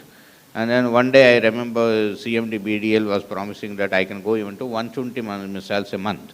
So that's out of the support what has come in. Now the things are changing. The warfare, actually technologies what are used in the war are changing a lot. Never we thought that drones will play so much of a role, and weapons, the lasers, the electromagnetics, electromagnetic pulse, and related so many systems started coming into it, which actually the startups have taken the forte. Like example you take in Hyderabad, the quantum technology. At least there are 2 companies which have come here who are working on quantum memories and quantum communication related things and all that. You see the drones and anti-drones systems, at least I think 2 companies have seen. One is that Big Bang Boom, and one more company from Hyderabad who have come up with small anti-drone systems which are required today, which actually is continuously changing today. See, today if you talk about anti-drone technology, talking about a one-to-one system or a laser system or a jamming thing doesn't work today anymore after 1 or 2 years. You need to have technologies which are coming up in a big way, like swarm technologies, and there are 500 drones coming. How do you handle them? What type of technologies you require? This is where requirement. So the necessary background and base exists in Hyderabad out of so many academic institutions here, and that too particularly today, over and above that academic institutions, which are probably 300 academic institutions in around Hyderabad, then IIT which has come in, Triple IT, and even in ISB, a lot of innovations which are coming out. So lots of innovations are coming up. If you look at last 3 months, I myself, at least I have visited and gone to almost about 50 startups and seeing working for aerospace and defense. And so people are coming up. It's only the right guidance, what type of a right novel thinking, an idea which is not existing sort of one, where you come out and you are able to design and get funds for that and provide is what is required. So I definitely perceive, very strongly perceive, for defense, Hyderabad as the strong base for innovations to come up, and aerospace also definitely, out of many things which are coming up in the aerospace sector, with ISRO also having its presence, and various other aviation sectors like you said, TASL and many other companies which are coming. Actually we were talking to Mr. Mohan Reddy also the way their companies, many people who have become part of supply chain to the entire world. So you need to have all those components or subsystems and products which are there to come out with innovative, the technologies which are coming up and supply is one thing. And particularly with you, T-Hub and T-Works coming up, I think it has given the necessary boost into this city or into the state or surrounding places where a lot of people are jumping into it. And the only thing is, we have to see that those people who have jumped into it, at least down the line, 5 years, they should start tasting the success. Otherwise, the next batch, should not be held because these people didn't get the success. And that is where we all have to see that the state government and central government agencies which are present here, organizations present here, make the startups which have already jumped into it come up successfully. Whatever time period, 4 years, 5 years, 6 years, whatever it is, that should happen. I think that kicks off the Hyderabad, which has got the necessary ecosystem, support system, all infrastructure existing in the industry base, which is existing, you should be able to take on. If you look at the 2025 capital outlay for the capital expenditure for the Ministry of Defense, almost $20 billion has been set aside for capital expenditure, right? Now you overlay that with the policy of having to procure locally as a norm, and then go internationally in case of an exception of something that is not available here. Recently, I think the list 5 has come out for protective good, which you have to prepare only in India, right? When you overlay all of these things together, the defense sector now suddenly starts becoming a lot of opportunities start getting created for in-house homegrown countries. So do you see LPs, investors, funds looking at that opportunity positively? Do you see an inflow of funds, or maybe at a certain point of time, near future, medium future, defense-focused funds getting created? Absolutely, I see that. My simple analogy on that is, see, end of the day when you're eating, right, dal roti makes the major portion of your meal, okay? Yeah. The innovation and all is nice, it's very, sexy, etc. But lot of basic stuff that you consume is most important. And when you talk of something like that, fundamentals are extremely important. So I strongly see that happening. And I see that there will be essentially 3 plays in that. One is there will be companies, there will be VCs which will fund that kind of enterprises at a B2B kind of level. Secondly, you will see PEs come in who will integrate some of these things and provide a longer solution. See, this is more a PE play than a VC play because this becomes a margin play rather than a revenue play, right? Yeah. The moment it's a margin play, you will see a lot more PE companies come in. And you will also see larger companies, look at this space and kind of do acquisition. So I see these 3 things, okay? I just wanted to point out one thing on what Satish Reddy sir said on ecosystem. I think absolutely, in the sense, ecosystem is the end of the day, it's not buildings, it's culture, okay? And culture is all about conversations, okay? Just to give, and it's going to take time. I was part of the management team which set up India's first multinational software company in '86, okay, Intergraph. And today, it's the GC system is one of the largest, okay. Why? Because there's a brand built. So the way I look at it is, 50 years back, if you talk to India, people associated you with Mahatma Gandhi, yeah. Okay. 30 years back, Mahatma Gandhi and yoga, okay. Now it's Mahatma Gandhi, yoga and IT. Okay, and space, right?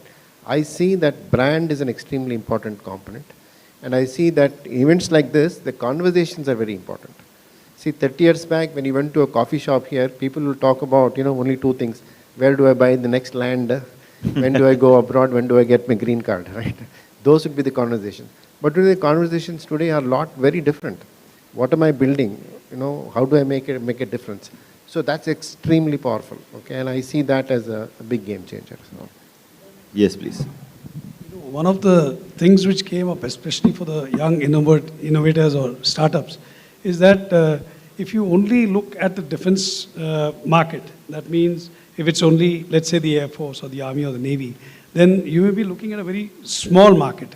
So one of the things which I think present day Indians, when they start something, is they have to look global, which means, I think it was brought out by one of the speakers, that you have to look at standards not just for the Indian Defence Forces, but something which in due course you can export. So it has to be that kind of a standard which you aim for right from the beginning. Satish sir, you had a comment. This particular point, people are looking at it. See, I keep saying in my talks, with the startup ecosystem coming up in the country, the mindset of the country has changed. The mindset of the country, whoever wanted to start industries earlier, used to be an ancillary mindset. Can I supply to DRDL? Can I supply to HMT? Can I supply to BHL? And what product you want and all. Now the mindset, whoever is working, I've seen lots of products. The product, actually, they are looking at a globally marketable product. Example, I'll give you just a medical device, somebody I was saying. You touch that with your thumb, then it gives you the blood sugar, BP, heart rate, and ECG, and whatnot, oxygen levels and everything. Nowhere exists in the world. The type of quality, the product, and each and every details the startup has gone into it, right from anodization, how to make the box, the unit form looks like, factor. much better than many of the most modern mobiles. Handsets, Is much better the quality is. Only thing is, the problem is, as I said, the marketing capability, the initial funding, and the right connects into the world or in the country. These are the issues what we need to look at for the startups, and that happens, I think people are geared up. And it is the country, the type of momentum what it has got, if we are actually not sustain that momentum, it is very difficult for this country to get back again. So are investors now starting to, the ISRO or the governmental space program has made a niche for itself across the world. I mean, it is very well renowned, recognized and all of that, right? In the private sector, do you see investors looking at Indian space sector as an opportunity to carve out a fund there, to be able to set aside fund, like they've set aside, PFs set aside for defense, for example, right? And then maybe move on to a B2B play. Do you think people are starting to carve out those in their portfolios, carve out those funds to be able to deploy into the space sector? Definitely see a lot of interest from investors looking at the space and defense sector increase over the last 12 to 18 months. However, it's also, you know, what kind of investors are looking is also very important. Yeah. You know, a lot of capital has been raised in the Western markets to, you know, meet certain goals. And but if you look at their capability on delivering results, some of them who've done SPAC deals and went public, they're not performing the way they were supposed to do. So there is also a possibility that some of these companies would like to deploy cash into India to look at you know, tapping into the market opportunity as well as the manufacturing opportunity. In addition to that, I think also from an entrepreneur's perspective, I think the regulatory framework or the government frameworks have been extremely supportive. You know, when we were trying to raise capital, we were also looking at debt options. And, you know, in this particular round, we found participation of SIDBI as well as the Technology Development Board. And that is like a very welcome move, because this was not something that we were anticipating, or that system existed like, you know, 24 months ago. And in fact, this framework is evolving very fast. We are talking to numerous bankers, and bankers are also looking at the possibilities where if you have a government contract, how you know, it can be supported. So I think the future looks definitely bright if entrepreneurs are looking at the space and defense sector.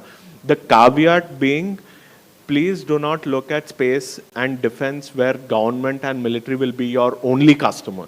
It is extremely important to look at enterprise opportunities within India and also outside of India. As long as that framework is stitched out well, I think, you know, businesses will thrive. Thank you very much to all the panelists. I think we've had a great discussion here. I personally have learnt a lot. Thank you very much for participating in the panel. I am glad to invite the man who has built open innovation systems at the largest corporates in India as a leader. Now, he is enabling innovation for corporates, government, and international players. Mr. Sujit Jagirdar, Chief Innovation Officer of T-Hub. Definitely, I don't want to stay between all of you and dinner that's waiting for you. What an evening it has been with some of the brightest minds right under one roof and sharing their knowledge, understanding some of the concerns and information about policies. So a lot of information absorption. I'm sure that has happened to each one of us. But then, as we conclude the dice, I think one thing is coming out very clear. There are fantastic opportunities for us to collaborate, whichever sector you belong to, you're a startup, you're a corporate, or of course even government as well, to come forward and shake hands. I think as we conclude this, I would definitely like to thank Sri Giridhar Aramane, obviously Defense Secretary, for not only sparing valuable time, but also the fact that he patiently heard us. I mean, we had a round table taking notes about the concerns that some of the corporates and startups expressed, but also shared on the dais all the policies that the central government is taking to actually address those specific areas. But I think there is a phenomenal opportunity. Thank you very much, sir. Of course, Sri Jayesh Ranjan Garu, who is a pillar of support for us, the Principal Secretary of Industries and Commerce, Government of Telangana. Thank you very much, sir, for being here. Sri B.V.R. Mohan Reddy Garu, as always, first of all, is a founder, chairman for Scient, one of the largest ER&D companies in India, a pride of Hyderabad, and also a founding member of T-Hub. You have been a pillar of support, sir. Thank you very much. So, of course, Sri Rajendra Singh Bhatia, thank you very much for your invaluable insights. I think we have taken our notes. I'm sure we'll work through that. Thank you very much. And Dr. G. Satish Reddy, President of Aeronautical Society of India, former Chairman, DRDO. Thank you very much, sir. I think he's an icon by any measure, so we are very proud that he managed to spare some time here with us. And of course, Amit Chatterjee, we definitely don't want to forget, from Collins, for being the support and the chief sponsor for the event. While all of these, I'm sure there are other dignitaries who have traveled, come over. Thank you very much for all of that. But specifically calling out the CXOs who have come in, spared their time, valuable time, in spite of a busy schedule, to share their thoughts with us. And the eminent panelists, a very interesting conversation. Thank you very much to the entire panel. There has been a Defense Advisory Committee that has been formed. I'm sure you would have noticed. We thank that team as well for the various contributions that they keep making to our startup ecosystem.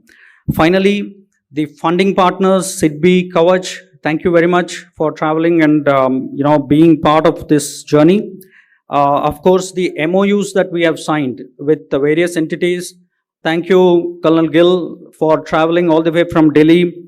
You've been a great support from DDR&D. So is the case with the BDL, Commodore Madhav Rao, who had been here, and of course the IISSR team as well.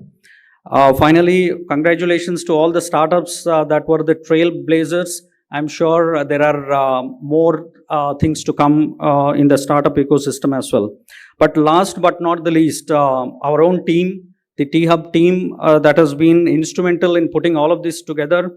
I should name a few: Ayush, Srinivas, Drona, Ondrela, of course, who has managed the show here, Glossy, and various facilities management team, who are behind the scene as always, and startup innovation team as well. But last but not the least, Anish, Anthony, and MSR, thank you very much for being wonderful, pillars of support to make this a successful event. Thank you, and hope you have a nice dinner and drinks as well, I presume. Thank you very much. To stay informed about the startup ecosystem, subscribe to MyStartupTV.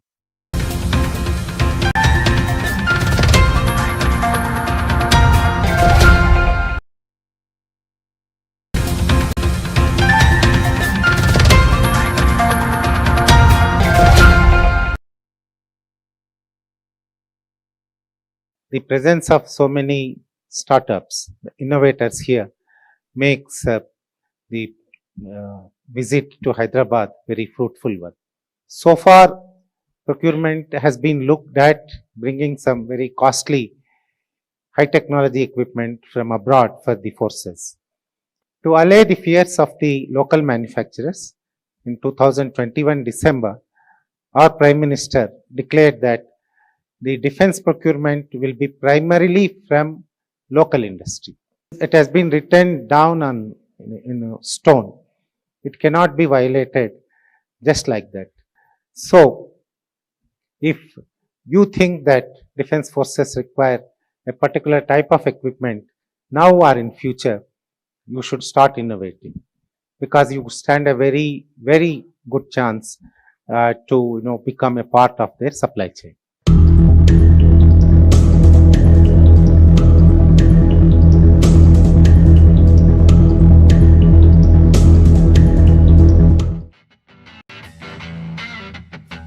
We would now like to express our heartfelt gratitude and take the privilege to felicitate our esteemed guest, Shri Giridhar Armane, IAS Defence Secretary of India, for gracing us with his presence today. He is known for his illustrious career and distinguished service to the nation.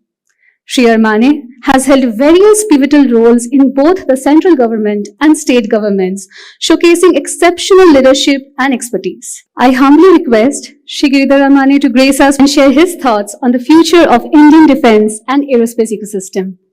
I am thankful to T-Hub, Jayesh Ranjan, Srinivas Rao Garu, and the Anthony and his team of the dynamic T-Hub team here. Reddy Garu is here, Satish is here, and many important defense sector industry leaders are here. Hyderabad is a beautiful city. It's always a pleasure to be here. And also, the presence of so many startups, the innovators here, makes the visit to Hyderabad very fruitful one. I would like to divide my comments into three parts. Firstly, I would like to tell you about the initiatives taken by government in procurement reforms. Secondly, in the innovative ecosystem reforms. Thirdly, quality reforms. Lastly, I would conclude by expressing what Government of India expects from the innovative ecosystem in the country. Firstly, coming to the procurement reforms. So far, procurement has been looked at bringing some very costly high technology equipment from abroad for the forces. To allay the fears of the local manufacturers, in 2021 December, our Prime Minister declared that the defense procurement will be primarily from local industry. Imports will be an exception. So it has been written down on in stone. It cannot be violated just like that. Any exception has to be approved by the defense minister himself, and if it required, it goes to the cabinet. So, if you think that defense forces require a particular type of equipment now or in future, you should start innovating, because you stand a very, very good chance to become a part of their supply chain. The second important thing which is done is that we have ensured that the procurement process itself is speeded up. It's delegated to various levels. Now, you have seen the emergency procurement recently. More than 100 contracts have been signed in a period of 6 months to 8 months, and many supplies also are taking place. Several of these are purely Indian designed, developed and manufactured.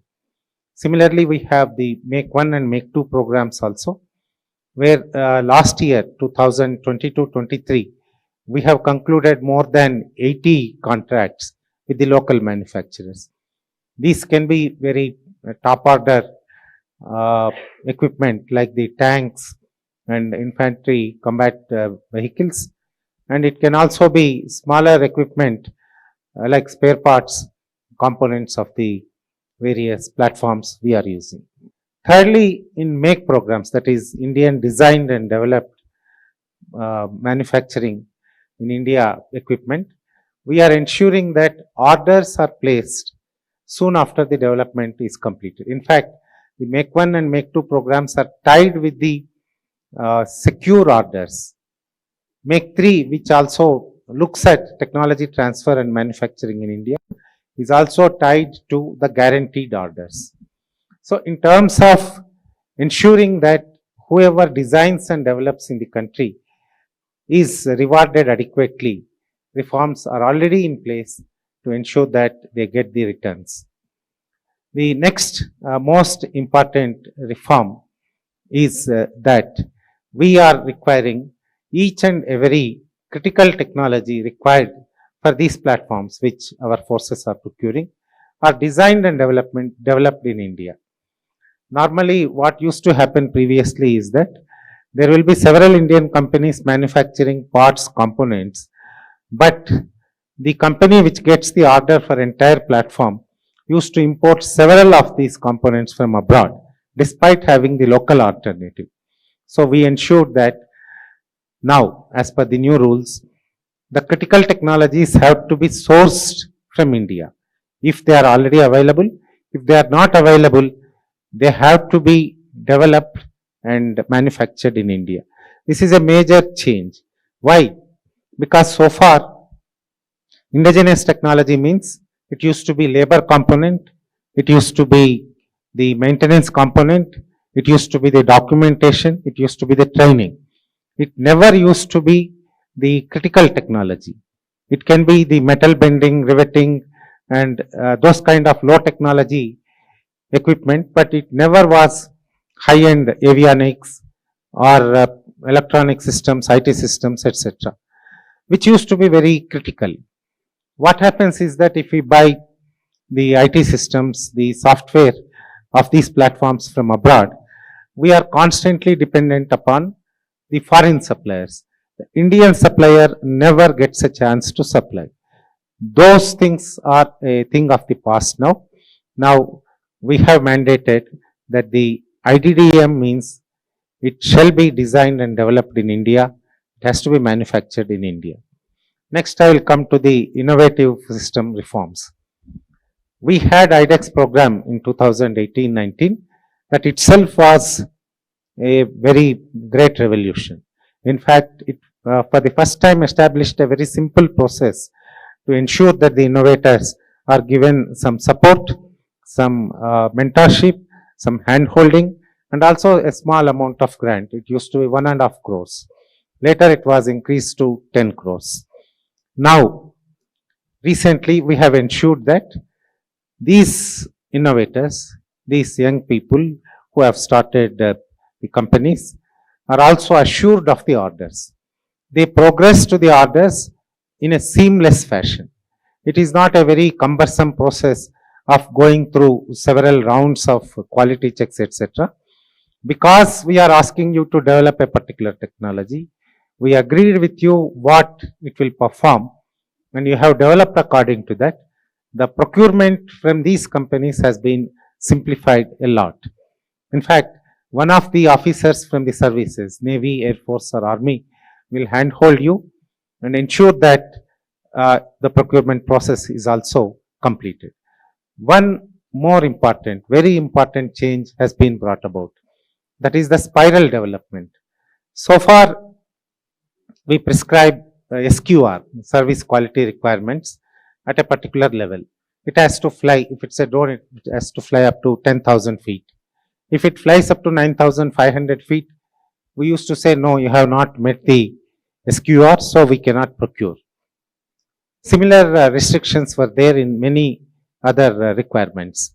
So what we now say is that if you meet say 70% of the requirement, okay, we will place order for so many units. You still have a chance to increase it to the 10,000 feet and come back to us so that we can procure from you the remaining quantity.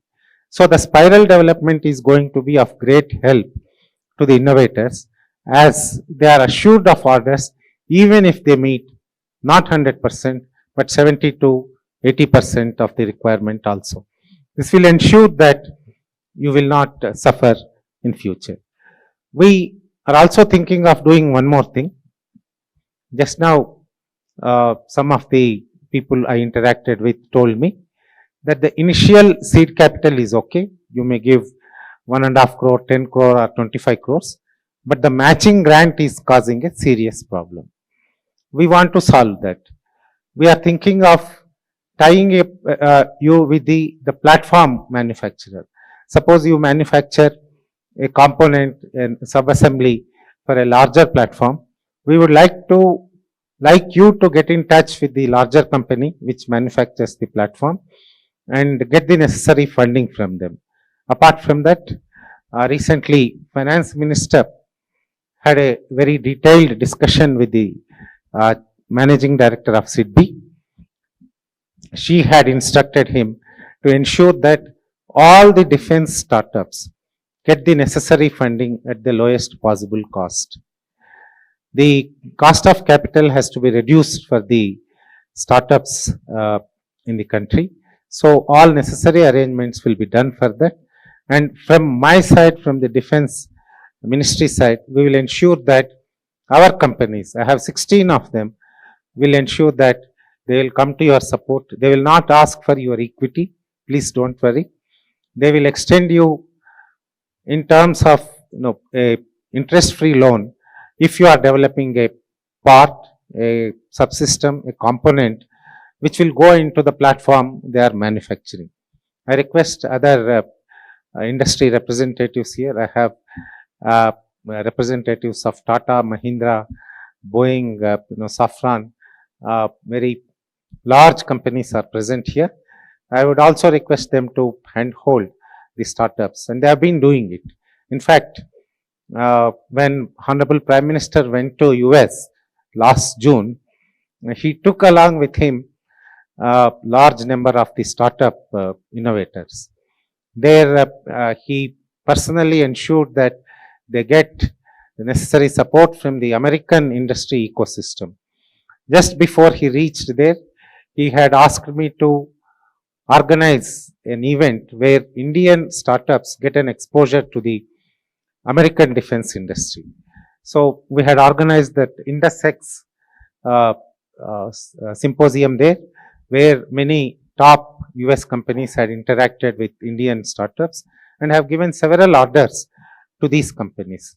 So in terms of connect between industry, the established industry, which get most of the large orders, and the startups which provide the critical technologies needed, has been already started, and I hope it will, in times to come, will become very, very strong and be mutually beneficial to the large corporates as well as the startups. Now I come to the third important reform which government has undertaken recently, is the quality reforms. Quality control and quality assurance are very key to defense industry.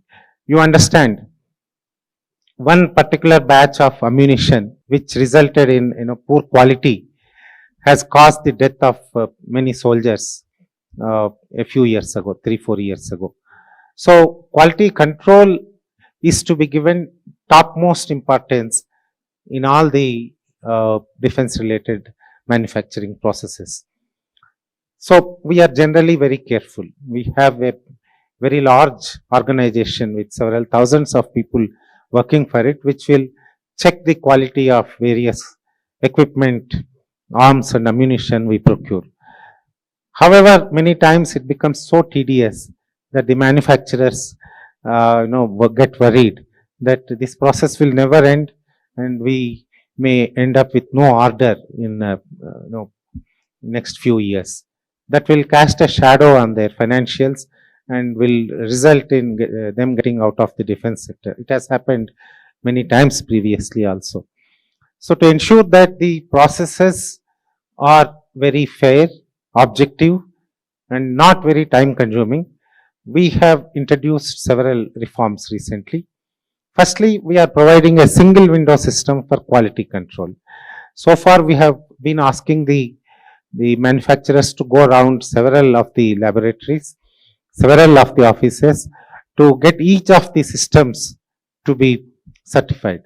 Now, we say that if you are manufacturing, say, a battle tank, you can go to only one office and get all the systems certified through that office. He will handhold you. He will take forward the certification process on his own. There will not be multiple visits to multiple offices. The second important thing is the remote and virtual quality control. Now we have huge developments in IT and instrumentation. Many of you are fully aware of it, which will enable us to do the quality control, quality assurance work sitting in a remote area. There is no need to be physically be present. Right now, I have deployed several hundreds of my officers in these companies, manufacturing companies. I would like to get out of these offices. Maybe in a central office, they can sit and watch what is being done in these offices through remotely operated cameras, etc. A part of this is also the automated quality control processes. Many of the machines these days come with the recording of the parameters of the goods being manufactured. They can be read and understood clearly whether the processes are proper or not from a remote location. That also has been enabled now, and many companies are already utilizing this. And lastly, in this series of reforms is the self-certification. If you have reached a certain stage in the manufacturing process, you can certify yourself that this is according to so and so standard, so and so mill standard, we confirm, so we can supply to you. Or third party certification. If there is NABL certified laboratory, they can come and check and give a certificate to you, which will be acceptable in the ministry. Like this, we want to declutter the quality control and quality assurance processes so that your procurement, the manufactured goods, the goods you have manufactured can be procured without any problem. So these are the three types of reforms which government has undertaken. I have listed only important ones. There are several of these things because our procurement process, quality assurance process is very complicated one. We had to change, we have to modify, we have to delete many of these processes. It is much simpler now. It can be much more simpler. I need your advice on that. But I have stated some of the important ones. Now, what do I expect from Defense Ministry side to the startups? We have issued a lot of challenges through IDEX recently and through Aditi only last month. I would request all of you to work on them because there are guaranteed orders in them. If I ask for a small component of a battle tank or one of my aircraft fighter jets, I actually need it in large quantity. Please look into these positive indigenization lists which are there in our website.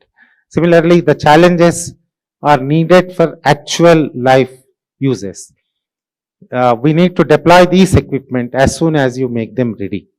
That's why IDEX program in last 2-3 years has resulted in several contracts. I think 34 or 35 contracts have already been signed, and we are in the process of signing many more. More than 300 projects have been awarded for development under IDEX.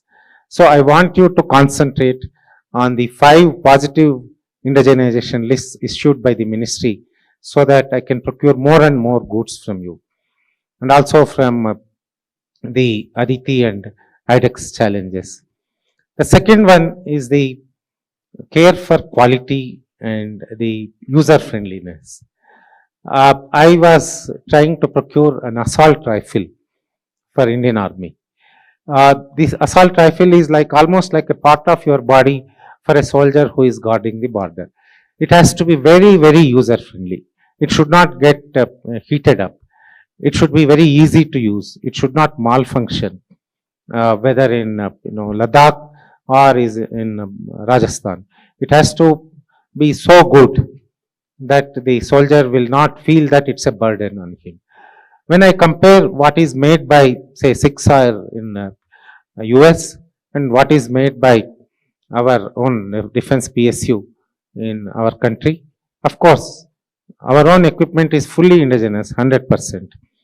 But the look, feel, and the quality all have much to improve. So, when you are coming up with a product, look at the design of it carefully, user friendliness of it carefully, and also the quality assurance also very carefully. Without these, we cannot really excel in any sector. Quality of actual functioning and quality of look and feel are also very, very important for getting success in procurement processes. The very look of your equipment should be so appealing.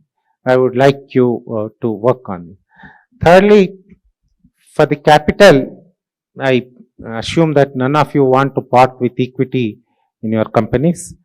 Don't get disheartened. We are working on the funding mechanisms. We understand that going through the defense ministry's processes is very tedious. We are in the process of reforming. We have already done a few. More are in the offing. But do approach the funding agencies, the DPSUs, without hesitation. We don't want to steal your IPR in the DPSUs. We are willing to fund you without any caveats, without any very difficult conditions. We would like you to succeed. Ultimately, if you succeed, we succeed, and our country's security is really in good hands. So, with this appeal, and again thanking T-Hub, which has come up as one of the best incubators in the country, and maybe it will rival some of the best in the world. Congratulating the team here, congratulating all the innovators here. I take your leave. Jai Hind. To stay informed about the startup ecosystem, subscribe to MyStartupTV.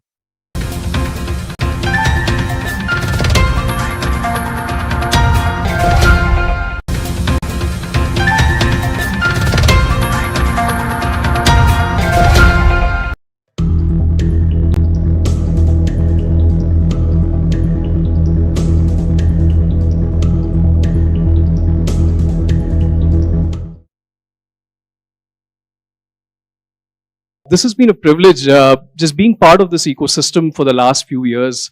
And what I'm here to tell you a little bit about the story. But before I get that, respected sir, Shri Giridhar Armane ji, Shri Jayesh Ranjan ji, and rest of my colleagues here from different industries, startups, and PSUs, I want to tell about that how over the last few years we have looked India very differently, within Collins Aerospace, within the world, how we are seeing that.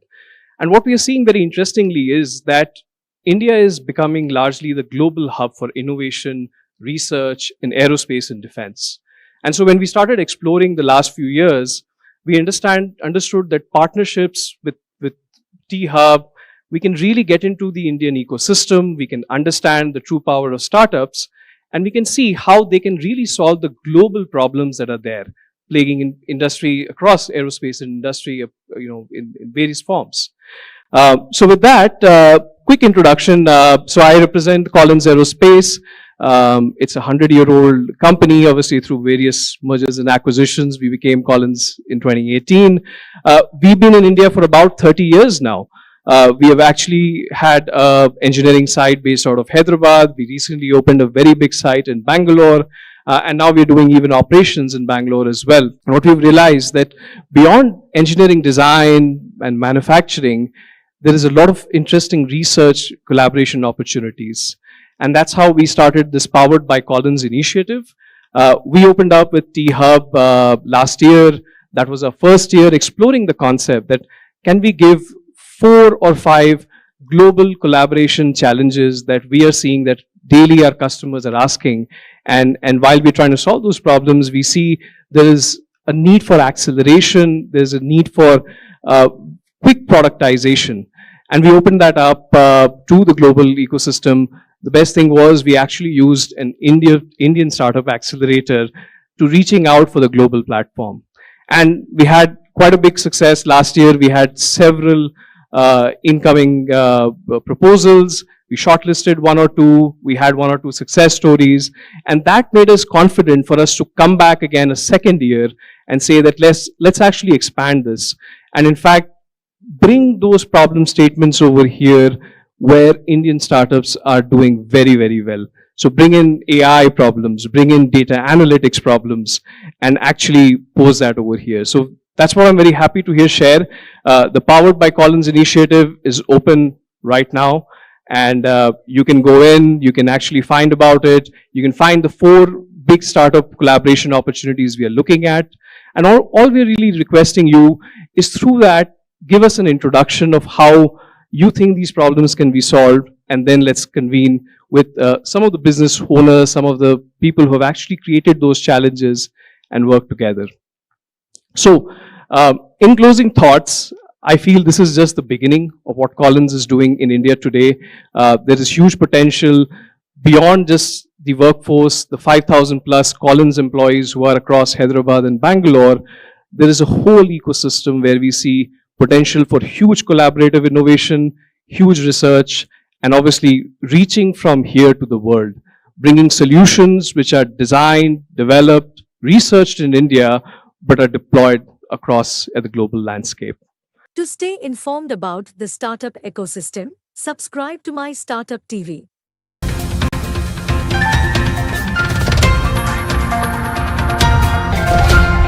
The presence of so many startups, the innovators here, makes the visit to Hyderabad very fruitful one.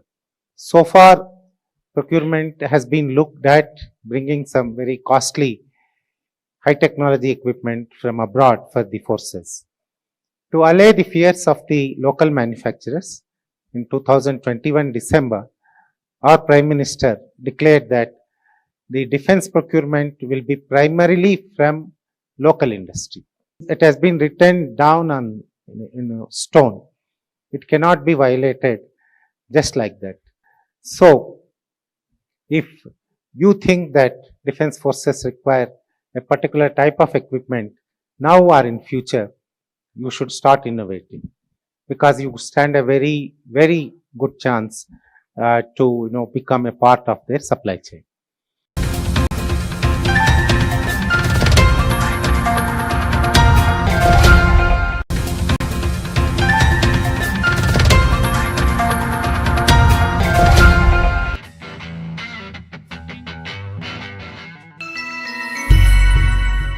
Gurutva Systems is an indigenously company which has been working on basically demanding applications. We wanted to work on indigenous solution for demanding application, and we work majorly in 3 areas. One is the counter drone, basically anti-drone system. Second is on the heating systems for the high altitude and extremely cold environment. In the third area, what we work is in the gyroscopes and accelerometers, which is the inertial systems. We are fortunate enough to win Indian's IDEX challenge, which is the startup challenge for anti-drone run by Ministry of Defense. We are the only startup company which is winner of MHA as well as the defense startup challenges.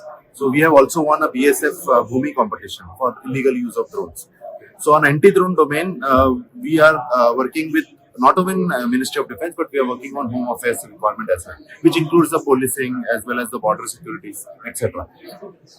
We are, since we are part of IDEX, we have incubated in T-Hub, and T-Hub has been very long-standing partner for us, and they are giving us, valuable guidance, what we need. Being a startup, we don't know much of the things in terms of processes. Sometimes we lack the understanding of how the purchases happens. So T-Hub has been very kind, and they are being helping. We are incubated here, which is our fortunate combinations. And at the same time, they are giving us open mind thought. We have grown significantly in the last 3 years. We have backed more than 400 numbers of systems order from Indian Army and Air Force combined. This makes us the largest company for supplying anti-drone systems in India in terms of numbers. I would say in single line that we exist because of the policy changes.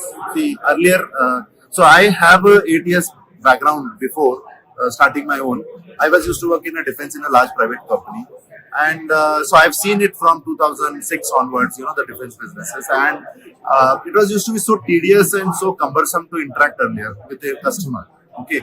And with all these policy changes, recently what we have observed that customer is actually eager to tell us their problem, and when we have solutions which we think that they are likely going to solve their problems, they are very eager to allow you to test them. They are helping us in testing. They even give you their own inputs. They are actually helping us to improve the products. And the testimony of that product is the drone system, the anti-drone rifle. When we got the order for development of anti-drone system, we didn't have the portable system in our kitty. Okay, and Air Force walked us through their problem statement in terms of what they want and how they want. We designed specifically for Air Force from scratch, and that's how they, since they were part of the journey, they liked it. And this whole policy change, when we say, allowed us to get into partnering mode with customer rather than customer mode, and that gives us a product for them also and for us also, which is actually meeting their requirement. And so there are many things like they asked us that keep us, something for upgrade, because they were asking us that down the line things may change, then we need to upgrade in India. So we kept those channels, those space inside. And if suppose we were not part of that journey, then we would have developed something which might not be useful for Air Force, at the end. So this is exactly what we are saying, that there are policy changes which are so beneficial for startup, any company which is starting. IDEX is one of the more, even in tendering, the startups are getting benefit in terms of level playing. Okay, but earlier there was no level playing, so we can't fight up with the big companies. We can't fight up with the companies which are bringing white label goods. Okay, people buy from China, buy from here and there, and then they put it with their own name. We can't bid them and win the contract. But now the policies are so matured and so developed that it is so easy to compare paper to paper and oranges to oranges, apple to apple. So this is really good, and it is really true what he said. To stay informed about the startup ecosystem, subscribe to MyStartupTV.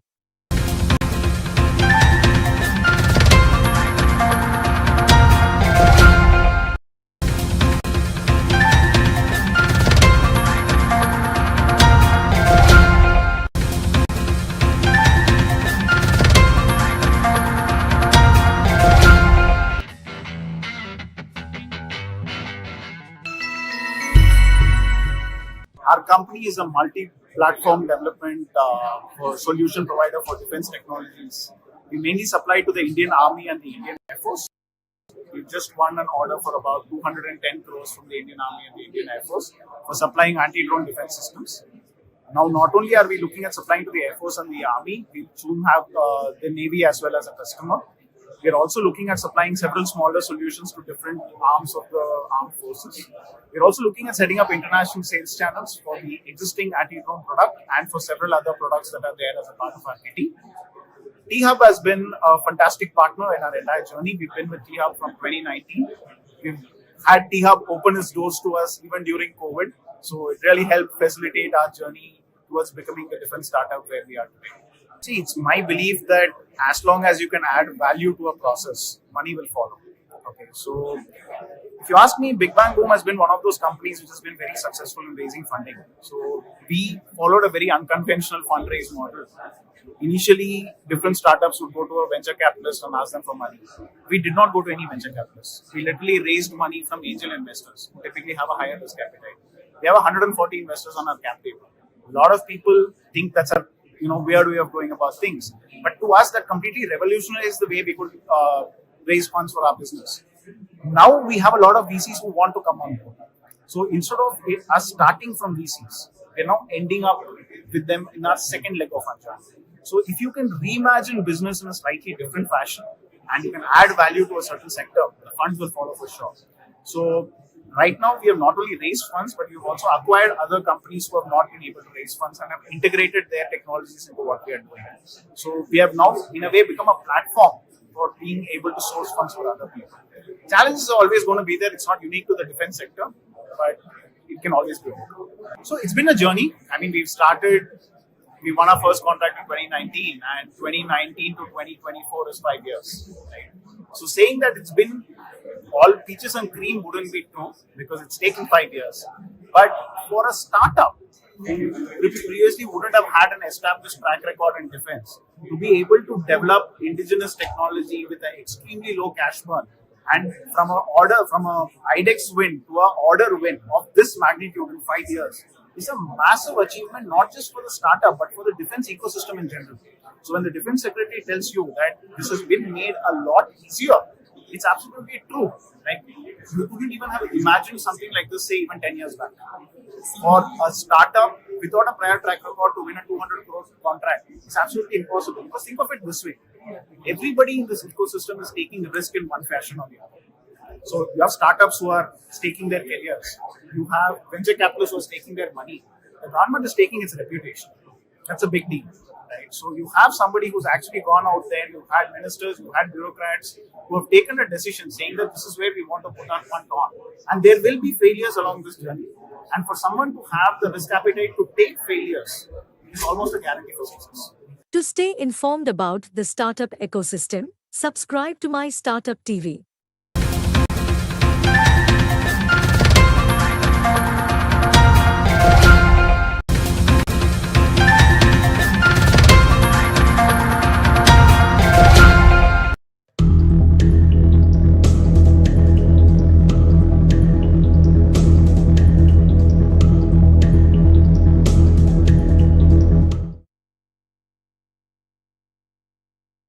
Opportunities for startups in defense innovations.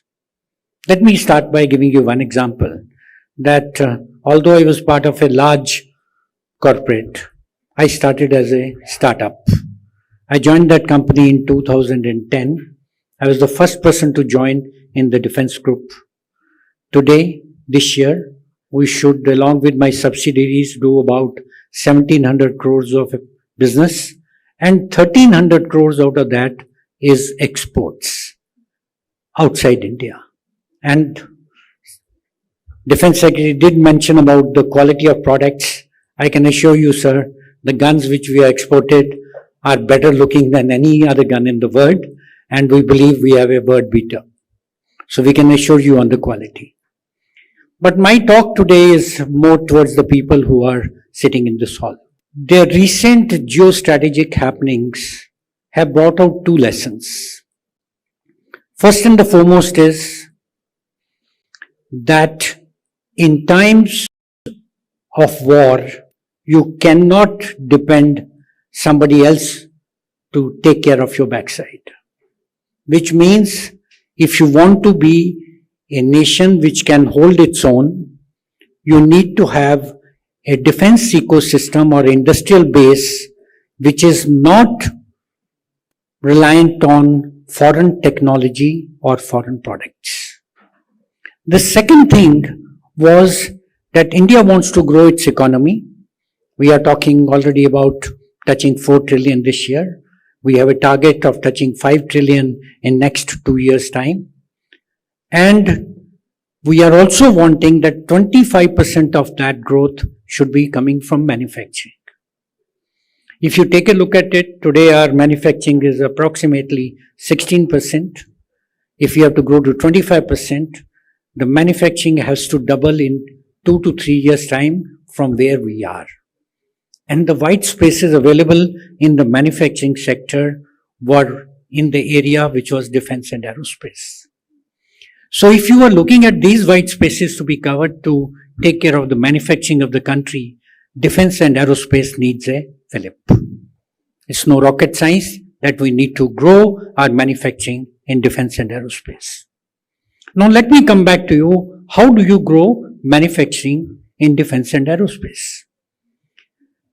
We need to have a ecosystem which is based on a vibrant defense industrial base. And two constituents of that ecosystem or the so-called the industrial base are technology and the manufacturing competence. In terms of manufacturing competence, this country has already shown that we are capable of doing high technology manufacturing. So what we need to take a look is at the technology ecosystem. Now, technology ecosystem consists of 3 segments. First is research and development, which generally would remain a state function. You will be carrying out research in certain fundamental categories, and this would generally be going from tier 1 to tier 3, 4, nothing beyond. Innovation is a step-by-step improvement in research and development. It is improving upon something which is happening. But the most important is what we call the breakthrough technologies. Now, breakthrough technologies cause disruption. 95% of the breakthrough technologies have come out of garages, which is what it means that they come out of startups. I was reading a very interesting book called The Conflict. It's a wonderful book written which sums up all the conflicts which had taken place from First World War till Ukraine war, which is as recent as last year. And the three lessons which come out of that book is that you cannot predict with confidence where the defense technologies are headed. After the First World War, there was a mention that with the Air Force being available, you all know where we stand. So the book says that there are three things which are going to happen into the future. The first is that technology is going to change at a pace faster than you anticipate. Secondly, the warfare will start engulfing the domains where they haven't gone before. And the third and the most important part was that the technology development will now happen in civilian domain rather than in the military domain. Till 2000 or till 1950s or 90s, most of the leading technologies were developed in the military domain. Not so. Today, the technologies are going to be developed in civilian domain, which will find themselves getting into the military domain. This is exactly what startups can do. They can bring those technologies, they can bring those real breakthrough technologies will change the face of the warfare, which are going to happen and which are going to be done by the startups. Let me also link this with what happened in the warfare. We are at the cusp of what we call RMA 3.0. There was first came revolution in military affairs 1.0. India was nowhere on the scene. We were not even ready.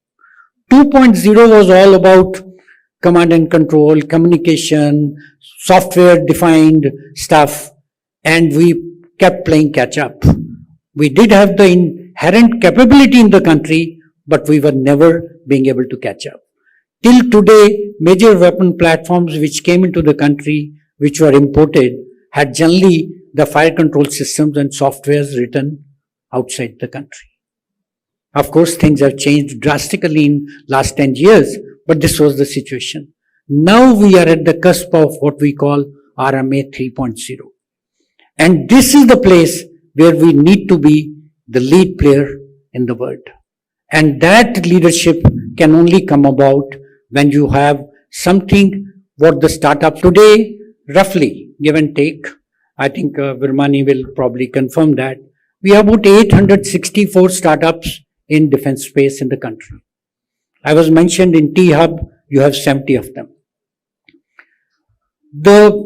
How did this fire ignite?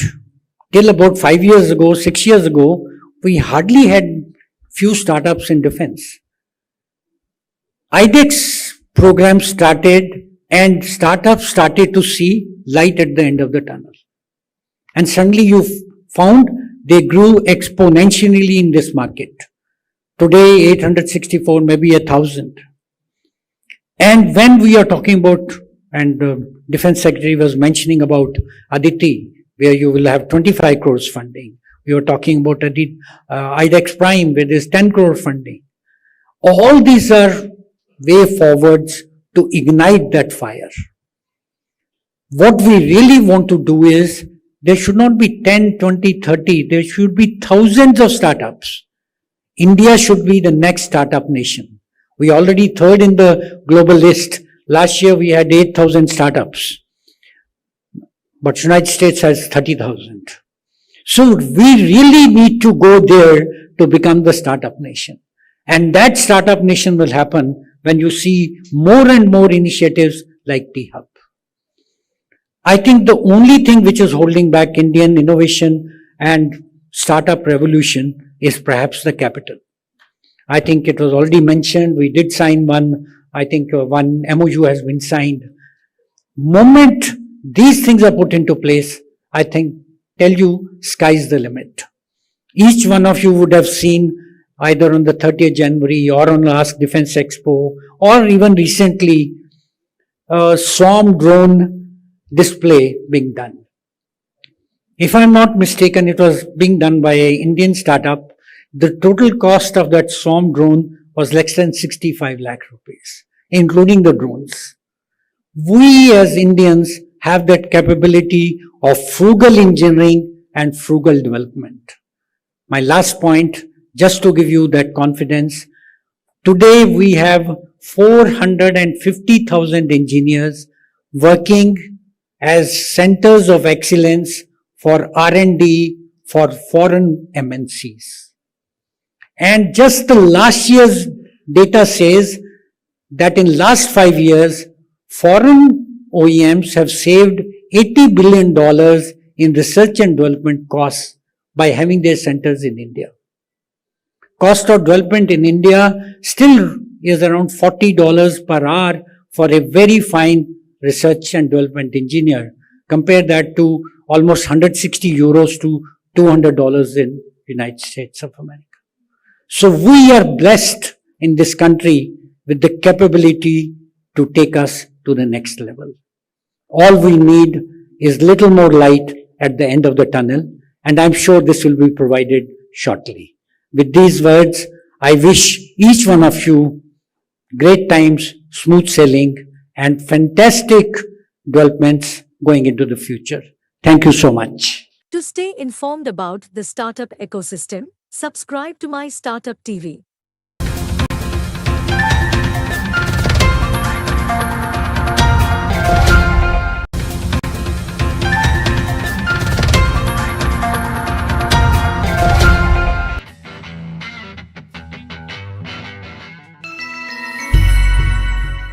I think the government has been super supportive. A lot of policies are evolving, have evolved over many, many years. I started the company in 2012. We are in 2024. We've come a really long way in terms of how policies have evolved over the years. And us launching 4 missions in the last 2 years is a strong testament to how the government is trying to support space technology companies to, go into space. I think from a roadmap perspective, I think the future is pretty bright. From number of Indian assets in orbit, I think roughly we have probably 1/6 or 1/10 of total number of space objects in orbit.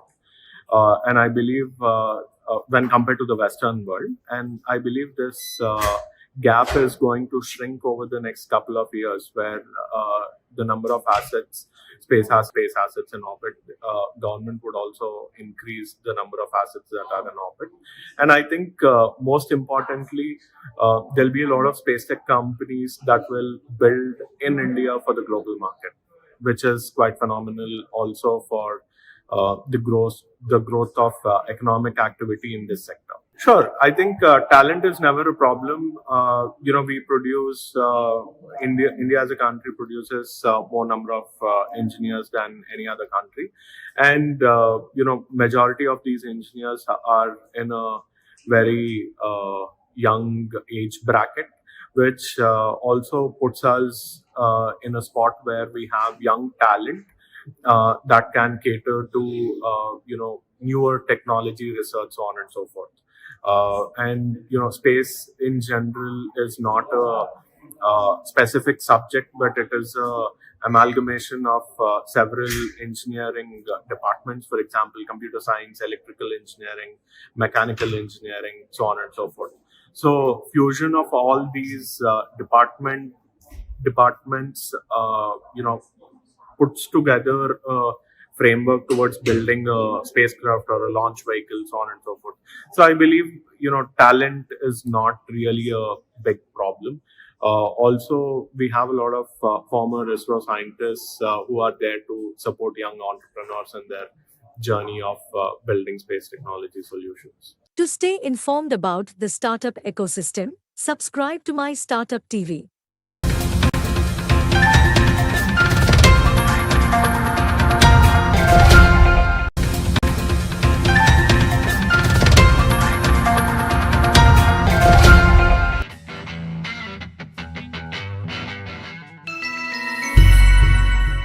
It is an honor to receive upcoming DLU Startup Award from T-Hub today.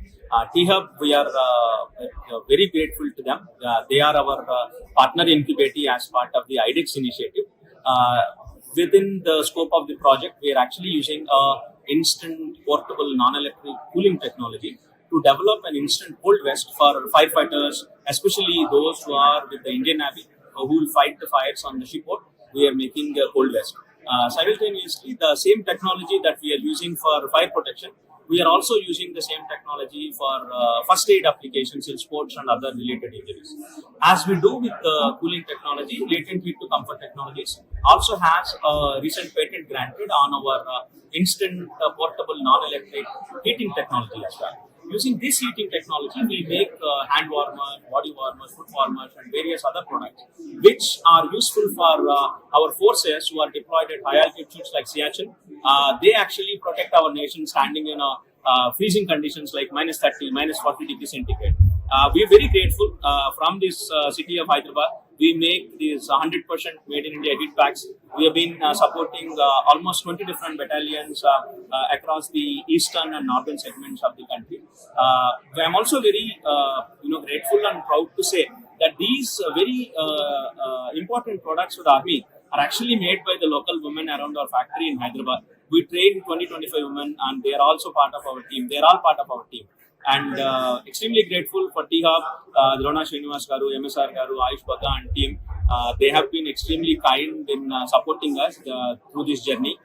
And also along with T-Hub, we are supported by ITP Knowledge Park and BIRAC of Department of Biotechnology in this journey. Extremely grateful to the ecosystem for supporting us. Our aim is to use 100% made in India ingredients and make products for defense and civilian use within our country and potentially beyond India, and fulfill the common wish of every Indian, that is to be Atmanirbhar Bharat in the near future. I would say if I am standing here with this recognition, and it is primarily because of the IDEX initiative.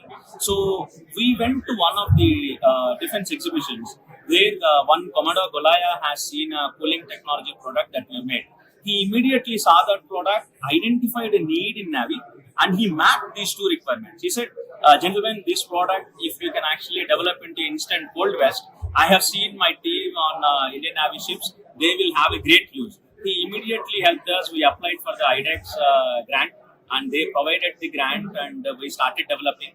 It also opened the doors. Although the initiative is for Indian Navy, we have also realized that Air Force, Army, NDRF, and so many others also would get access to this one. We are done through stage 3, stage 4 of trials of this product. We have got access and permission to really end user, high security areas. We couldn't even imagine without the IDEX or MOD's initiative, we would have got anywhere closer to where we are today. I can also tell you simply, the heating product we developed, it is 6 years since we first have our prototype. We are finally starting to see the orders floating in, which were not part of the earlier MOD or IDEX initiative.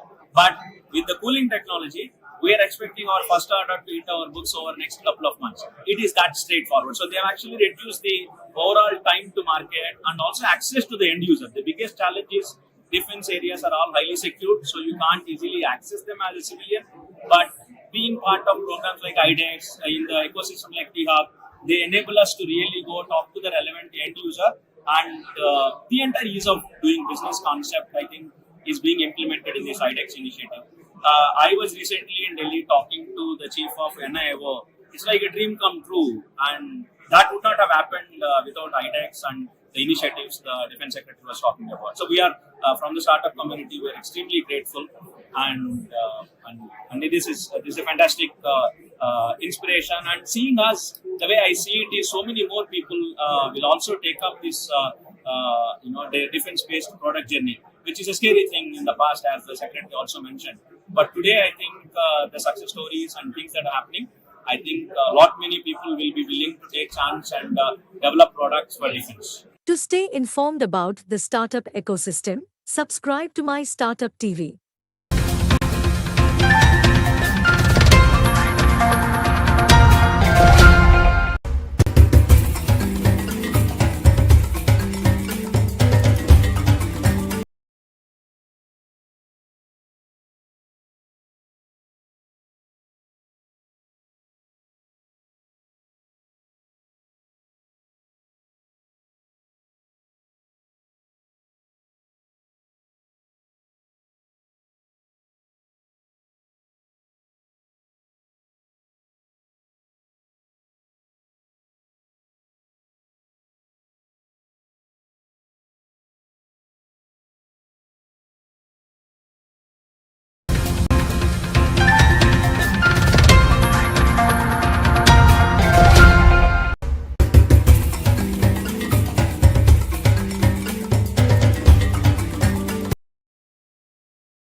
Hello everyone, I am Jayshree for MyStartupTV, bringing you news about the startup community in Africa, all the way for MyStartupTV. So today on the guest, we have Agudor Agabas, a very important waste tech management company is named App Cyclers. He has founded and he is running it Tamale in northern Ghana.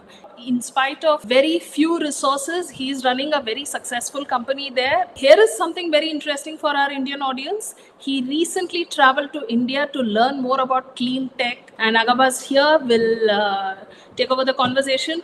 Welcome to the show, Agabas, and we are very excited you are here. Thank you very much, Yashari, and namaskar to all your viewers in India. And I'm truly honored to be joining you from Ghana. So I request all the viewers right now to look up on App Cyclers on the internet. You'd be very excited to see what kind of work they are doing in northern Ghana. And let's start by trying to understand a little bit about App Cyclers and its mission. So I have a few questions here. Agabas, can you start telling us about App Cycler and its mission to promote sustainable e-waste management in Tamale? So, Upcyclers is a social enterprise which was founded in 2019, and we are based, as you rightfully mentioned, in the northern part of Ghana, which is called Tamale. We started as a result of young individuals coming together in a hackathon to really find innovative solutions in solving e-waste problem. So that was where, together with my team, we came to realize what electronic waste is, and we're able to put together some solutions to basically see how we can contribute our quota in solving the e-waste menaces generally. So we emerged winners of the hackathon, and that was where the journey of upcyclers started. So we are a startup. We basically use data analysis, web technology, and community sensitizational programs to ensure that electronic waste is safely collected and disposed of in a sound and environmental friendly way. We do have our flagship product, which is basically a web-based platform that is digitalizing the whole value chain of electronic waste in terms of the collection, in terms of sourcing, and then in terms of purchasing of most of this material. Our goal is basically to ensure that we increase the volumes of electronic waste and as well to be able to ensure that all recyclable raw materials are being able to recover in an ethical way that would really help in enforcing remanufacturing and as well as promoting a circular economy environment where we live in. Yes.